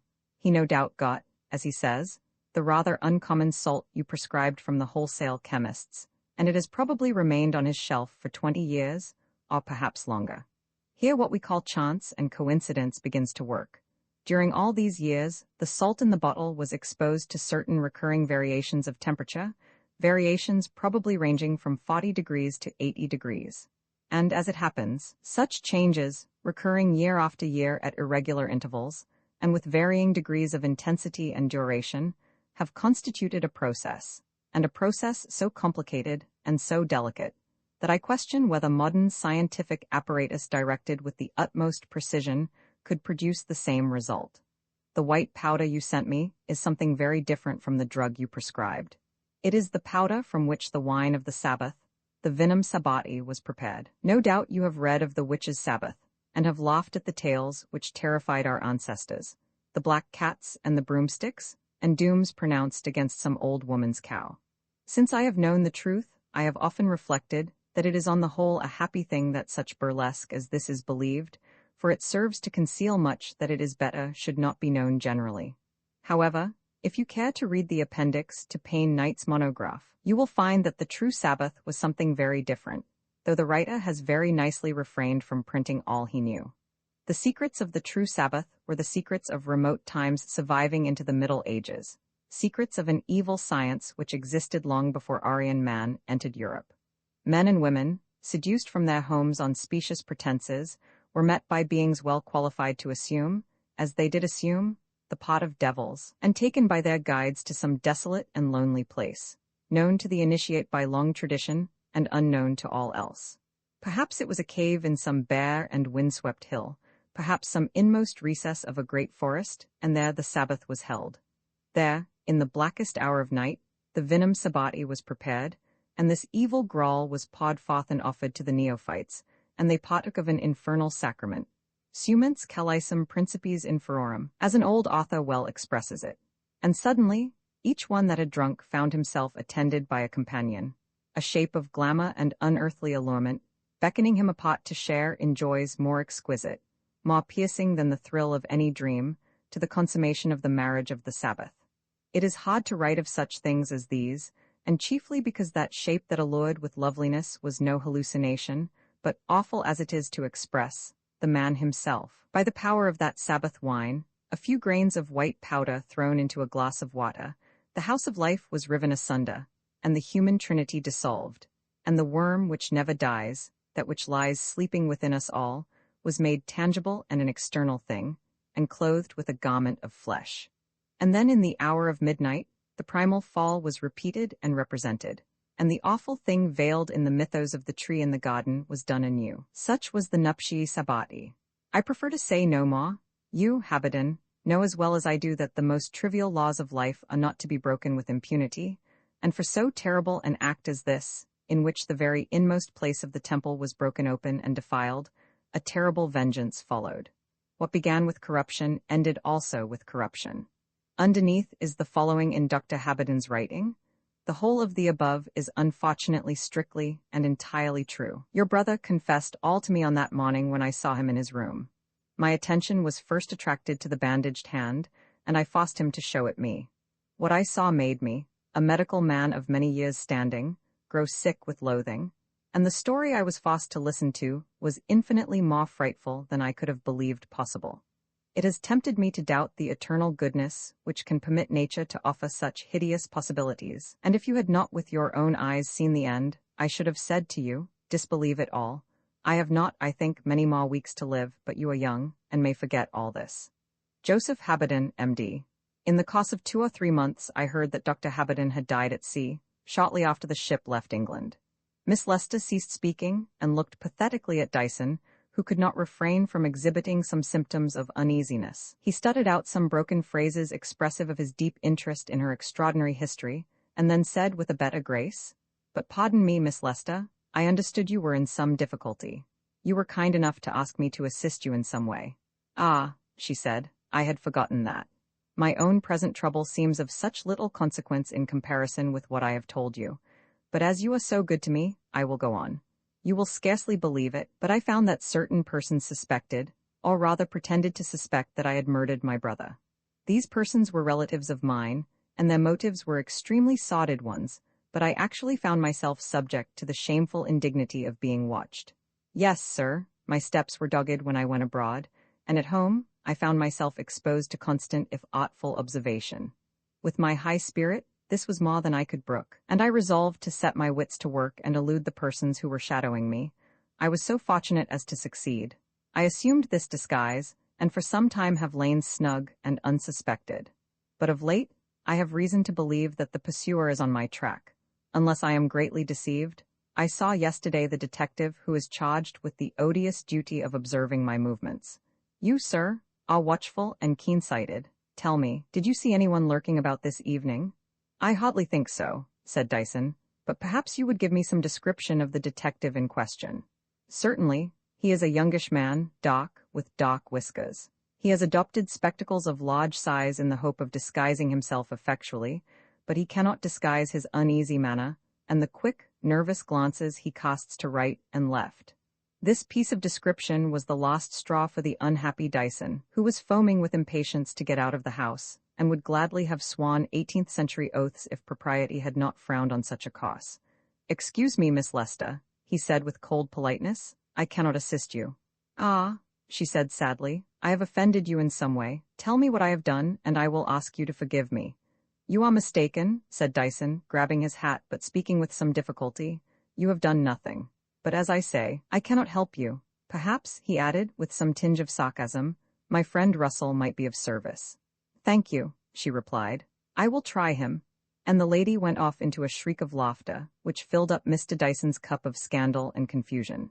He left the house shortly afterwards and had the peculiar delight of a 5-mile walk, through streets which slowly changed from black to gray, and from gray to shining passages of glory for the sun to brighten. Here and there he met or overtook strayed revelers, but he reflected that no one could have spent the night in a more futile fashion than himself, and when he reached his home, he had made resolves for reformation. He decided that he would abjure all Milesian and Arabian methods of entertainment, and subscribe to Mudie's for a regular supply of mild and innocuous romance. Strange occurrence in Clerkenwell.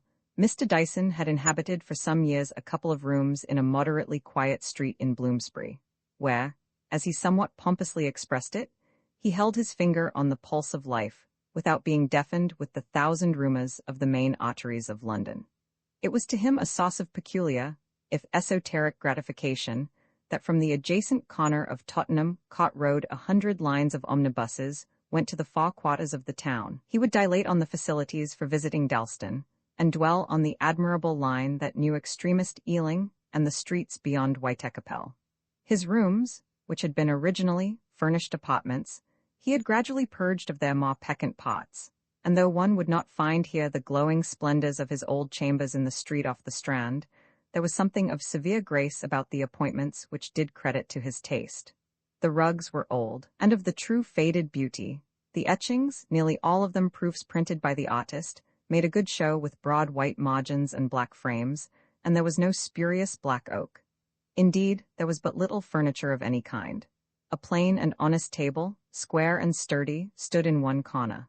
A 17th-century settle fronted the hearth, and 2 wooden elbow chairs and a bookshelf of the Empire made up the equipment with an exception worthy of note. For Dyson cared for none of these things. His place was at his own bureau, a quaint old piece of lacquered work at which he would sit for hour after hour, with his back to the room, engaged in the desperate pursuit of literature, or, as he termed his profession, the chase of the phrase.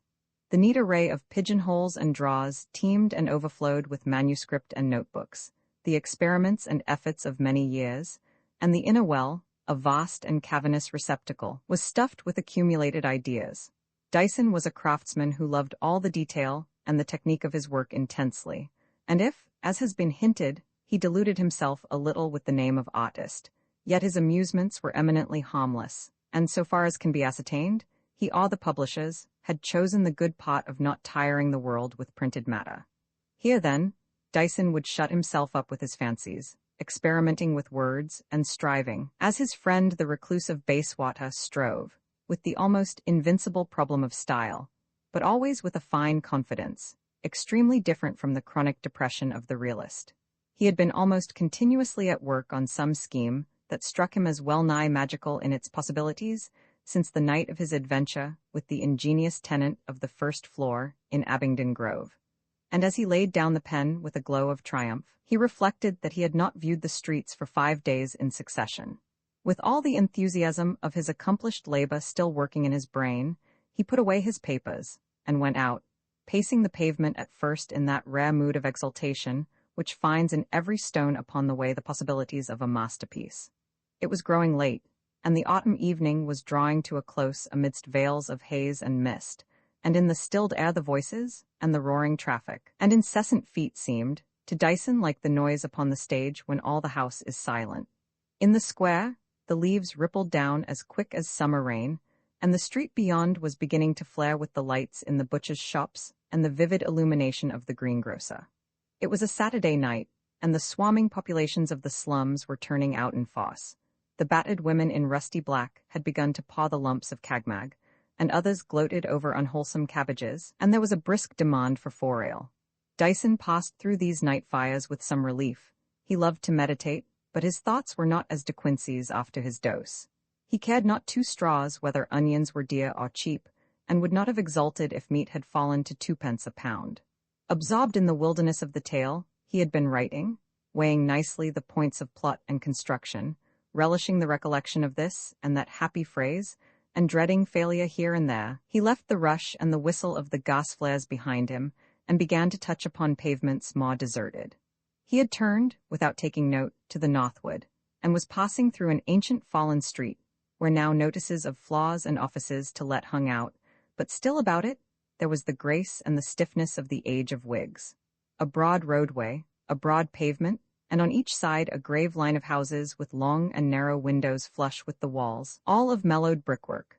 Dyson walked with quick steps, as he resolved that short work must be made of a certain episode, but he was in that happy humor of invention, and another chapter rose in the inner chamber of his brain, and he dwelt on the circumstances he was to write down with curious pleasure. It was charming to have the quiet streets to walk in, and in his thought he made a whole district the cabinet of his studies, and vowed he would come again.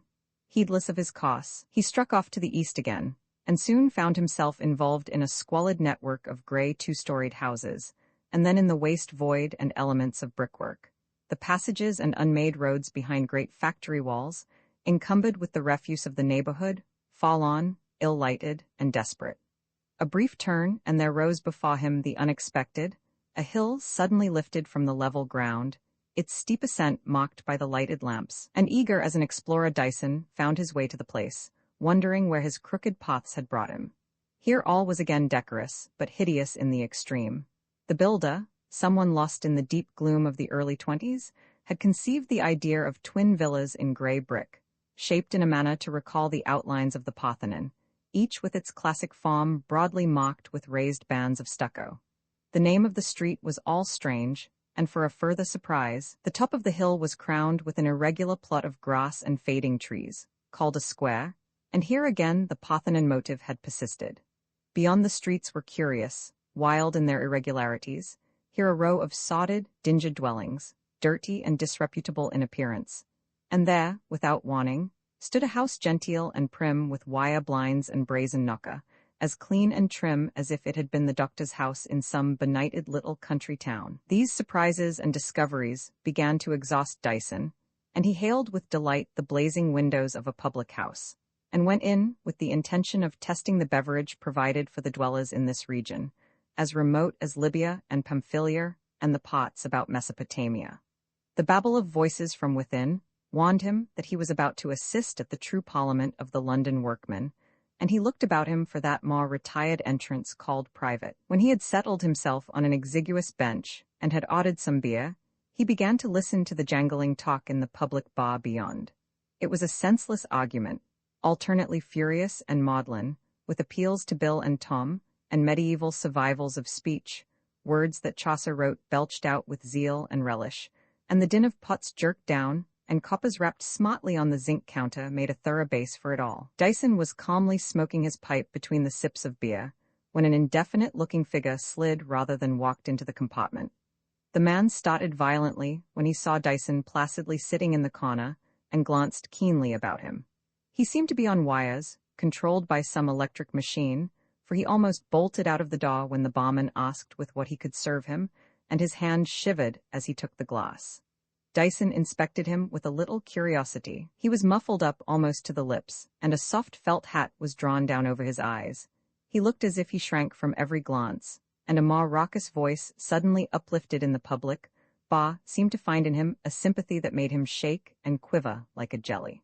It was pitiable to see anyone so thrilled with nervousness, and Dyson was about to address some trivial remark of casual inquiry to the man, when another person came into the compartment and, laying a hand on his arm, muttered something in an undertone and vanished as he came.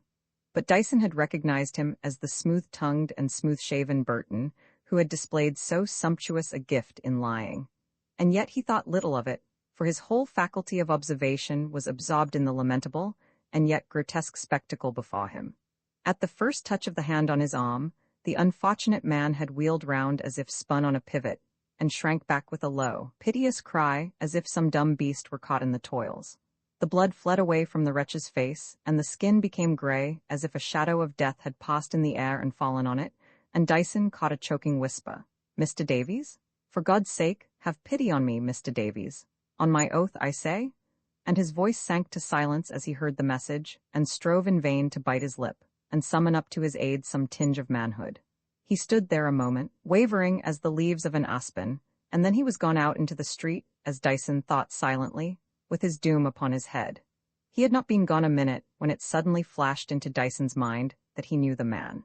It was undoubtedly the young man with spectacles for whom so many ingenious persons were searching. The spectacles indeed were missing, but the pale face, the dark whiskers, and the timid glances were enough to identify him. Dyson saw at once that by a succession of hazards he had unawares hit upon the scent of some desperate conspiracy, wavering as the track of a loathsome snake in and out of the highways and byways of the London cosmos. The truth was instantly pictured before him, and he divined that all unconscious and unheeding he had been privileged to see the shadows of hidden forms, chasing and hurrying, and grasping and vanishing across the bright curtain of common life, soundless and silent, or only babbling fables and pretenses. For him, in an instant, the jargoning of voices, the garish splendor, and all the vulgar tumult of the public house became part of magic. For here before his eyes a scene in this grim mystery play had been enacted, and he had seen human flesh grow gray with a palsy of fear. The very hell of cowardice and terror had gaped wide within an arm's breadth. In the midst of these reflections, the barman came up and stared at him, as if to hint that he had exhausted his right to take his ease, and Dyson bought another lease of the seat by an order for more beer.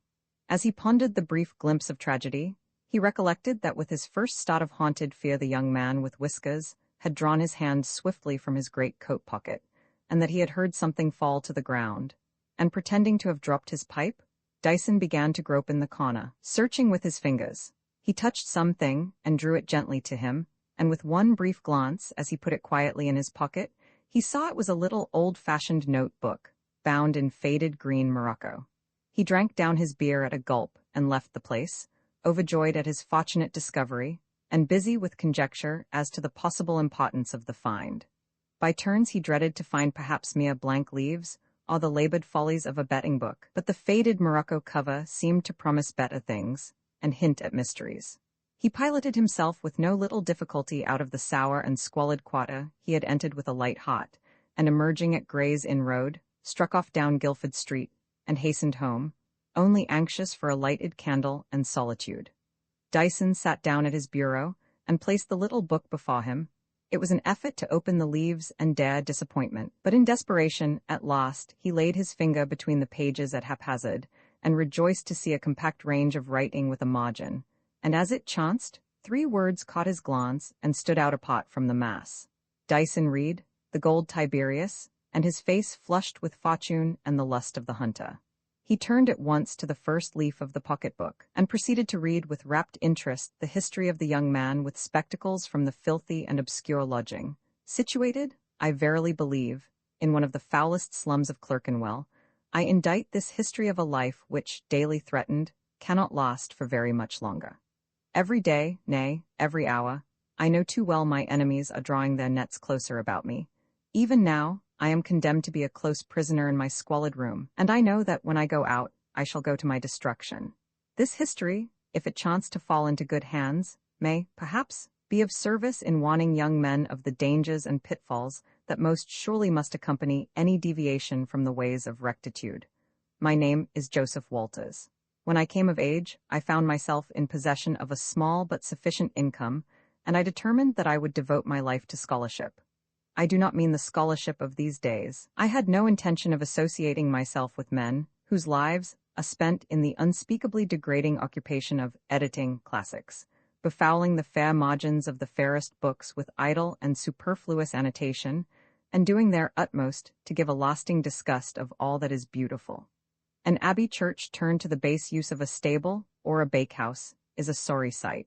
But more pitiable still is a masterpiece spluttered over with the commentator's pen and his hideous mock cf. For my part, I chose the glorious career of scholar in its ancient sense. I longed to possess encyclopedic learning, to grow old amongst books, to distill day by day, and year after year, the inmost sweetness of all worthy writings. I was not rich enough to collect a library, and I was therefore forced to betake myself to the reading room of the British Museum. O dim, far-lifted and mighty dome, Mecca of many minds, mausoleum of many hopes, sad house where all desires fail. For there men enter in with hearts uplifted, and dreaming minds, seeing in those exalted stairs a ladder to fame, in that pompous portico the gate of knowledge, and going in, find but vain vanity, and all but in vain. There, when the long streets are ringing, is silence, their eternal twilight, and the odor of heaviness. But there the blood flows thin and cold, and the brain burns adust. There is the hunt of shadows, and the chase of embattled phantoms, a striving against ghosts, and a war that has no victory. O dome, tomb of the quick, surely in thy galleries where no reverberant voice can call, sighs whisper ever, and mutterings of dead hopes, and their men's souls mount like moths towards the flame, and fall scotched and blackened beneath thee, O dim, far-lifted, and mighty dome. Bitterly do I now regret the day when I took my place at a desk for the first time and began my studies. I had not been an habitué of the place for many months, when I became acquainted with a serene and benevolent gentleman, a man somewhat past middle age, who nearly always occupied a desk next to mine. In the reading room, it takes little to make an acquaintance, a casual offer of assistance, a hint as to the search in the catalogue, and the ordinary politeness of men who constantly sit near each other. It was thus I came to know the man calling himself Dr. Lipsius. By degrees I grew to look for his presence, and to miss him when he was away, as was sometimes the case, and so a friendship sprang up between us. His immense range of learning was placed freely at my service. He would often astonish me by the way in which he would sketch out in a few minutes the bibliography of a given subject, and before long I had confided to him my ambitions. "Ah," he said, "you should have been a German. I was like that myself when I was a boy. It is a wonderful resolve, an infinite career. I will know all things. Yes, it is a device indeed. But it means this, a life of labor without end, and a desire unsatisfied at last. The scholar has to die, and die saying, I know very little." Gradually, by speeches such as these, Lipsius seduced me. He would praise the career, and at the same time hint that it was as hopeless as the search for the philosopher's stone, and so, by artful suggestions, insinuated with infinite address, he by degrees succeeded in undermining all my principles. After all, he used to say, the greatest of all sciences, the key to all knowledge, is the science and art of pleasure. Rabelais was perhaps the greatest of all the encyclopedic scholars, and he, as you know, wrote the most remarkable book that has ever been written. And what does he teach men in this book? Surely, the joy of living. I need not remind you of the words, suppressed in most of the editions, the key of all the Rabelaisian mythology, of all the enigmas of his grand philosophy, vives joyeux. There you have all his learning. His work is the Institutes of Pleasure as the fine art, the finest art there is, the art of all arts. Rabelais had all science, but he had all life too, and we have gone a long way since his time. You are enlightened, I think. You do not consider all the petty rules and bylaws that a corrupt society has made for its own selfish convenience as the immutable decrees of the eternal. Such were the doctrines that he preached, and it was by such insidious arguments, line upon line, here a little and there a little, that he at last succeeded in making me a man at war with the whole social system. I used to long for some opportunity to break the chains and to live a free life, to be my own rule and measure.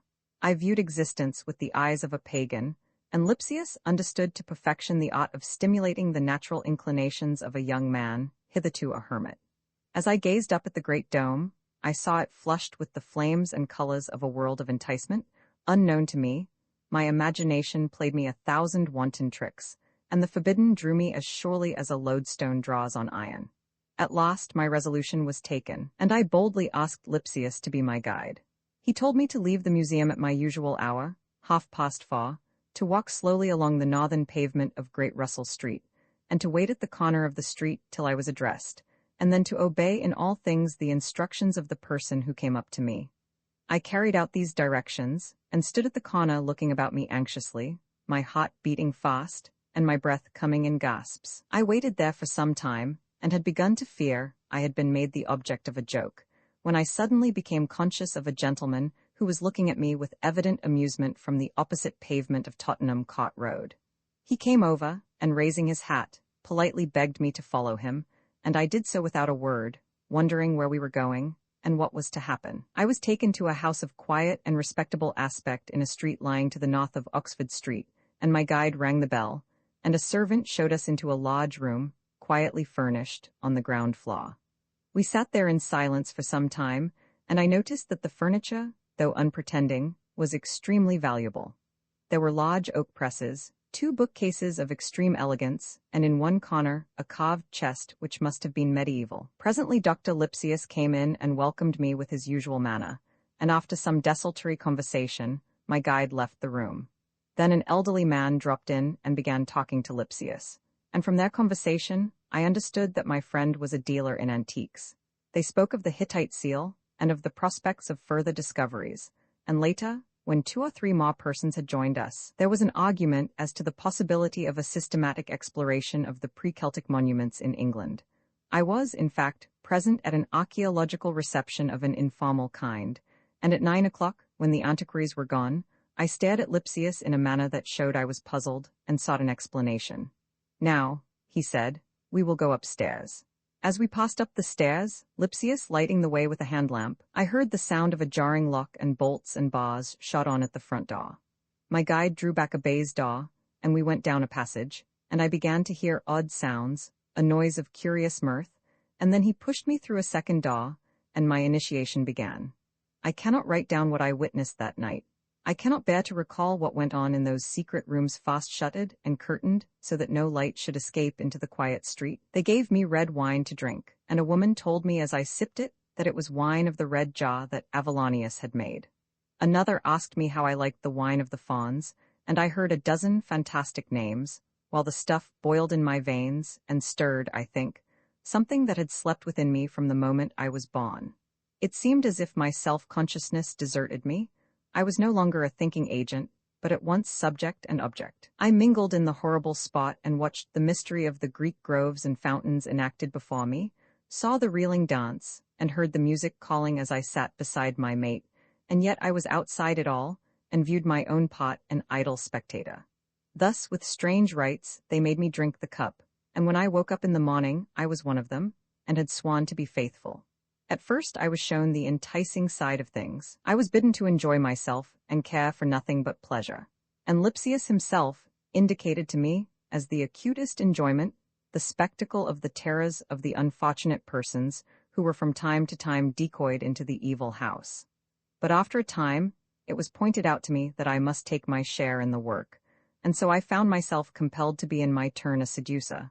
And thus it is on my conscience that I have led many to the depths of the pit. One day Lipsius summoned me to his private room and told me that he had a difficult task to give me. He unlocked a drawer and gave me a sheet of typewritten paper and had me read it. It was without place or date or signature and ran as follows: Mr. James Headley, FSA, will receive from his agent in Armenia, on the 12th inst, a unique coin, the gold Tiberius. It bears on the reverse a fawn, with the legend Victoria. It is believed that this coin is of immense value. Mr. Headley will come up to town to show the coin to his friend, Professor Memes, of Cheney Street, Oxford Street, on some date between the 13th and the 18th. Dr. Lipsius chuckled at my face of blank surprise when I laid down this singular communication. "You will have a good chance of showing your discretion," he said. "This is not a common case. It requires great management and infinite tact. I am sure I wish I had a Panurge in my service, but we will see what you can do." "But is it not a joke?" I asked him. "How can you know, or rather how can this correspondent of yours know that a coin has been dispatched from Armenia to Mr. Headley? And how is it possible to fix the period in which Mr. Headley will take it into his head to come up to town? It seems to me a lot of guesswork." "My dear Mr. Walters," he replied, "we do not deal in guesswork here. It would bore you if I went into all these little details, the cogs and wheels, if I may say so, which move the machine. Don't you think it is much more amusing to sit in front of the house and be astonished than to be behind the scenes and see the mechanism? Better tremble at the thunder, believe me, than see the man rolling the cannonball. But after all, you needn't bother about the how and why. You have your share to do. Of course, I shall give you full instructions, but a great deal depends on the way the thing is carried out. I have often heard very young men maintain that style is everything in literature, and I can assure you that the same maxim holds good in our far more delicate profession. With us, style is absolutely everything, and that is why we have friends like yourself." I went away in some perturbation. He had no doubt designedly left everything in mystery, and I did not know what part I should have to play. Though I had assisted at scenes of hideous revelry, I was not yet dead to all echo of human feeling, and I trembled lest I should receive the order to be Mr. Headley's executioner. A week later, it was on the 16th of the month, Dr. Lipsius made me a sign to come into his room. "It is for tonight," he began. "Please to attend carefully to what I am going to say, Mr. Walters, and on peril of your life, for it is a dangerous matter. On peril of your life, I say, follow these instructions to the letter. You understand? Well, tonight at about 7:30 you will stroll quietly up the Hampstead Road till you come to Vincent Street. Turn down here and walk along, taking the third turning to your right, which is Lambeth Terrace. Then follow the terrace, cross the road, and go along Hertford Street, and so into Lillington Square. The second turning you will come to in the square is called Sheen Street, but in reality it is more a passage between blank walls than a street. Whatever you do, take care to be at the corner of this street at 8 o'clock precisely. You will walk along it, and just at the bend, where you lose sight of the square, you will find an old gentleman with white beard and whiskers. He will in all probability be abusing a cabman for having brought him to Sheen Street instead of Cheney Street. You will go up to him quietly and offer your services. He will tell you where he wants to go, and you will be so courteous as to offer to show him the way. I may say that Professor Memes moved into Cheney Street a month ago. Thus Mr. Headley has never been to see him there, and moreover he is very short-sighted, and knows little of the topography of London. Indeed, he has quite lived the life of a learned hermit at Audley Hall. Well, need I say more to a man of your intelligence? You will bring him to this house, he will ring the bell, and a servant in quiet livery will let him in. Then your work will be done, and I am sure done well. You will leave Mr. Headley at the door, and simply continue your walk, and I shall hope to see you the next day. I really don't think there is anything more I can tell you. These minute instructions I took care to carry out to the letter. I confess that I walked up the Tottenham Court Road by no means blindly, but with an uneasy sense that I was coming to a decisive point in my life. The noise and rumor of the crowded pavements were to me but dumb show. I revolved again and again in ceaseless iteration the task that had been laid on me, and I questioned myself as to the possible results. As I got near the point of turning, I asked myself whether danger were not about my steps. The cold thought struck me that I was suspected and observed, and every chance foot passenger who gave me a second glance seemed to me an officer of police. My time was running out, the sky had darkened, and I hesitated, half resolved to go no farther, but to abandon Lipsius and his friends forever. I had almost determined to take this course, when the conviction suddenly came to me that the whole thing was a gigantic joke, a fabrication of rank improbability. Who could have procured the information about the Armenian agent? I asked myself. By what means could Lipsius have known the particular day, and the very train that Mr. Headley was to take? How engage him to enter one special cab amongst the dozens waiting at Paddington? I vowed it a mere Milesian tale, and went forward merrily, and turned down Vincent Street, and threaded out the route that Lipsius had so carefully impressed upon me. The various streets he had named were all places of silence and an oppressive cheap gentility. It was dark, and I felt alone in the musty squares and crescents, where people patted by at intervals, and the shadows were growing blacker. I entered Sheen Street and found it, as Lipsius had said, more a passage than a street. It was a byway, on one side a low wall and neglected gardens and grim backs of a line of houses, and on the other a timber yard. I turned the corner and lost sight of the square, and then to my astonishment I saw the scene of which I had been told. A hansom cab had come to a stop beside the pavement, and an old man carrying a handbag was fiercely abusing the cabman, who sat on his perch the image of bewilderment. "Yes, but I'm sure you said Sheen Street, and that's where I brought you?" I heard him saying as I came up, and the old gentleman boiled in a fury, and threatened police and suits at law. The sight gave me a shock, and in an instant I resolved to go through with it. I strolled on, and without noticing the cabman, lifted my hat politely to old Mr. Headley. "Pardon me, sir," I said, "but is there any difficulty? I see you are a traveller. Perhaps the cabman has made a mistake. Can I direct you?" The old fellow turned to me, and I noticed that he snarled and showed his teeth like an ill-tempered cur as he spoke. "This drunken fool has brought me here," he said. "I told him to drive to Cheney's Street, and he brings me to this infernal place. I won't pay him a farthing, and I meant to have given him a handsome sum. I am going to call for the police and give him in charge." At this threat, the cabman seemed to take alarm. He glanced round as if to make sure that no policeman was in sight and drove off grumbling loudly, and Mr. Headley grinned savagely with satisfaction at having saved his fare, and put back 1 and 6pence into his pocket, the handsome sum the cabman had lost. "My dear sir," I said, "I am afraid this piece of stupidity has annoyed you a great deal. It is a long way to Cheney's Street, and you will have some difficulty in finding the place unless you know London pretty well." "I know it very little," he replied. "I never come up except on important business, and I've never been to Cheney's Street in my life." "Really? I should be happy to show you the way. I have been for a stroll, and it will not at all inconvenience me to take you to your destination. I want to go to Professor Memmi's at number 15. It's most annoying to me. I'm short-sighted, and I can never make out the numbers on the doors." "This way, if you please," I said, and we set out. I did not find Mr. Headley an agreeable man. Indeed, he grumbled the whole way. He informed me of his name, and I took care to say, the well-known antiquary. And thenceforth I was compelled to listen to the history of his complicated squabbles with publishers, who had treated him, as he said, disgracefully. The man was a chapter in the irritability of authors. He told me that he had been on the point of making the fortune of several firms, but had been compelled to abandon the design owing to their rank ingratitude. Besides these ancient histories of wrong and the more recent misadventure of the cabman, he had another grievous complaint to make. As he came along in the train, he had been sharpening a pencil, and the sudden jolt of the engine as it drew up at a station had driven the penknife against his face, inflicting a small triangular wound just on the cheekbone, which he showed me. He denounced the railway company, and heaped imprecations on the head of the driver, and talked of claiming damages.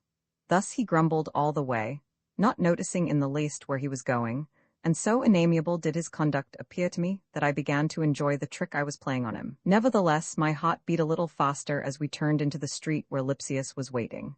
1,000 accidents, I thought, might happen. Some chance might bring one of Headley's friends to meet us. Perhaps, though he knew not Cheney's Street, he might know the street where I was taking him. In spite of his short sight, he might possibly make out the number, or in a sudden fit of suspicion, he might make an inquiry of the policeman at the corner.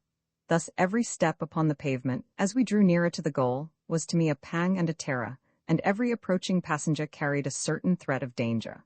I gulped down my excitement with an effort and made shift to say pretty quietly, "No, 15, I think you said. That is the third house from this. If you will allow me, I will leave you now. I have been delayed a little, and my way lies on the other side of Tottenham Court Road." He snarled out some kind of thanks, and I turned my back and walked swiftly in the opposite direction. A minute or two later, I looked round and saw Mr. Headley standing on the doorstep, and then the door opened and he went in.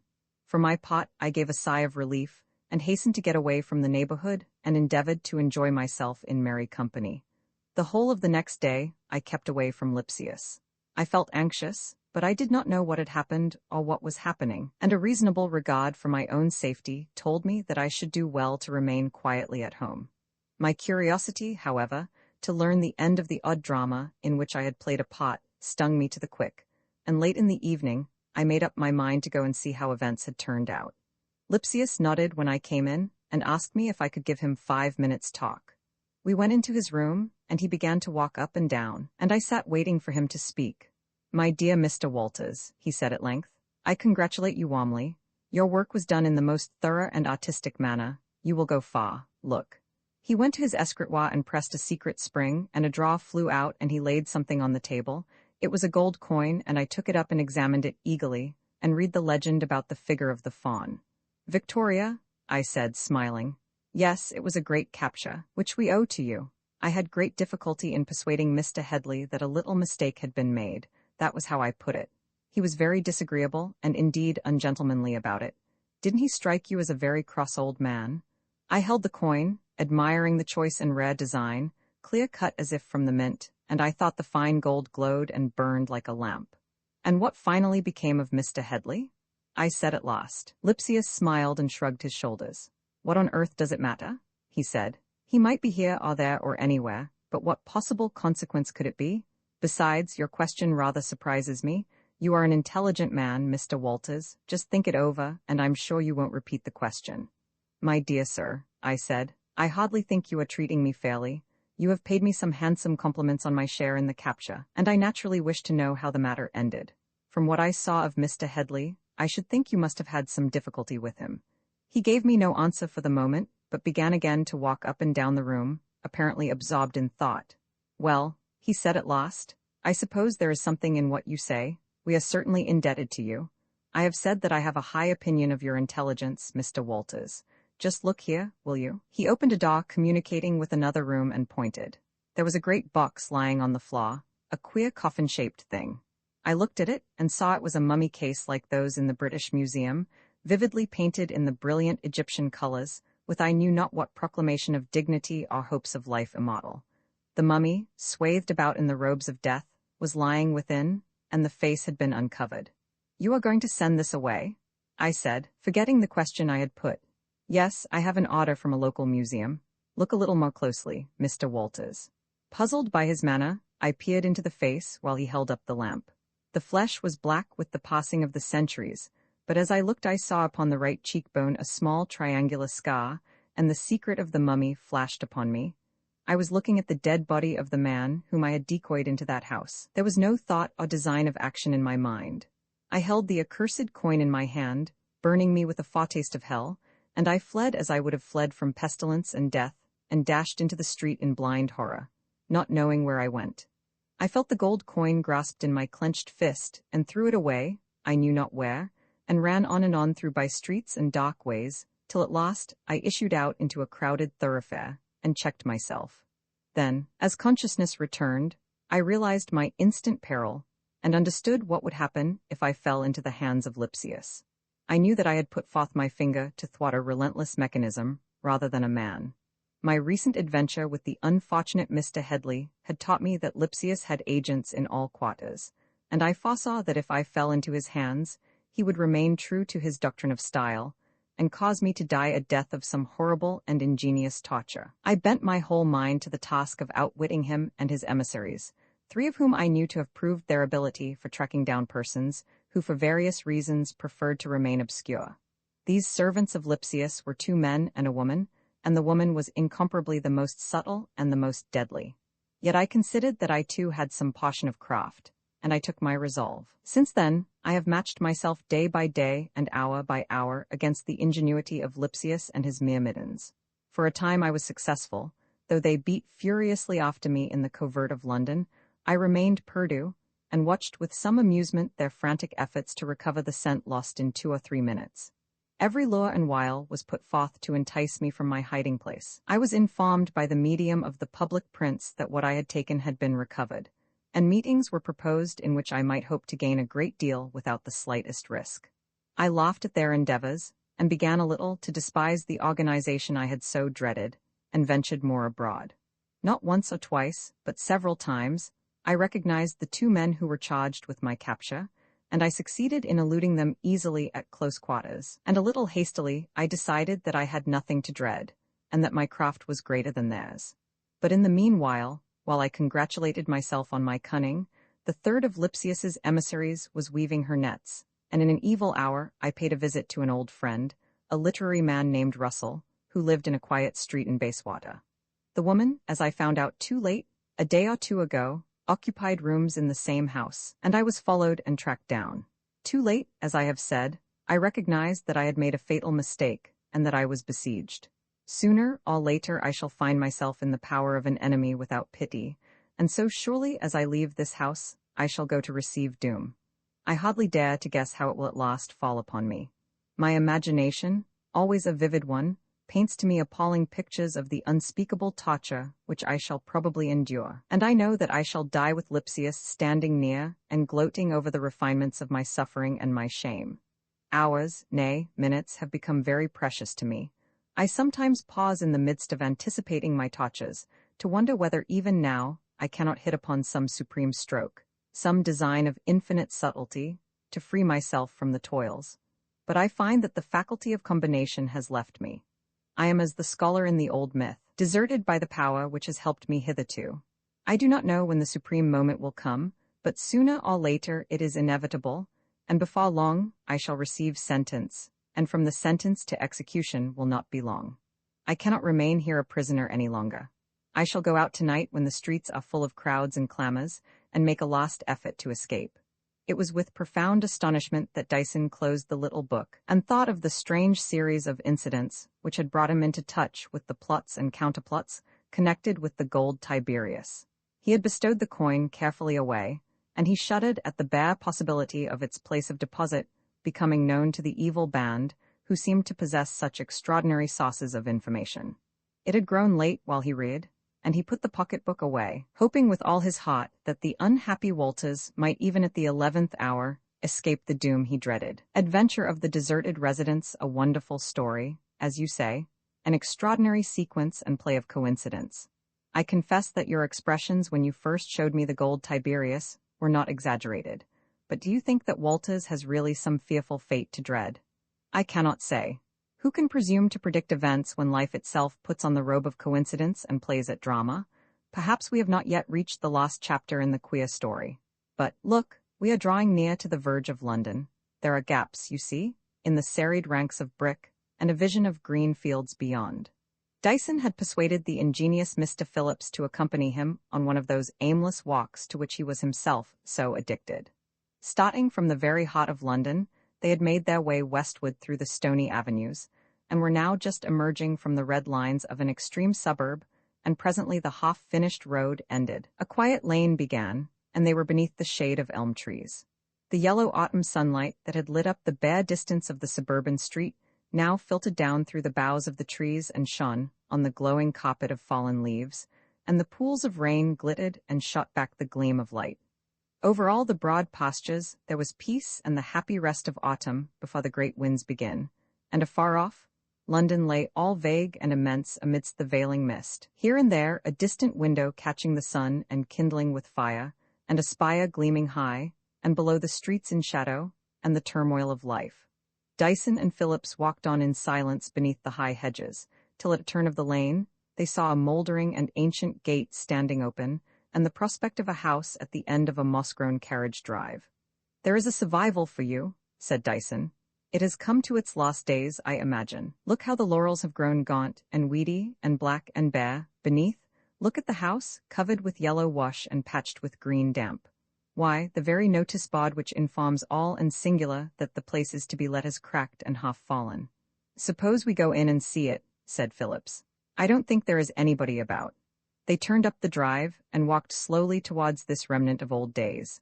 It was a large, straggling house, with curved wings at either end, and behind a series of irregular roofs and projections, showing that the place had been added to at diverse dates. The two wings were roofed in cupola fashion, and at one side, as they came nearer, they could see a stable yard, and a clock turret with a bell, and the dark masses of gloomy cedars. Amidst all the lineaments of dissolution, there was but one note of contrast. The sun was setting beyond the elm trees, and all the west and the south were in flames, and on the upper windows of the house the glow shone reflected, and it seemed as if blood and fire were mingled. Before the yellow front of the mansion, stained, as Dyson had remarked, with gangrenous patches, green and blackening, stretched what once had been, no doubt, a well-kept lawn, but it was now rough and ragged, and nettles and great docks and all manner of cosweeds struggled in the places of the flower-beds. The urns had fallen from their pillars beside the walk, and lay broken in shards upon the ground, and everywhere from grassplot and path, a fungid growth had sprung up and multiplied, and lay dank and slimy like a festering sore upon the earth. In the middle of the rank grass of the lawn was a desolate fountain. The rim of the basin was crumbling and pulverized with decay, and within, the water stood stagnant, with green scum for the lilies that had once bloomed there, and rust had eaten into the bronze flesh of the triton that stood in the middle, and the conch shell he held was broken. Here, said Dyson, one might moralize over decay and death. Here all the stage is decked out with the symbols of dissolution. The Sedan gloom and twilight hangs heavy around us, and everywhere within the pale dankness has found a harbor, and the very air is changed and brought to accord with the scene. To me, I confess, this deserted house is as moral as a graveyard, and I find something sublime in that lonely Triton, deserted in the midst of his water pool. He is the last of the gods, they have left him, and he remembers the sound of water falling on water, and the days that were sweet. I like your reflections extremely, said Phillips, but I may mention that the door of the house is open. Let us go in then. The door was just ajar, and they passed into the mouldy hall, and looked in at a room on one side. It was a large room, going far back, and the rich old red flock paper was peeling from the walls in long strips, and blackened with vague patches of rising damp. The ancient clay, the dank reeking earth rising up again, and subduing all the work of men's hands after the conquest of many years. And the floor was thick with the dust of decay, and the painted ceiling fading from all gay colors and light fancies of cupids in a career, and disfigured with saws of dampness, seemed transmuted into other work. No longer the Amorini chased one another pleasantly, with limbs that sought not to advance, and hands that merely simulated the act of grasping at the wreathed flowers, but it appeared some savage burlesque of the old careless world and of its cherished conventions, and the dance of the loves had become a dance of death. Black pustules and festering saws swelled and clustered on fair limbs, and smiling faces showed corruption, and the fairy blood had boiled with the germs of foul disease. It was a parable of the leaven working, and worms devouring for a banquet the heart of the rose. Strangely, under the painted ceiling, against the decaying walls, 2 old chairs still stood alone, the sole furniture of the empty place. High-backed, with curving arms and twisted legs, covered with faded gold leaf, and upholstered in tattered damask, they too were a part of the symbolism, and struck Dyson with surprise. "What have we here?" he said. "Who has sat in these chairs, who, clad in peach-bloom satin, with lace ruffles and diamond buckles, all golden, a Conte florets to his companion? Phillips, we are in another age. I wish I had some snuff to offer you, but failing that, I beg to offer you a seat, and we will sit and smoke tobacco. A horrid practice, but I am no pedant." They sat down on the queer old chairs and looked out of the dim and grimy panes to the ruined lawn, and the fallen urns, and the deserted Triton. Presently Dyson ceased his imitation of 18th-century airs. He no longer pulled forward imaginary ruffles or tapped a ghostly snuff-box. "It's a foolish fancy," he said at last, "but I keep thinking I hear a noise like someone groaning. Listen, no, I can't hear it now. There it is again. Did you notice it, Phillips?" "No, I can't say I heard anything. But I believe that old places like this are like shells from the Shaw, ever echoing with noises. The old beams, mouldering piecemeal, yield a little and groan, and such a house as this I can fancy all resonant at night with voices, the voices of matter so slowly and so surely transformed into other shapes, the voice of the worm that gnaws at last the very heart of the oak, the voice of stone grinding on stone, and the voice of the conquest of time." They sat still in the old armchairs, and grew graver in the musty ancient air, the air of 100 years ago. "I don't like the place," said Phillips, after a long pause. "To me it seems as if there were a sickly, unwholesome smell about it, a smell of something burning. You are right, there is an evil odor here, I wonder what it is. Hark, did you hear that?" A hollow sound, a noise of infinite sadness and infinite pain broke in upon the silence, and the 2 men looked fearfully at one another, horror and the sense of unknown things glimmering in their eyes. "Come," said Dyson, we must see into this, and they went into the hall and listened in the silence. Do you know, said Phillips, it seems absurd, but I could almost fancy that the smell is that of burning flesh. They went up the hollow-sounding stairs, and the odor became thick and noisome, stifling the breath, and a vapor, sickening as the smell of the chamber of death, choked them. A door was open, and they entered the large upper room, and clung hard to one another, shuddering at the sight they saw. A naked man was lying on the floor, his arms and legs stretched wide apart, and bound to pegs that had been hammered into the boards. The body was torn and mutilated in the most hideous fashion, scarred with the marks of red-hot irons, a shameful ruin of the human shape. But upon the middle of the body, a fire of coals was smoldering, the flesh had been burned through. The man was dead, but the smoke of his torment mounted still, a black vapor. The young man with spectacles, said Mr. Dyson,